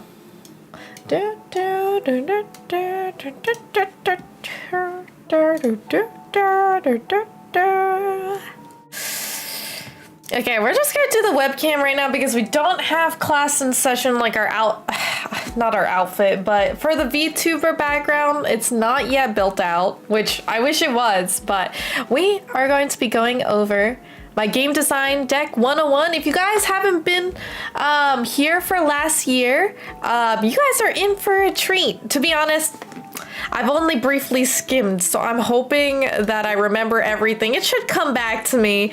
It should, at least. But I also have additional notes here that I've been wanting to add in, but just haven't had time to do so. So let me go ahead and share with you guys our Game Design 101 deck. It's kind of chunking a little bit. Hopefully it's okay, though. So, there we go. Welcome to class! Intro to Game Design 101 with Professor Nez, yours truly. I have been making games for over half a decade now, starting from when I was 18 with my game Symphony that's on the Google Play Store in collaboration with Girls Make Games and Google Play, and off to make a bunch of different games from game jams, so like, you know, with time crunching and different types of experiences, kind of like a 3D, not visual novel, but I guess narrative driven story, as well as roguelikes to murder mystery, visual novel-esque type of games, to now a rhythm game. There is a lot of mediums that I have already started my journey with. And it's kind of weird for me to think about, but I have also trained many girls and helped them through summer camps at Girls Make Games, helping them with their programming, learning how to make their very first platformers, and designing their own video games to pitch for AAA publishers and not indie game companies, but AAA companies such as Nintendo, PlayStation, Electronic Arts, Crystal Dynamics, you name it. So I think I've probably taught more than 300 to like 500 girls. And then some. I still love teaching people, and I want to impart my wisdom onto you guys. So Professor Nez is here to help you guys hear what it really takes to make a game, and everything in the ins and outs of, I guess, just knowing the gaming industry. So, what we'll cover today, Chapter 1, what are games? What comprises of them? What really makes it a video game? Chapter 2, what makes games great? Chapter 3, how games are made? Chapter 4, things to know at the start if you want to start your game development journey, as well as questions and answers at the end. I have other sections that I will be interjecting time again here, but I would hope that you guys learned something from this slide deck. There won't be a pop quiz right now, Not right now, at least, but maybe in the future. I realized that my webcam is directly on the head of my little model, which is kind of funny. But lesson 1. What are games really? Games is media, specifically interactive media. Media in general can encompass film, music, dance, literature, anything that really has a creative outlet to share and impart knowledge to other people. But games has that really special uniqueness to it that sets it apart from everything else. Film, music, dance, literature, typically all of these experiences is, I guess, perceived and enjoyed as like a form of a play or sitting down in a movie theater to watch it happen. What is really crazy about this is the interaction with the work. So we're already seeing emerging types of media where they combine this type with film. Like, for example, episode of Black Mirror where you guys get to choose yes or no to determine the pathways. That in itself is a gamified film. But games from the get-go, it's the one and only mediums where the observer and the audience can play and influence what happens. The control is given to the player, which is something you can't really get with dance unless you're a part of the dance, but then you're displaying it to your audience, right? Music, typically you're displaying like in an orchestral performance or in a song to an audience there. And literature, typically it's either a solo endeavor where you're reading it and experiencing it yourself, but you can't really change what happens to the characters in the literature. It's already set in stone. But for video games, for example, if you're playing a shooter, if it's a competitive game and you beat the team in front of you, that influences whether or not you win or lose the game. Or in interactive story games like Telltale Games, if you choose an option, your path may be drastically different than your friend's playthrough, where one of your favorite characters might survive or might die. So it's really, really tough to compete in this type of area because games has that special extra leverage that there is basically many stories wound up into one because nobody's game experience is going to be the same experience to the next person. Now that you guys know what games are and what really makes them into a game, I am going to ask you guys to participate in this little interactive segment. So, in chat, tell me your favorite games, guys. Tell me your favorite games. Right now, I have a special few of my favorites that I really, really love here. For example, Death's Door is my beyond favorite game, which, to be honest, I wouldn't have expected because it's totally out of left field of the games that I grew up with, which is MMOs and a lot of like crafting, sandboxy type of video games. But Death's Door, I love combat, I like hack and slash, but it's like, it almost plays like a roguelike. It's got like dungeon aspects to it. And it's just the first game that I really 100% completed with all of the secrets intact. So Death's Door is vastly different from Little Gator Game, which is an indie game experience, which I think was only like maybe 6 hours of my time, but it's very wholesome. It's about togetherness, but it's exploration and platforming in a 3D space. Also, Reaper God Spidey, I will redeem your slap in a little bit, but don't slap the teacher. I'm teaching you guys about game design 101 right now. So, sit your butt down and participate. Pay attention to class. I would say a couple of honorable mentions will be Smite and Dying Light.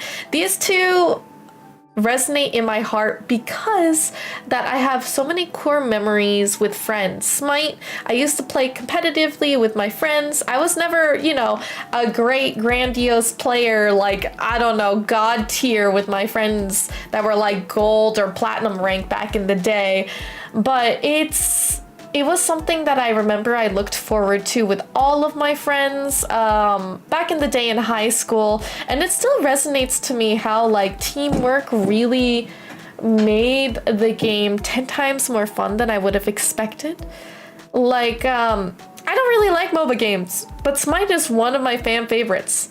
Then again, Dying Light, I never would have thought any horror games would make it to my favorite games list. But Dying Light, now they have Dying Light the Beast, and I cannot wait to play that.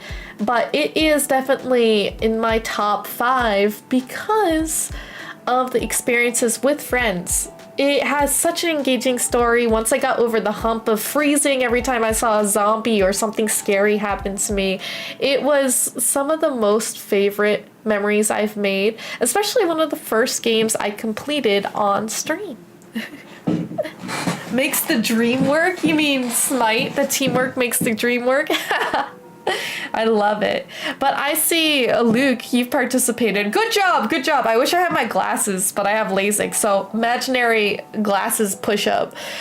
Final Fantasy VII is your favorite. And what's the reasoning why? I would really love to hear your thoughts on it. And Storm, Me-Side and Baldur's Gate 3. Both have really different stories, very engaging, and different types of mechanics. So I'd like to hear your take on why those are your favorites. And Reaper God Spidey, here is your slap. Only one slap for the professor. Oh, God, that actually like got cheek meat there. It's like, I could use the tips of my fingers, but the palm I feel like is a little bit on the safer side. I wouldn't want to have my cheeks so red. Oh my gosh. I'm just looking at some of the different sections right here. So let me double check and move on to the next segment, which is lesson 2, what makes games great? Because the interactive segment, we got to hear from a couple of you guys on reasonings why it's your favorite game, but why is it such a memorable piece of media that sticks and resonates to us, but also shapes us into who we are? It is all about the great player experience. The commonalities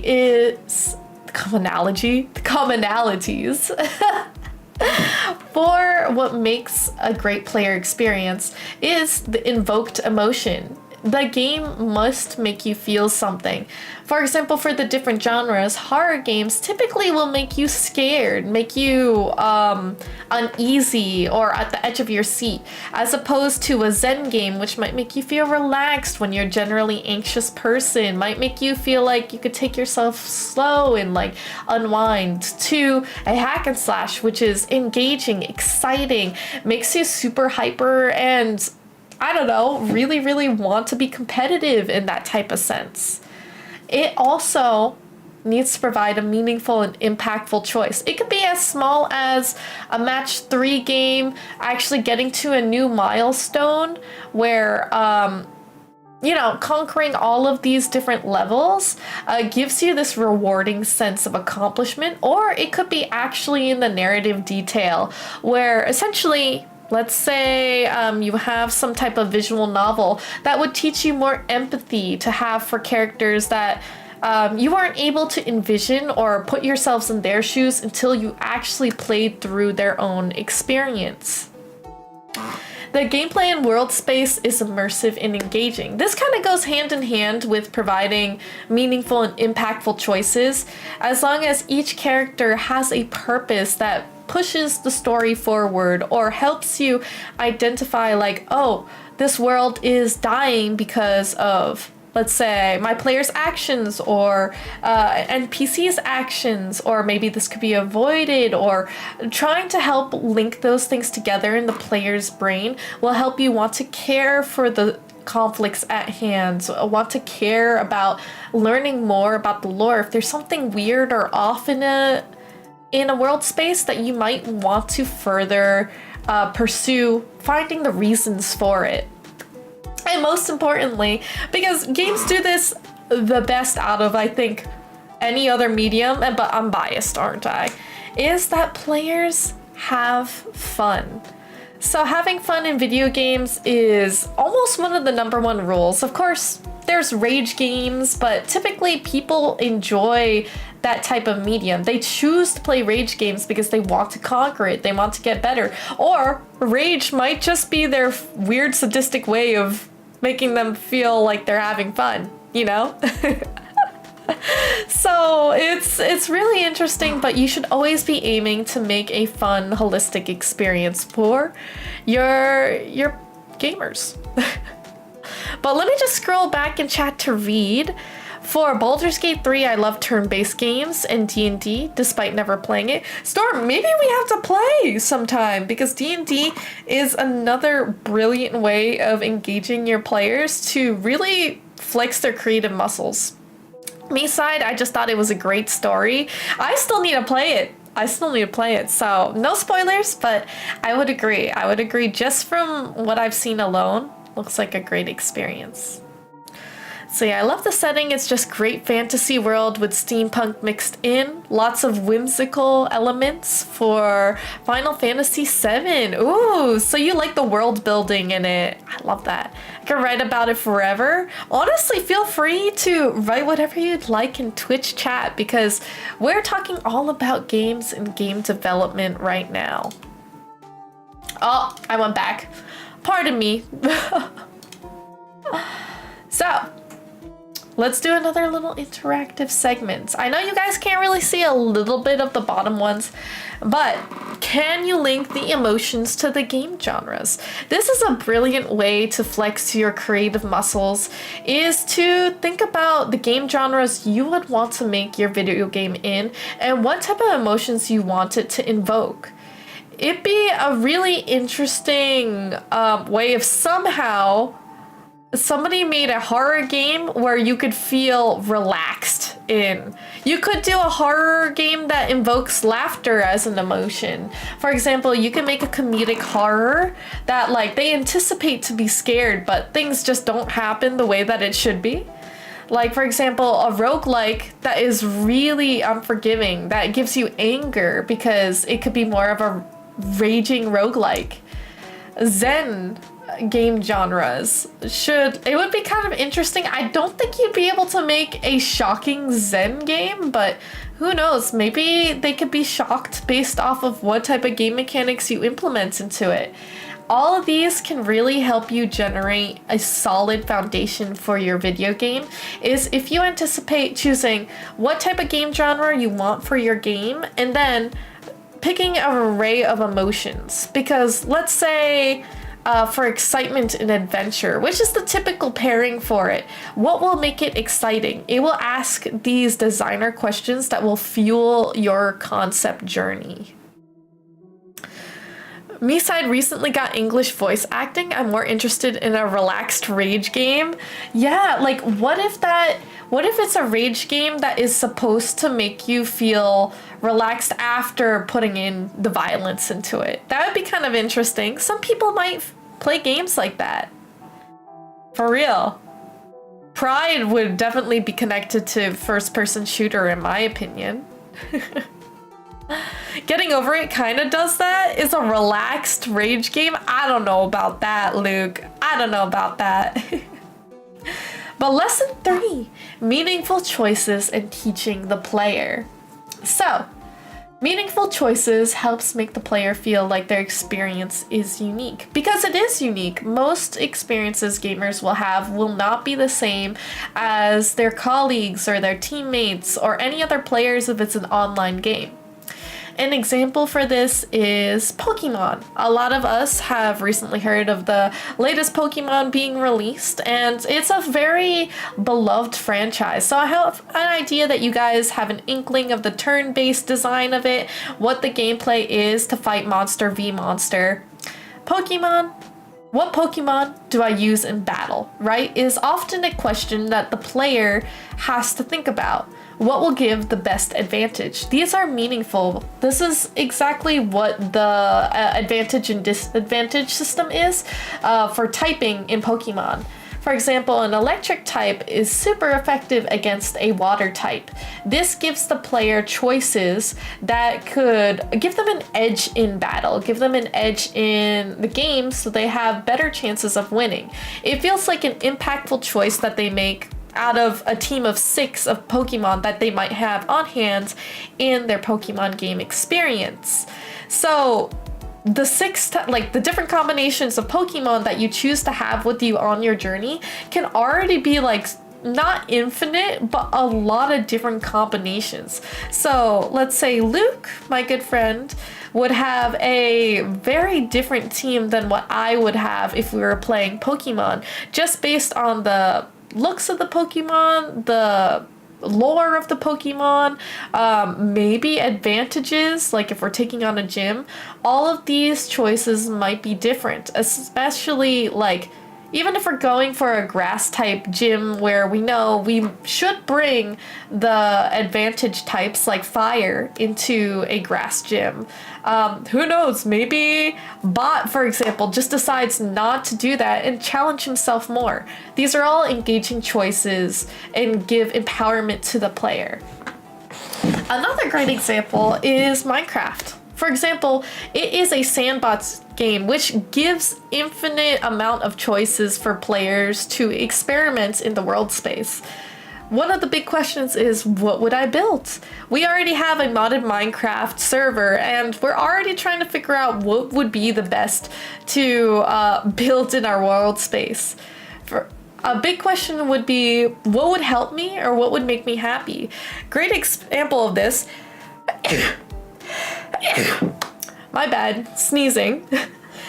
One great example of this is that at the very beginning, after having modded Minecraft server experience for the first day, the boiled one, which is a horror entity, kept killing me time and time again.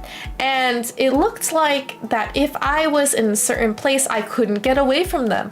I theorized that maybe I could do double walling on my house.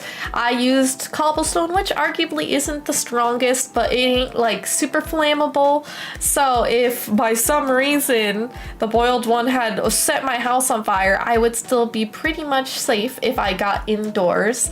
And I also built on a side of a mountain. So for anyone like the Man of the Fog, which is another horror entity in our modded Minecraft server, would not be able to climb all the way on top of my house, or with their long gangly arms be able to touch me and kill me while I'm indoors. So Minecraft, like the mods, had influenced what type of choices I wanted to make, which is to feel safe. And what would make me happy is the design choices inside of the house, not necessarily the outside, which is meant to protect me. So all of these are meaningful choices, what the player feels like is extremely rewarding. And that is something that, you know, films, musical performances, literature cannot do, because the story is already set in stone. The choices are endless at this point. For lesson 3, you always want to be mindful of that when you're generating your own game concepts, because if you don't give power to the player, you might as well be making a book, making a film, because you don't give them much choice to influence the change around the world in this imaginary space. Now, lesson 4, tutorials. Are they important? This could be a hot topic, but I feel like it's a big thing that I always advocate for game developers to include. I was just gushing about it with Vassum's, aka Natty's, Trash Dungeon game, the indie showcase that we had to kickstart Plaguefest Day 7. And the delivery and the importance of tutorials is essential to a great game experience. We've been playing demos left and right from Steam and itch.io, and all of them should have some type of form of tutorial, otherwise people can get frustrated. I always like for you guys to take a step back and think about gamers. Most gamers will have the intuition that escape is automatically to pause the game or to exit out of the game. But for people that are being introduced to the medium, you have to think about if they have never played a game in their life and your game is going to be the very first influential piece of media for video games that will like make or break whether or not they like video games or inspire them to play and pursue more, you have to think about how you want to introduce and welcome them with open arms. So some things to consider. How does the player learn the game? For example, I thought reload was R, just from previous games that I have played, but in Vassum's Trash Dungeon game, R was actually to reset, so I had lost all of my progress on my first run. This is something that like we learn by actions, and that's okay to have the player experiment, learn the effects of spells or items that you gain in game, or just like the player feedback of what they interact with. But you don't want it to be so difficult that it frustrates the player. Like for example, if I made it to floor 8 and then all of a sudden one simple click of a button like loses all of my progress, that is one thing, which albeit it's a debug feature, so they didn't even intend for R to be a functional control. But to learn the game, some players might choose to use different controls. You have to think about, oh, this is somebody's first game. What did I not know? Is it using the mouse? Am I using the keyboard? Is it better with controller? And what do each button represent so they can have the best experience and play through how you intend the game to be played through. Next one is, what was your favorite game and how did it approach teaching you the mechanics? Just think of any of the games that you like. For example, I'm trying to think. Death's Door has an introductory level where basically we're our very first time on the job, we need to collect or reap a soul. That's what the crow does in Death's Door. And at this time, we have our very small artificial weapon. They give us a training room, but also leading up to the boss battle, which is the soul we need to reap. They give us a structured level design that helps us learn how to jump, how to dodge, smaller enemies to figure out how to create combos. And it's basically leading us in bite-sized pieces for me. It basically isolated each feature that you might need to do, like a dash, like a crouch, like a block. They would all be in each section of the level design, and you can combine them after all of the basic controls have been made. They created like pitfalls, so I had to combine certain game features and actions so I can get to my destination. I felt like that was not so much hand-holdy because you could still make mistakes. Like I could fall into the pit of despair, but me learning how to use and time my dashes or my blocks or anything of the sort helps me get better at the game, and it wasn't so hand-holdy. So that was one thing I really liked, that it was more minimal in hand-holdedness, where it tells you via text and dialogue, but more of an action type of game. Yeah, I did reload, but not the gun. I know, Scrubs. Oh man. Another thing to consider is, have you played a game and didn't know what to do? A lot of these games are typically games made for game jams. So typically on itch.io, they'll have the directions on how to play on the page itself, but not in the experience to teach the player within the game because of time constraints.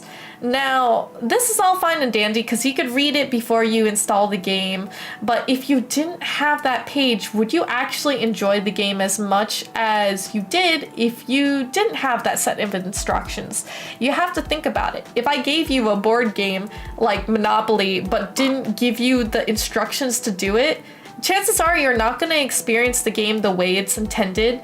And I mean, you could probably make variations of it and have some form of fun, but it's probably going to be way more costly to your experience and not as fun. Lastly, do you want to make it immersive optional, etc. Tutorials do not have to auto-lock you into this experience, especially if you're a game veteran.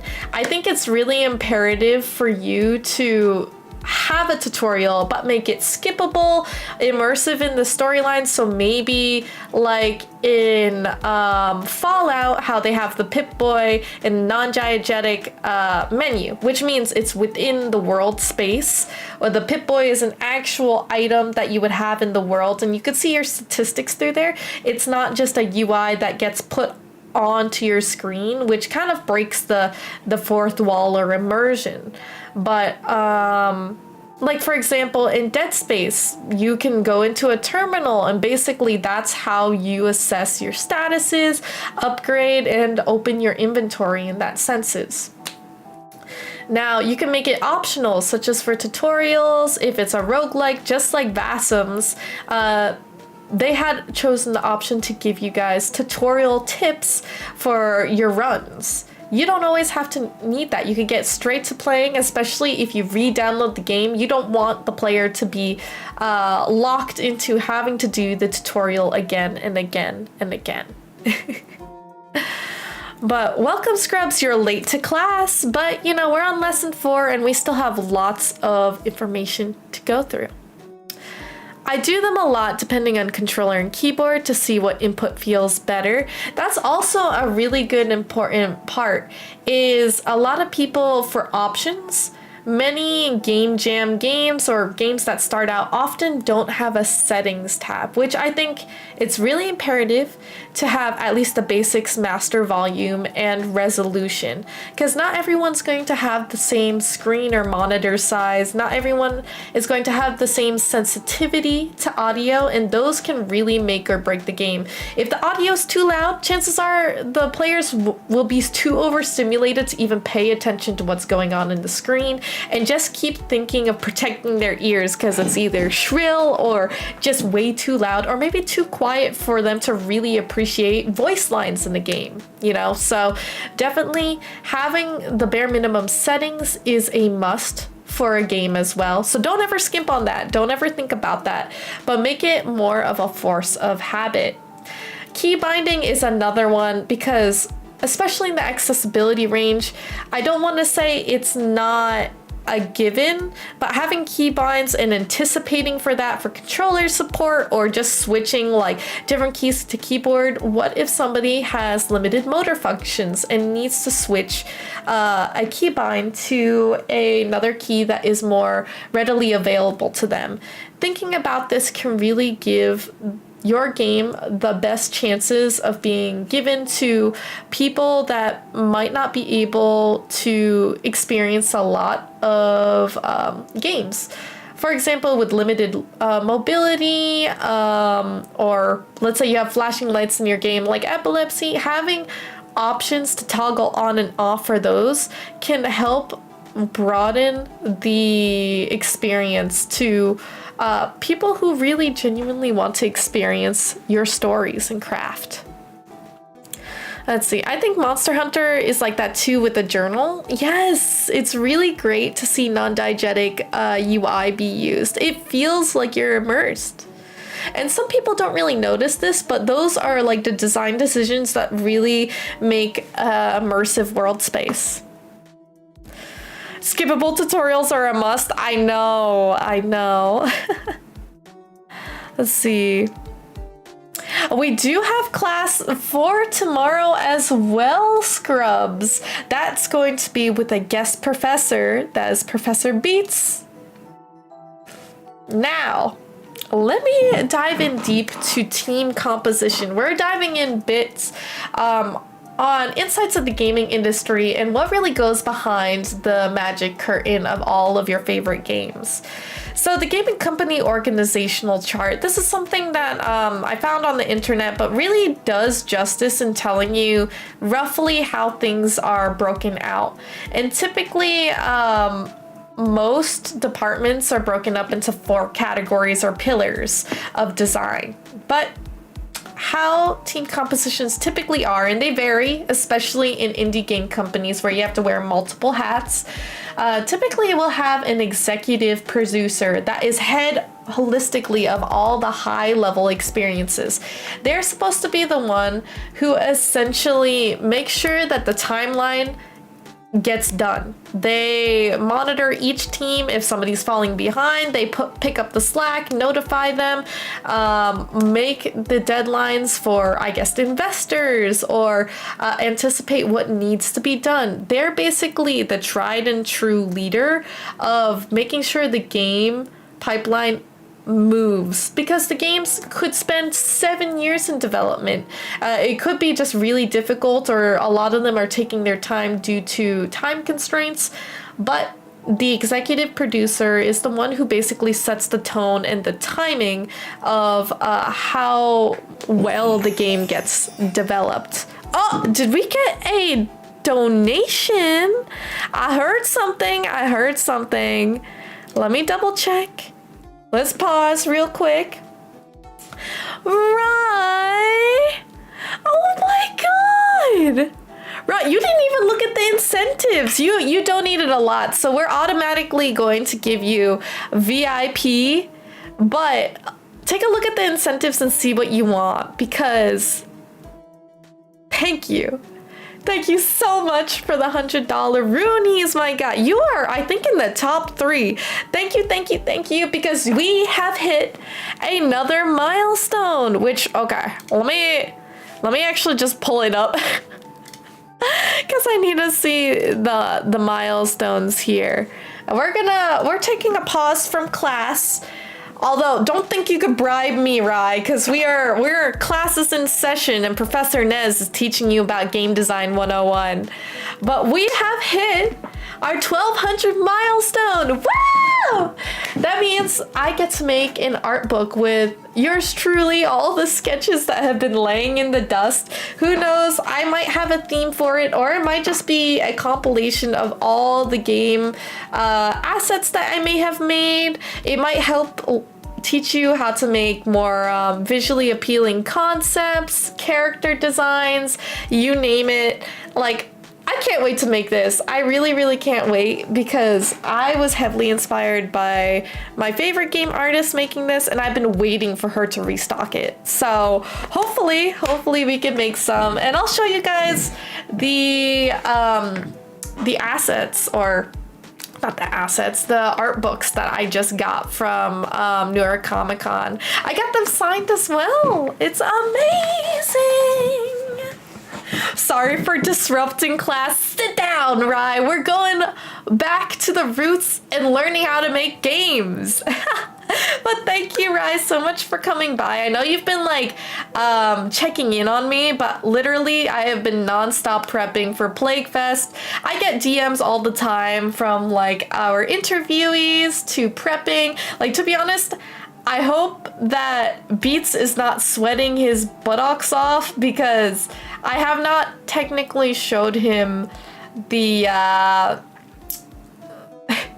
the PowerPoint. So we might be working hard on that tonight. We might be doing that. But thank you so much. That means the next milestone to hit, guys, is 1400, which is a lore video, a lore animatic for a day in the life of a mischief.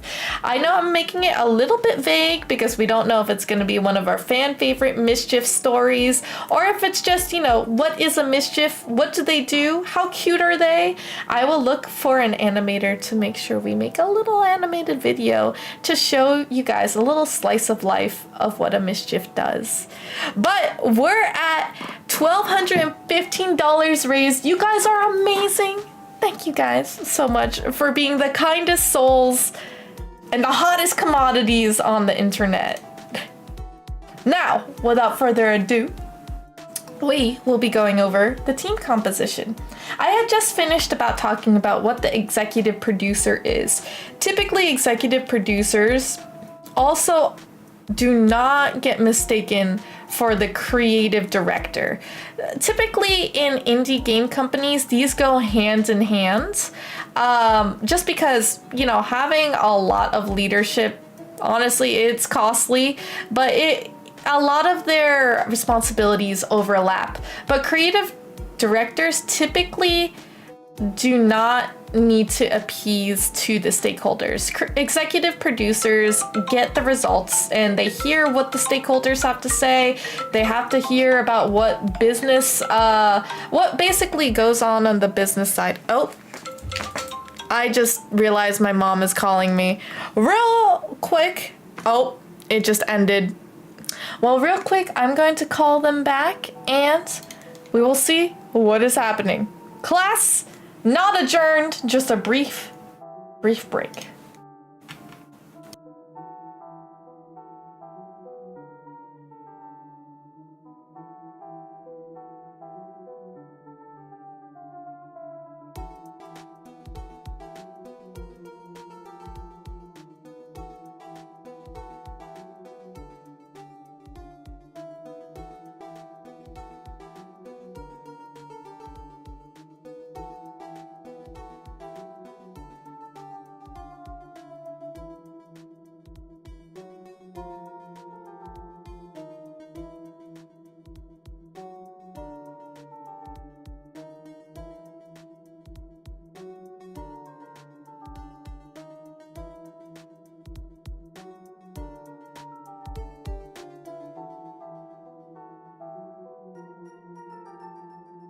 All right, just need to take a step out of the classroom real quick, but I can't believe, oh man, I didn't realize that I didn't turn off my my ringer for my phone. I was wondering what that was.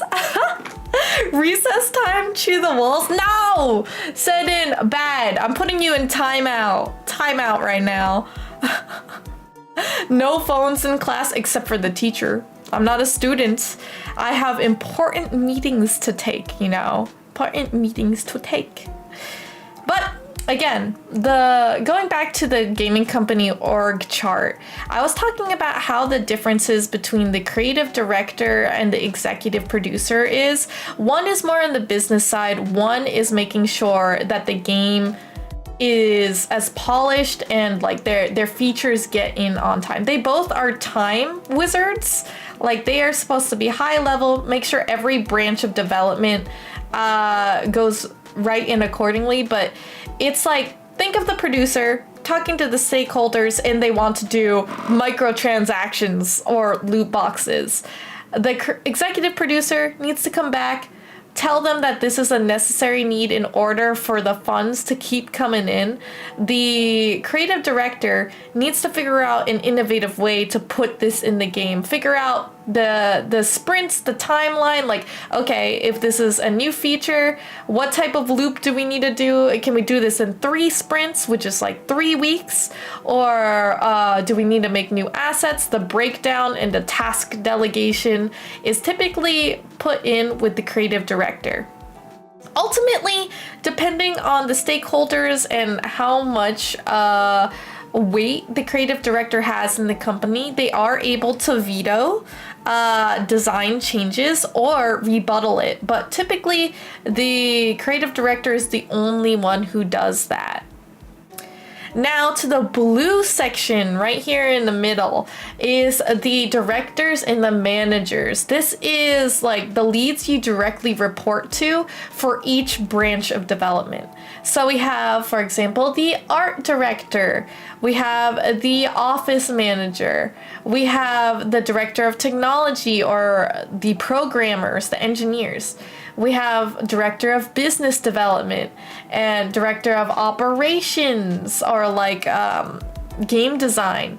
And typically art does lump in art and producership, depending on the indie game company, will have musicians, composers, and audio be lumped underneath one of those branches, but I also consider it to be one of their own departments because it is integral to making the experience. So art directors, this is where the creative director would be like, hey, we have a new feature. I need this done in 3 weeks time or 3 sprints. I need you to make this, this, and this delegate it to your workers. So the art director then breaks in what we call in like development language epics, which is like the big overarching feature that you would need to make. For example, if it's a loot box, it would be given to all of the managers, but they all have to figure out what needs to be done and which employee is going to be in charge of it. For example, an art director would then have like, oh, we need to make a loot box feature. Then I'm going to need a VFX artist to make different variations of the rarities. For example, purple for extra rare, blue for legendary, green for commons. Like, we need to make different variants of it, and I need a VFX artist to do it. So, and then I need a concept artist to draft up what these loot boxes are going to look like. We need some of the artists that specialize in assets. Maybe if they're going to be items, for example, if it's a fantasy game, maybe they have a chance to get items in game that we have, or we need to make new items that are exclusive, like skins or potions that can only be got through buying loot boxes. We need to enlist artists that can do items, artists that can do character design. Senior artists typically help categorize artists to do this. For example, oh, you make X, Y, and Z 3 different models for this, and go. Basically, a lot of these task delegations are shared amongst teams in each department. Now, office manager and business development, they don't necessarily impact the actual product that we play. But for example, if you have an office for your indie game company, making sure that any of the tools that the game developers make are in order, or if they need to be fed or restocked, because if they're coming into the office, that needs to be done. If there's multiple different offices for a company, for example, PlayStation has so many different headquarters and different HQs in different cities, so they need a head office manager to make sure whatever company headquarters that they have, if they specialize in different games, that they are operating as intended for what they need. If they host like events and stuff like that. Director of business development. This is like the relations with the community. This can also be the relations with other companies and like news outlets. Remember, we need somebody who could do marketing that can, once the game is developed, needs to advertise and get it to the right people, the right ears, the right minds. So there is a lot of different people that are influenced in a team composition. Keep in mind, as a fellow indie game dev, a lot of these get assimilated. For example, we might only have 1 or 2 artists that work on a team. There could be somebody who's a solo developer who does programming, art, music, the design of the levels, like all wrapped up in one. So a lot of these branching happens in more corporate lifestyles, or once your company gets a lot bigger. Now, here are some of the last minute tips just to kind of top it off. So, where to start, what type of game engines, etc. I have a lot of different tips for you. Now, where to start? Typically, you'd want to do it based on the development cycle, which a lot of it is research, design, build, and then launch. So research, you'd want to create a likes and dislikes list to identify the core features. For example, if you want to make a roguelike, do additional research on maybe 3 or 4 different games that you like, play through it, figure out like, oh, I don't like how the healing system works in Binding of Isaac, or ooh, I want to change this feature on how you acquire charms or passive passive effects in my games. Just writing your likes and dislikes for each game or potential competitor that you have will help you set yourself apart and make your game more unique than being I guess just a carbon copy of a game that you admire. Research. Don't play just one game. Play, as I said, 3 to 4 and strive for different genres. I might say you might want to play roguelike games, but you might want to do a sandbox game, because what if you want to combine the different genres or take a feature that you think would be really interesting to have in your main genre? So a roguelike that has crafting abilities or destructible terrain, like in a sandbox game. Let's say you can collect, I guess, different like trees, rocks, and forge your own amulets to help you improve your battle in a roguelike. But once you die, you lose all of it, but maybe except for the recipes. Maybe you remember how to build things and you can iterate further. So that would be really interesting to see in a roguelike game, but that's only a feature that you may have come up with if you have played other games outside of your genre. Now, for design, create a simplified game design pillar doc to identify what's important to your game. I've mentioned this before in my game dev analysis sections for whenever we play games, and that is the that's 3. The 4 game design pillars that typically are stated is the narrative or the story, the art and illustrations, so the visuals, the mechanics, so what really makes the game actually work, and the audio. So all 3 of those, you'd want to choose the first one that means the most to you. That's what you'd want to invest most of your time in. As a hobbyist or an indie game dev, typically you will not have every single design pillar be, even across the board. For example, maybe you're an artist, so your art should be the thing that's the most unique and sets you apart from, let's say, a roguelike that might have the same mechanics as Binding of Isaac, right? Maybe you're not a very strong programmer, but your art style and the characters, you can really drastically change the experience with just focusing on that one pillar. So categorizing them from 1 to 4, from most important to least important, can help you figure out where your priorities should be and where your game may be more unique and shine through. Next, again, a tip for design is to envision your full game. What does it have? Create a feature list and break them down to need, to want, to fluff categories. This is extremely I kind of want to say it's a little bit of a double-edged sword, because if you envision your full game, you could dare to dream to be ambitious. And it depends, because if you're an indie game developer, it's only at the cost of your own time or your own budget. Like if you want to commission someone, if you physically cannot do programming or art or music, but it's at the cost of what you want it to be. Right? So if you just create a feature list without the worry about like, oh, how much is my budget for this? You could then really hone your skills as a designer to learn like, hey, this is out of scope. We won't be able to finish this for my deadline. So maybe it gets pushed back and gets put into an update if it's not game breaking. For a roguelike, let's say I really need some type of upgradable system.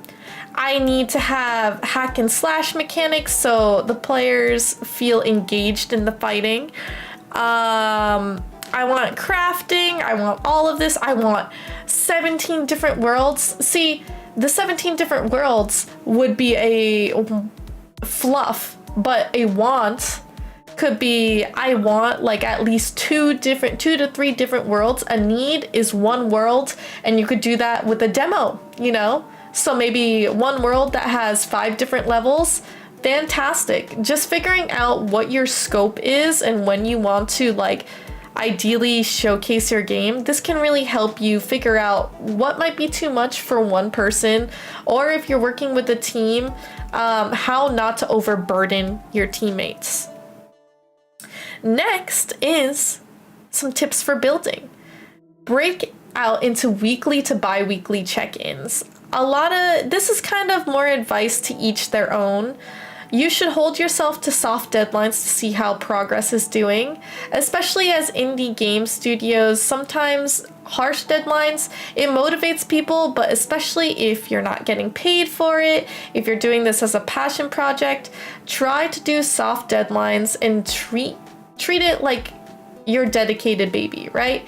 If you want this game to come into fruition, deadlines can help you bolster the motivation to get things done.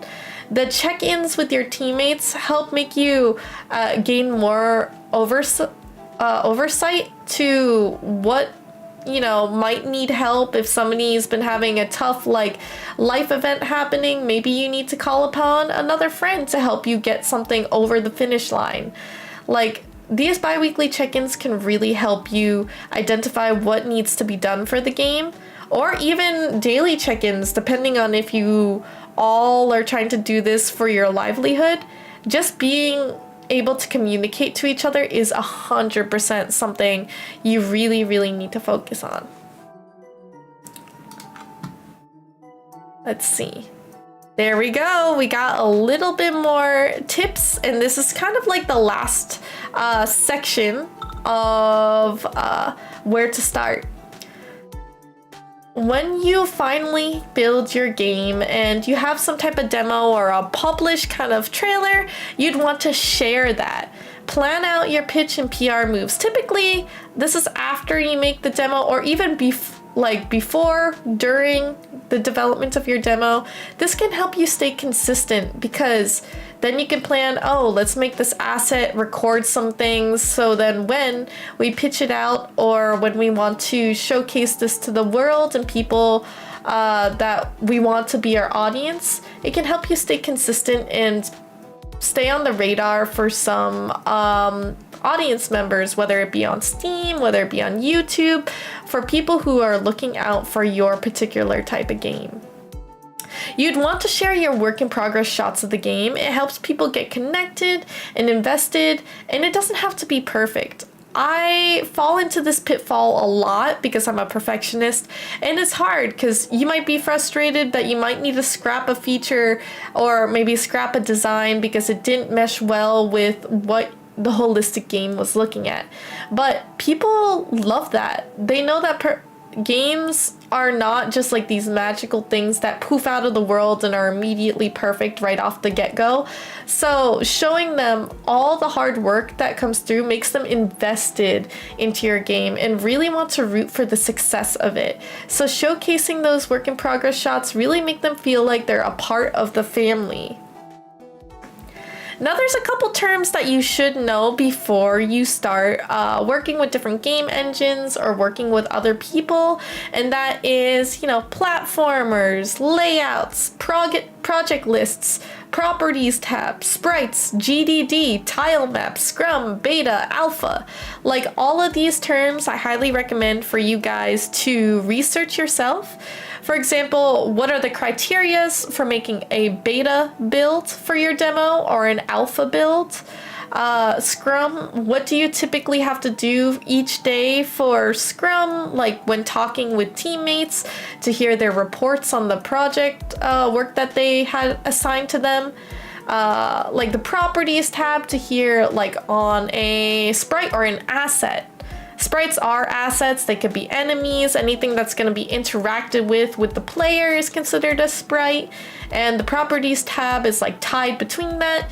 You need to start learning some of these terms so you can make the different connections between what you need to do, each feature, and what you are going to be developing in the future.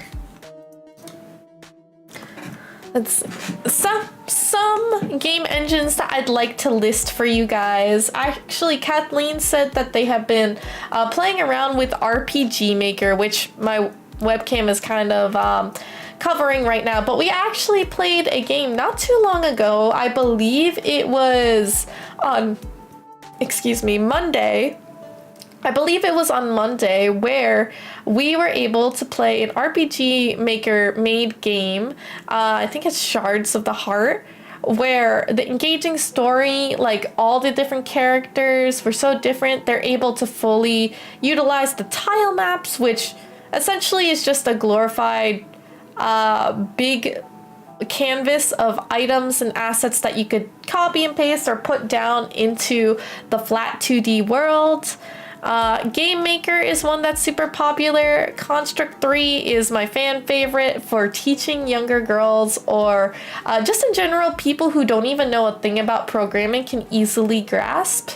Godot or Godot game engine is really is a really popular one after the whole Unity scandal and stuff. It's gotten a lot more I guess support and updates, and it's a fan favorite for people to figure out how to start making games. There's Unreal Engine, which honestly, the two titans, Unity and Unreal Engine, they always kind of go neck and neck. I would say Unreal Engine is a lot more polished than Unity because they have their flagship game, Fortnite, which essentially they have this method where they trickle down different features, then give it to the developers to make games in Unreal. But it's very costly. Unity is also really well known for being friendly for the VR spaces. So if you're into that type of medium, you might want to look into Unity. Twine is for people who are non-programmers, but really heavy on narrative design. So there's a lot of plethora of game engines that you guys can touch on.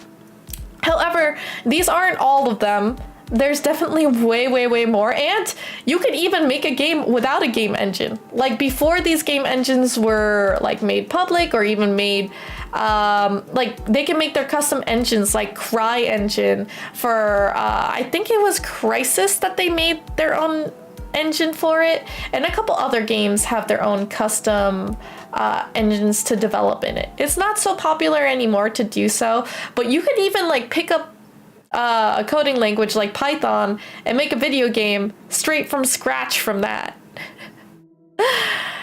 Let's see, what's my favorite game engine? I did say my fan favorite for teaching is Construct 3. To be honest, I still don't know how to pronounce if it's Godot or Godot, because my friend just recently has been published another game dev log, and I was actually featured on it because I play tested it, gave some advice and feedback on his latest build, and he pronounced it Godot.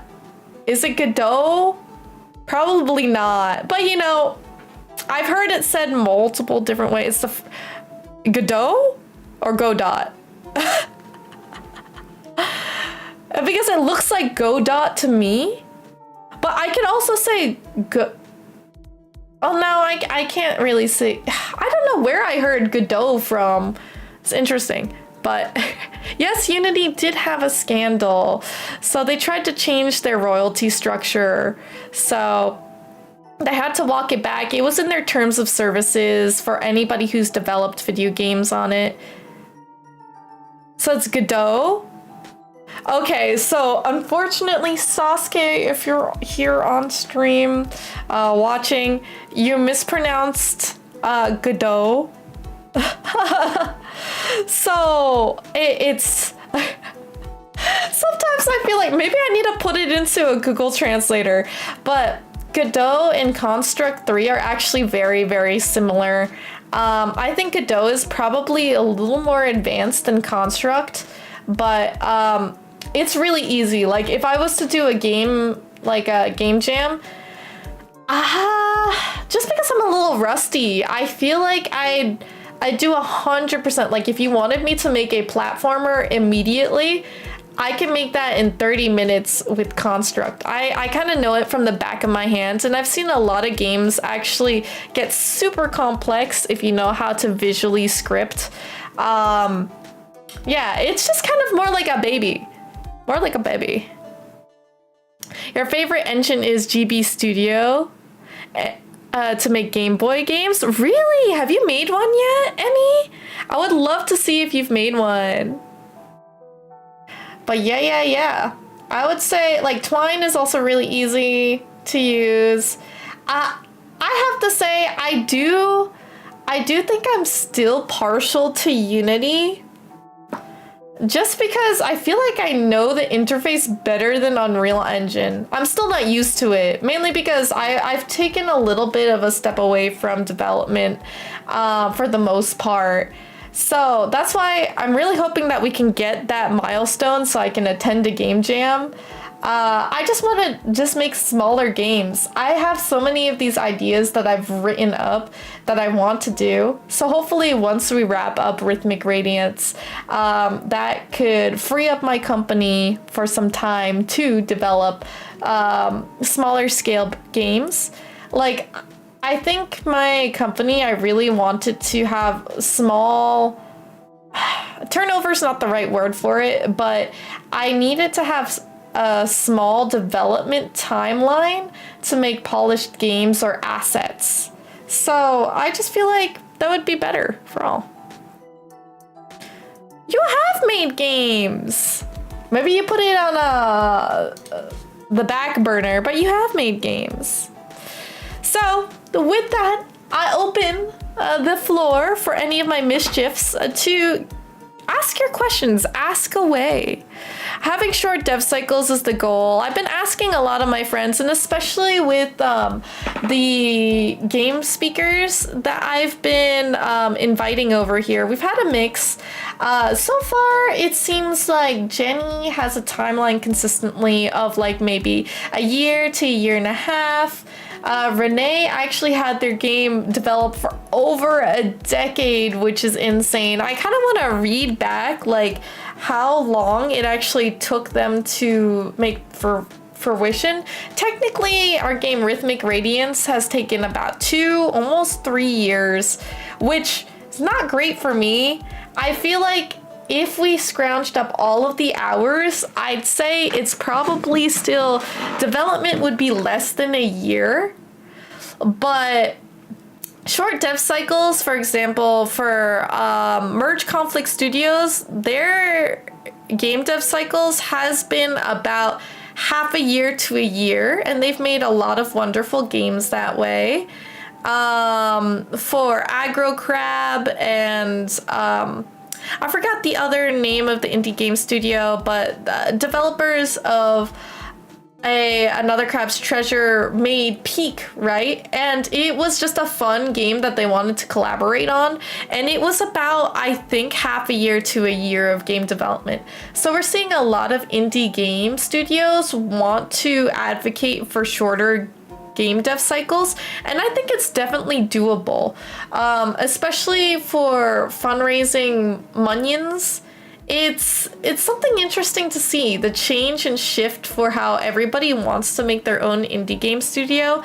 As Kathleen had said, she says maybe not right out of college, but many people want to make their own indie game studio because of the current climate of the gaming industry.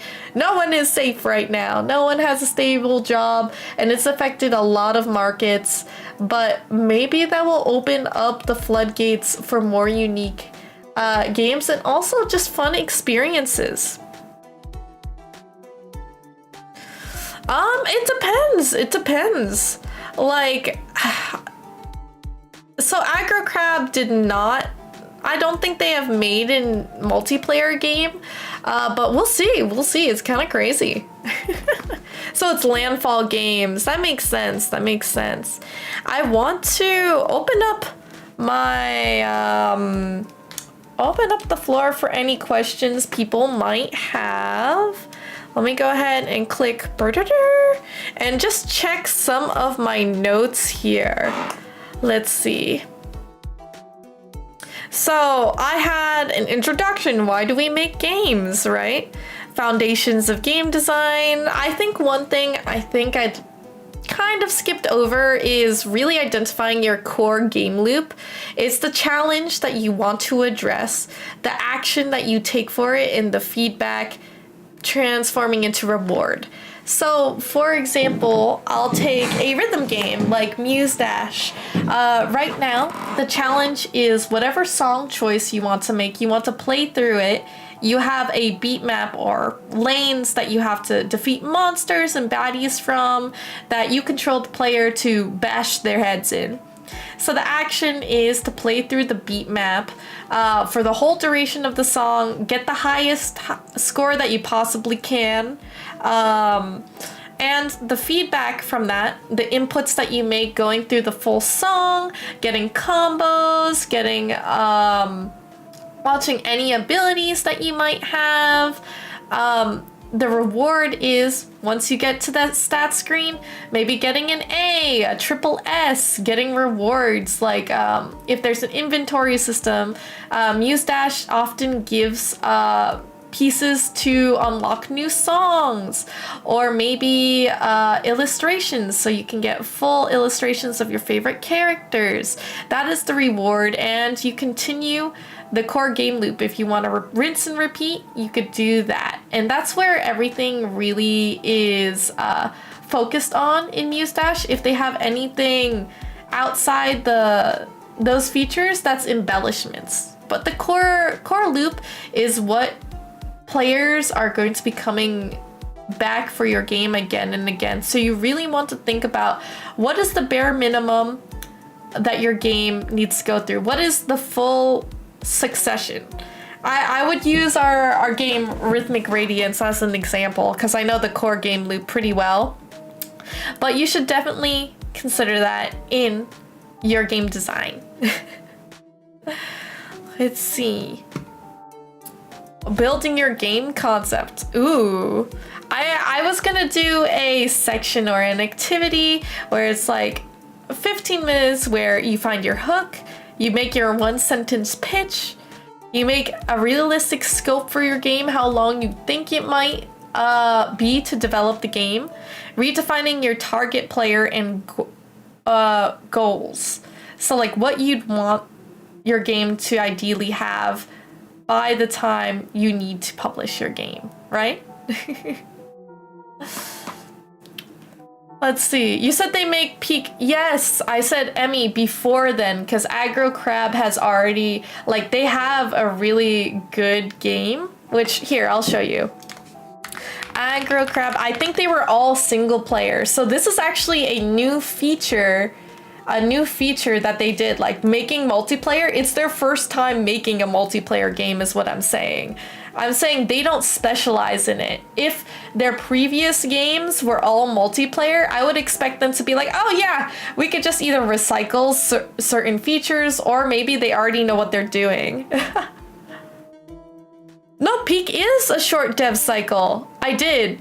Peak was about half a year to a year to make, and it was kind of crazy. I think we can actually read the press about it, but Peak, I think, I don't exactly know what they were talking about, but I remember watching, I think, a devlog about it. So, oh yeah. Okay, Crash Out Crew as well. They just made this. Here, we're gonna need to go look. Here, Another Crab's Treasure is the game that I played, which I personally absolutely love. This is a solo game. There is no co-op initiated with it. It's a Souls-like adventure game, which is kind of like baby Souls-like. I would consider it medium, but they had Going Under, which is actually, I think they had two other games. Yeah, here, Abstract Horror Mystery Game. This one was solo as well. So, oh, they just published, oh, we just published this one. This one was released in 2021. This one was released in 2020, Going Under. And let's see, Another Crab's Treasure was published. Let me go ahead and look at this. So this was published April 25th, my birthday of last year, which is why I had so much fun with it. Let me duplicate this so we can see it. Peak. Let's see. Peak was published June 16th, 2025. And Crash Out Crew is coming soon. They literally published a demo, like, I think, yeah, demo out now, October 13th. So they published Peak June 16th of 2025, and then they already have a new game out in October. So June, July, August, September, October. So that's like 4 months. And if I remember, I think I follow them on TikTok. Crash Out Crew, it's kind of similar, like maybe same type of mechanics that they recycled from Peak, because the characters look kind of similar. A little bit of their art style's different. But if I remember, they made this just out of fun. They just wanted to. So typically for games, especially because I've been talking to Melody from Merge Conflict, they did Gemporium. It was a kind of game idea. They had everybody a mini game jam to create game concepts, and they really stuck with one. They developed it for just a month, and they essentially play tested it. It was like, yo, we can really make this into a game. Another, I guess, 4 months later, they published it. There we go. They published it. I can actually give you guys a little bit of information on this. Here, hold on. Because they sent me a press kit pack to talk about Gemporium and play through it. So here, I mean, the game itself, it has a really core, solid core game design. So let me double check. Okay, so Gemporium is the beginning of a new quick development style for Merge Conflict Studio. So they want to make development more stable. I believe if I go to the press kit here, a fact sheet here, Gemporium began as a month-long project. After the initial month, we launched the demo and continuing to work on it behind the scenes, which they launched the demo very, very, very close. Let me double check to the time. Gemporium. Let's see. Gemporium demo was February, and they released the game in August. So yeah, it was essentially, the demo was 1 month. So that's March, February. Oh wait, oh my God. January, February, March, April, May, June, July. So that's about 7 months, roughly almost half a year of development. So Gemporium, again, they released this. They had over 10,000 wish lists, if I remember, in the first week. Oops. Let's see. I'm pretty sure. Oh, actually 19,000 units sold in a week. So it's not even wish lists. Let me see. 10,000 units sold in 3 days, so not even a week. It's absolutely amazing. They've been updating a lot of this, and I feel like this is like the new bubble, or the resurgence, not resurgence, the new movement to make sustainable game development. I could go check Lethal Company though, but definitely to show you guys, Crash Out Crew. Typically, I don't remember exactly how long they've done this. Let's see, Crash Out Crew, development cycle, Crash Out Crew. So Crash Out Crew development began early 2025. Project stemming from Game Jam after previous project cancellation. Yes, I remember. So my facts were right. I saw them on TikTok, because a lot of my TikTok is now indie game development. And 10K wish lists within a week might have been more impressive. They got 10,000 units sold in 3 days. That's pretty good because if you think about it, the conversion rate of wish lists typically is a lower rate. So we don't know how many wish lists they got, but definitely the conversions of units sold, that's pretty good, pretty good. But as I was saying, Crash Out Crew, right? I remember watching their TikTok, and what they said is they were working on a hack and slash game that they decided to scrap. And it was, you know, everybody was really demoralized. They had like no motivation because the game that they worked so hard for, they were hitting a wall and they decided to scrap it as a whole company. And so they attended a game jam to invoke that motivation back into their squad, right? And they basically started working on Crash Out Crew in a game jam. And the game was developed by a separate team with the studio working on Peak with a playable demo that basically dawned October, which is kind of crazy for Steam Next Fest. So they're scheduling it to release in 2026. So I think now the movement is to have half a year to a year life cycle for a lot of these games. And it's looking pretty published. So yeah, the game was officially announced by Aggro Crab, a playable demo. So it's pretty exciting, because the studio had split efforts as soon as the cancellation of Going Under 2, which is their game that they had released previously.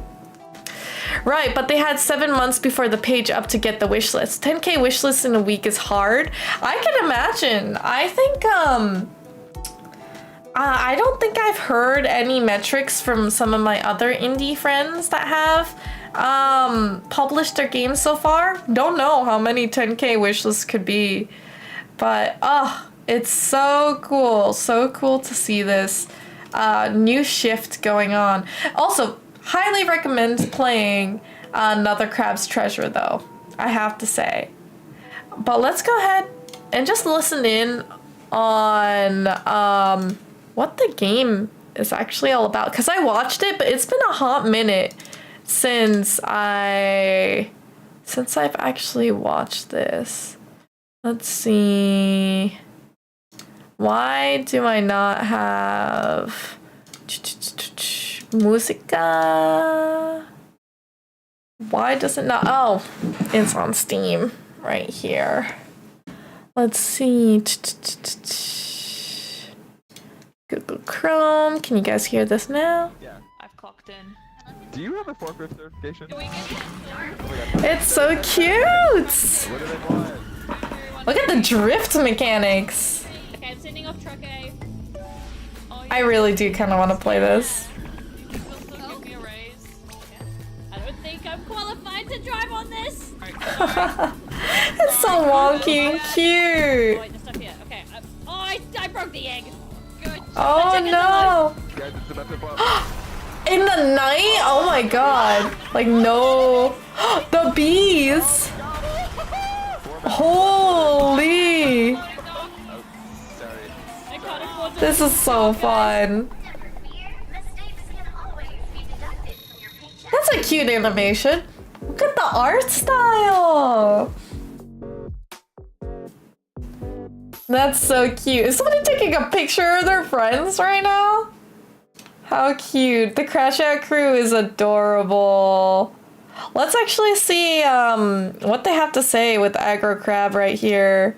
Welcome to Crash Out Crew, our new co-op multiplayer game made by Aggro Crab. Make a crew of up to 4 overworked friends and into a frantic co-op forklift. I think this is just their demo, but I really wanted to hear more how we made. Here we go. We said that our new game Crash Out Crew was made in a game jam that we continue to work on, but here's the story of how it happened. We originally made it in a game jam during the same month as Peak back in February this year. Same month. Crab worked on Peak with Landfall, while the rest of the team at Aggro Crab made Crash Out Crew. After the game Oh, was wow. over, we continued to work on Crash Out Crew past that behind the scenes. The idea was actually a combination of two pitches. The first game idea was a shipping dock crew who had to Wow. load shipments onto a cargo ship and deliver it to another port. You had to stop doing your tasks. Look at the take a little break, such as illustrations. phone time, which you might have seen is still in the game, and making yourself a coffee or sending an email to your mom. Otherwise, wow, you could look at crash out that. and jeopardize the ship. There was a point where we thought it would be funny if you all were a bunch of pirates using a regular cargo ship and everyone else but your crew is just living a normal modern day life. The name Crash Out Crew was actually made from when we were thinking about it as a cargo ship game. Oh, that's Kind so of cute. The other idea that we had was a Costco-like shopping trolley drifting game where you had to stock your trolley Battle and for drift around the Costco. island. It was pretty hype. We liked certain aspects of both games, so we actually combined them to make Crash Out Crew. Cool, right? Throughout the months following the game jam, we played with the art style and mechanics to see what worked and didn't. The game has been a fun creative Aw, exercise oh, there's to learn Mippies. about making games. After another 6 months, we kept cooking, and now here we are. The feedback has been really Was that good. Unity? I think it's made in Unity. This demo Can't is all see. being noted down, so we'll go over the feedback as a team and see what we want to add. You can play the demo right now as part of Steam Next Fest, so try it out.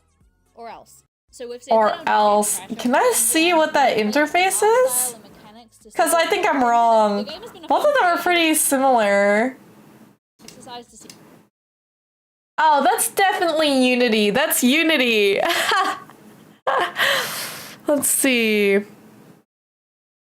Do I have wish list goals for Rhythmic Radiance? Well, it depends on how the marketing and the PR stuff works. I feel like after talking to some people, especially those who have done Kickstarters, those who have created the demo and then the Steam store page, I have to reevaluate. I feel like every time I learn more about the research that I've been given, especially with the interviews that I've had with, you know, fellow CEOs, those who have really shipped their own titles, I think I'm getting analysis paralysis on the way that I want to advertise this.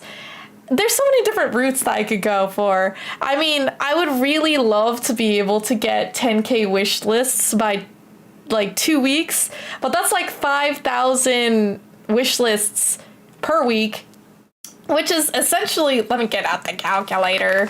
Let me get the calculator because I can't do normal math.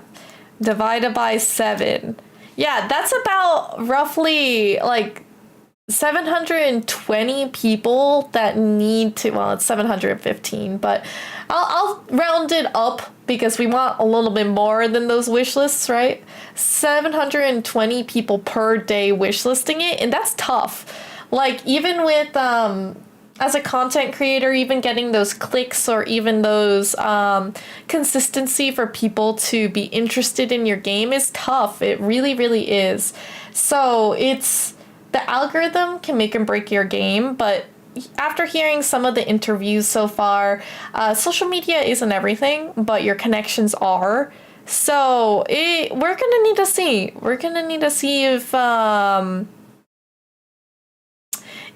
even be able to get to that point. I'm hoping, especially if we pair it with an event. A lot of these games that have advertised their stuff, like Aggro Crab, Gymporium, I think the previous game that we just had with Renee Gittins, let me see, I had it just right here. I want to call it Potions, but it's not exactly that. I had it here. Oh my gosh. You know what? We'll figure that out in a bit. But let's do just chatting webcam. Get some musica out here, shall we? There we go. Nice.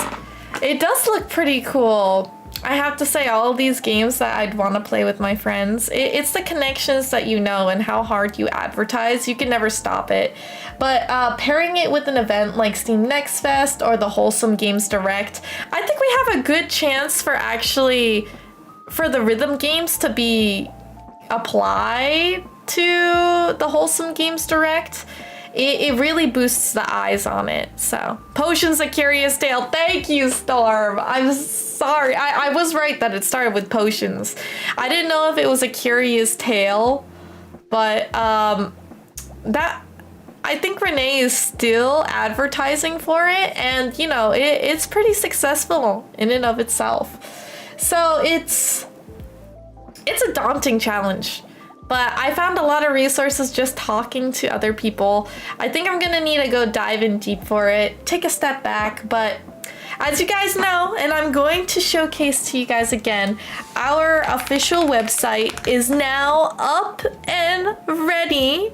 So if you guys want to get any updates, events, or just subscribe to the newsletter for Kaneo Studios, the website is now officially launched and up. All you have to do is enter your email and subscribe, and you guys will be able to hear about any devlogs, any updates for our upcoming titles, for Rhythmic Radiance when it actually gets up, about all of the developers, who is Kaneo Studios, the little blog that we're going to be starting, and more logs. I can't wait because I have a lot of content that I'd like to just showcase.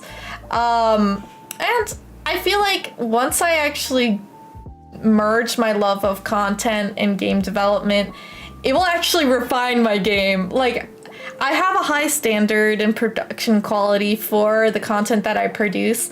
So I have a feeling that once I'm like, oh my god, I need to showcase some people, the behind the scenes of how the diner was developed, or what creative direction that we wanted to take from that, I'm going to need to like write up a script. I'm going to need to find like different examples, like a mood board to show them. Like, I need to catch all this B-roll. I feel like our game has been kind of being developed like haphazardly, which a lot of indie game studios kind of do this.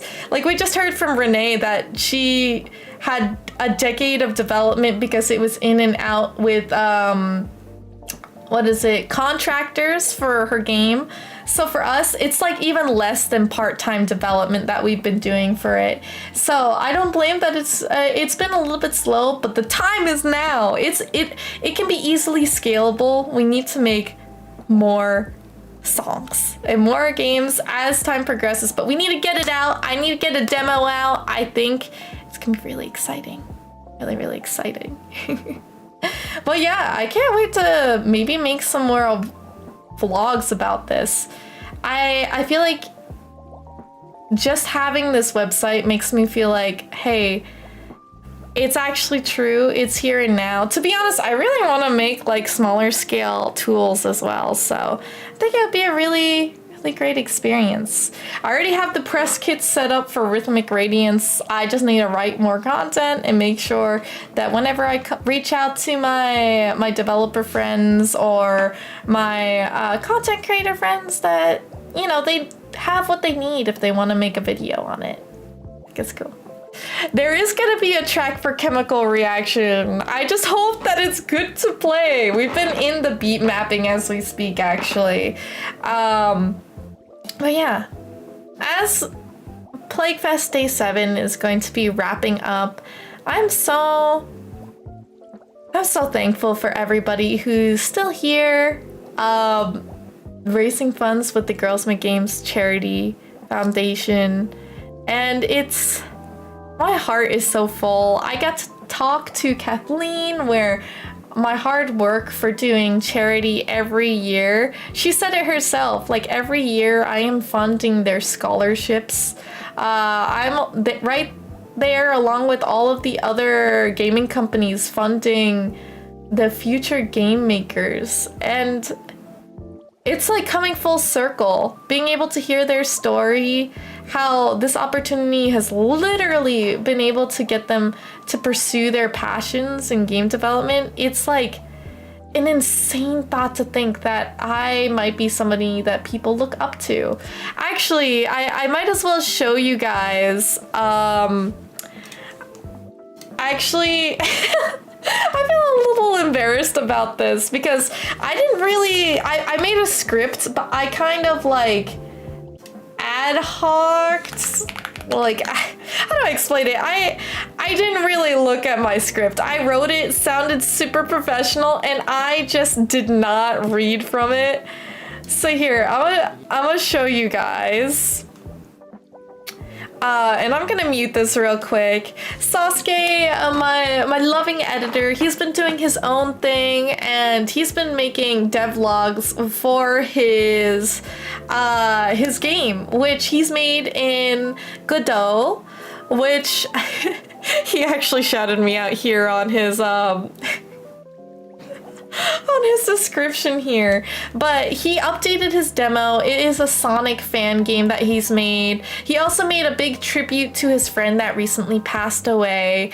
So that's what you're seeing right here, right now. But he featured me in his devlog because he really cared about my opinion. Realizing how many people I've touched, like being a judge for game jams and a mentor, it's insane.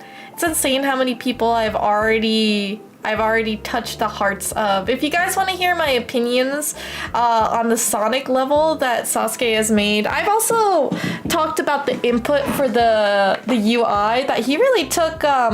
He did a lot of work on it. I want to play it again, but he basically talks about what he's been developing, how to make like parallax backgrounds, 2D games, how to set up your level design, which in the end right here, I talk about how to break down the different features for making platformers from like level 1 to like level 3. So easy, medium, or average and moderate, and to extreme and advanced skill sets. So it was really fun, really fun to explain how to do this, especially because I'm not a Sonic gamer. I'm not a Sonic gamer whatsoever, but I want to say shout out to Sasuke because he has been making so many motivational devlogs. And as you can see, he just got to 15K subscribers. He's been working hard on his game, and I had the most wonderful message given to me about how I've been a big inspiration. Like at the very end, he said if it wasn't for me, he wouldn't have made a game. He wouldn't have like done this. I feel like that's a big statement. But like, I am influencing others to dare to take a chance, make video games, and Sasuke is seeing the fruits of his labor. People love his game. People really want to see it succeed, and I'm so happy for him. So I hope you guys do give Sasuke a follow. A big shout out to him for always making a lot of my funny edits, but also just being a stand-up guy. So be sure to check him out on YouTube. He mainly just does editing and YouTube long-form content. He is also a streamer himself. He streams on YouTube. I don't believe on Twitch, but be sure to give him some support. Without further ado, my loves, I want to give you guys a reminder that the next time that you guys can see me on stream, which will be my music just cut out. Let's see. Is the audio playing? No. Let me switch that back to Plaguefest, the musica. So the next time you guys can catch me on stream will be tomorrow at 1 p.m. Eastern time. Sharp. I might actually start a little bit earlier because I'm realizing that OBS has been really messing up as of late. I'm giving it a side eye because it's been making my job much harder to stream for you guys. But Sunday starts off week 2 of Plaguefest, so we have yet another 7 days of fun and mayhem for both Discord events and live streams. Sunday, we have another plethora of game speakers, indie games, and I have a special guest for you guys. We have Beats Creation, which you've seen playing in the modded Minecraft server with me. He is also a wonderful game designer and game developer for TCG games. And I invited him to give his 2 cents and his advice to you guys in making video games. I hope you guys are going to be excited for it. But let me just read out to you what our schedule's gonna entail. We're gonna start it off strong with 2 different guest speakers. So guest speaker number 4, which is Lev from the GMG Fellowship. So as I said, I'm a GMG alumni and fellow. They have been a veteran going to GMG summer camps, so they've made games before. And actually, they have had honorable mention last year's, or I think it's this year's summer camp for their game. I can't wait to dive in deep and ask her about her experiences, because I personally have taught time and time again at these summer camps, and I'd love to hear what her experience is from the eyes of being a camper. At 2, we do have our 5th guest speaker, which is game visual artist contractor Katie Cooper.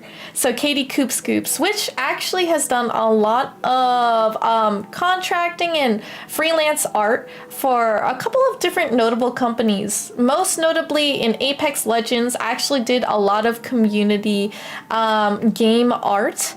That's actually how she was founded by the company, reached out to be a contractor and do a couple panels, do different art, doing different lore. I'll need to show you guys her portfolio because it is amazing, but I have the privilege to actually share you guys something a little bit more unique there, because I don't think all of the speakers that I've had is either self-made CEOs or have built their own gaming companies or work at a AAA companies. But for people who are freelancers, just starting out, transitioning from a different job, like hearing their insights, how they got their first gigs, how to set up their portfolio or anything like that to really get into the gaming industry, I feel like we can really get some really core advice from Katie in this way. Once the guest speaker wraps up at 3, we get to play indie game showcase Deadstock, which is yet another indie game submission by the lovely indie game dev. Let me pull up the name because I think I'm gonna butcher it. Let's see, Deadstock. I know it's here. Where is it? Okay. Deadstock, made by the lovely Zero. I think Zero? Hopefully I'm pronouncing that correct. I feel like I'm not. But one of the team members of a team that developed this game, Deadstock, decided to apply. And it's on itch.io. I can't wait to share with you guys. It's essentially like a mystery horror, oddly slice of life is what they actually gave for the genre, visual novel and point and click. So it's gonna be quite a ride. I feel like their narrative design is going to really throw me for a loop and I'm gonna be so excited. But then from 5 to 7, we have class in session where we teach you the tips and tricks of guest professor Beats for creating your own trading card game experience, TCG 101. And we dive into his segment where we showcase his indie game that he's currently working on. He has a plethora of TCG games, but we will be playing Armies Against Entropy, which he's also a live streamer. He showcases his game development, making the cards, the artistry behind it. It's amazing. It really, really is. So I hope you guys will stick around to hear his advice and 2 cents into it. So I hope you'll be there tomorrow at 1 p.m. Eastern Time. Oh, I don't know why I SO'd you, Storm. Okay. Oh, spelled it wrong? I guess that's what happens. Oh, Chumba is on right now. Oh, I'm so happy. Maybe we could raid into Chumbubs now. But without further ado, with all the love and hugs in the world, XOXO, Nizu loves you. And please, my dear mischiefs, stay cheesy, and I hope to see you guys in the next stream tomorrow at 1 p.m. Eastern Time. Don't forget it. I might start a little bit earlier just to prep for my guest speakers, but I hope you're super excited to have them here. So, I'll also be doing announcements such as the Kaneo Studios launch of our brand new website, but also be sure to enter the giveaways because tomorrow we start pulling to give you guys GMG published game keys or GMG branded t-shirts. So we'll spin the wheel of giveaways and you guys may have a chance to walk away with lots of giveaways. I hope you guys are ready for that. So I'll shout it out tomorrow, but take care, y'all. And we're gonna go ahead and find someone to raid. Let's see, who can we raid? Lucia and Chumba's stream. We gotta see where's Chumbubs. Oh, Endo is playing too. Oh my god, Ball and Pit. That's interesting. Sarok is playing. Oh, Poppy Playtime. There's Chumbubs. She's only been up for about an hour. This is good. This is good. We need to show her that love. We need to show her that love. So let's go ahead and start the raid. I haven't raided her in such a long time. She finishes up before me. So I'm kind of glad that we're able to catch them right now. So wherever you are in the world, have a beautiful morning, a fantastic afternoon, a darling evening, and a very, very good night. If you guys are going memes, be sure to have the bestest of slumber, the best dreams, so you can wake up energized, ready to take on the day tomorrow. And hopefully you'll join me on my Plaguefest Day 8th stream. We got a lot of fun things. So I hope that you guys will be there. So take care, guys. I'll see you tomorrow. Mwah. And I think it'll be hybrid. Probably my webcam and my VTuber. Copy that raid message. I'll see you guys on the other side.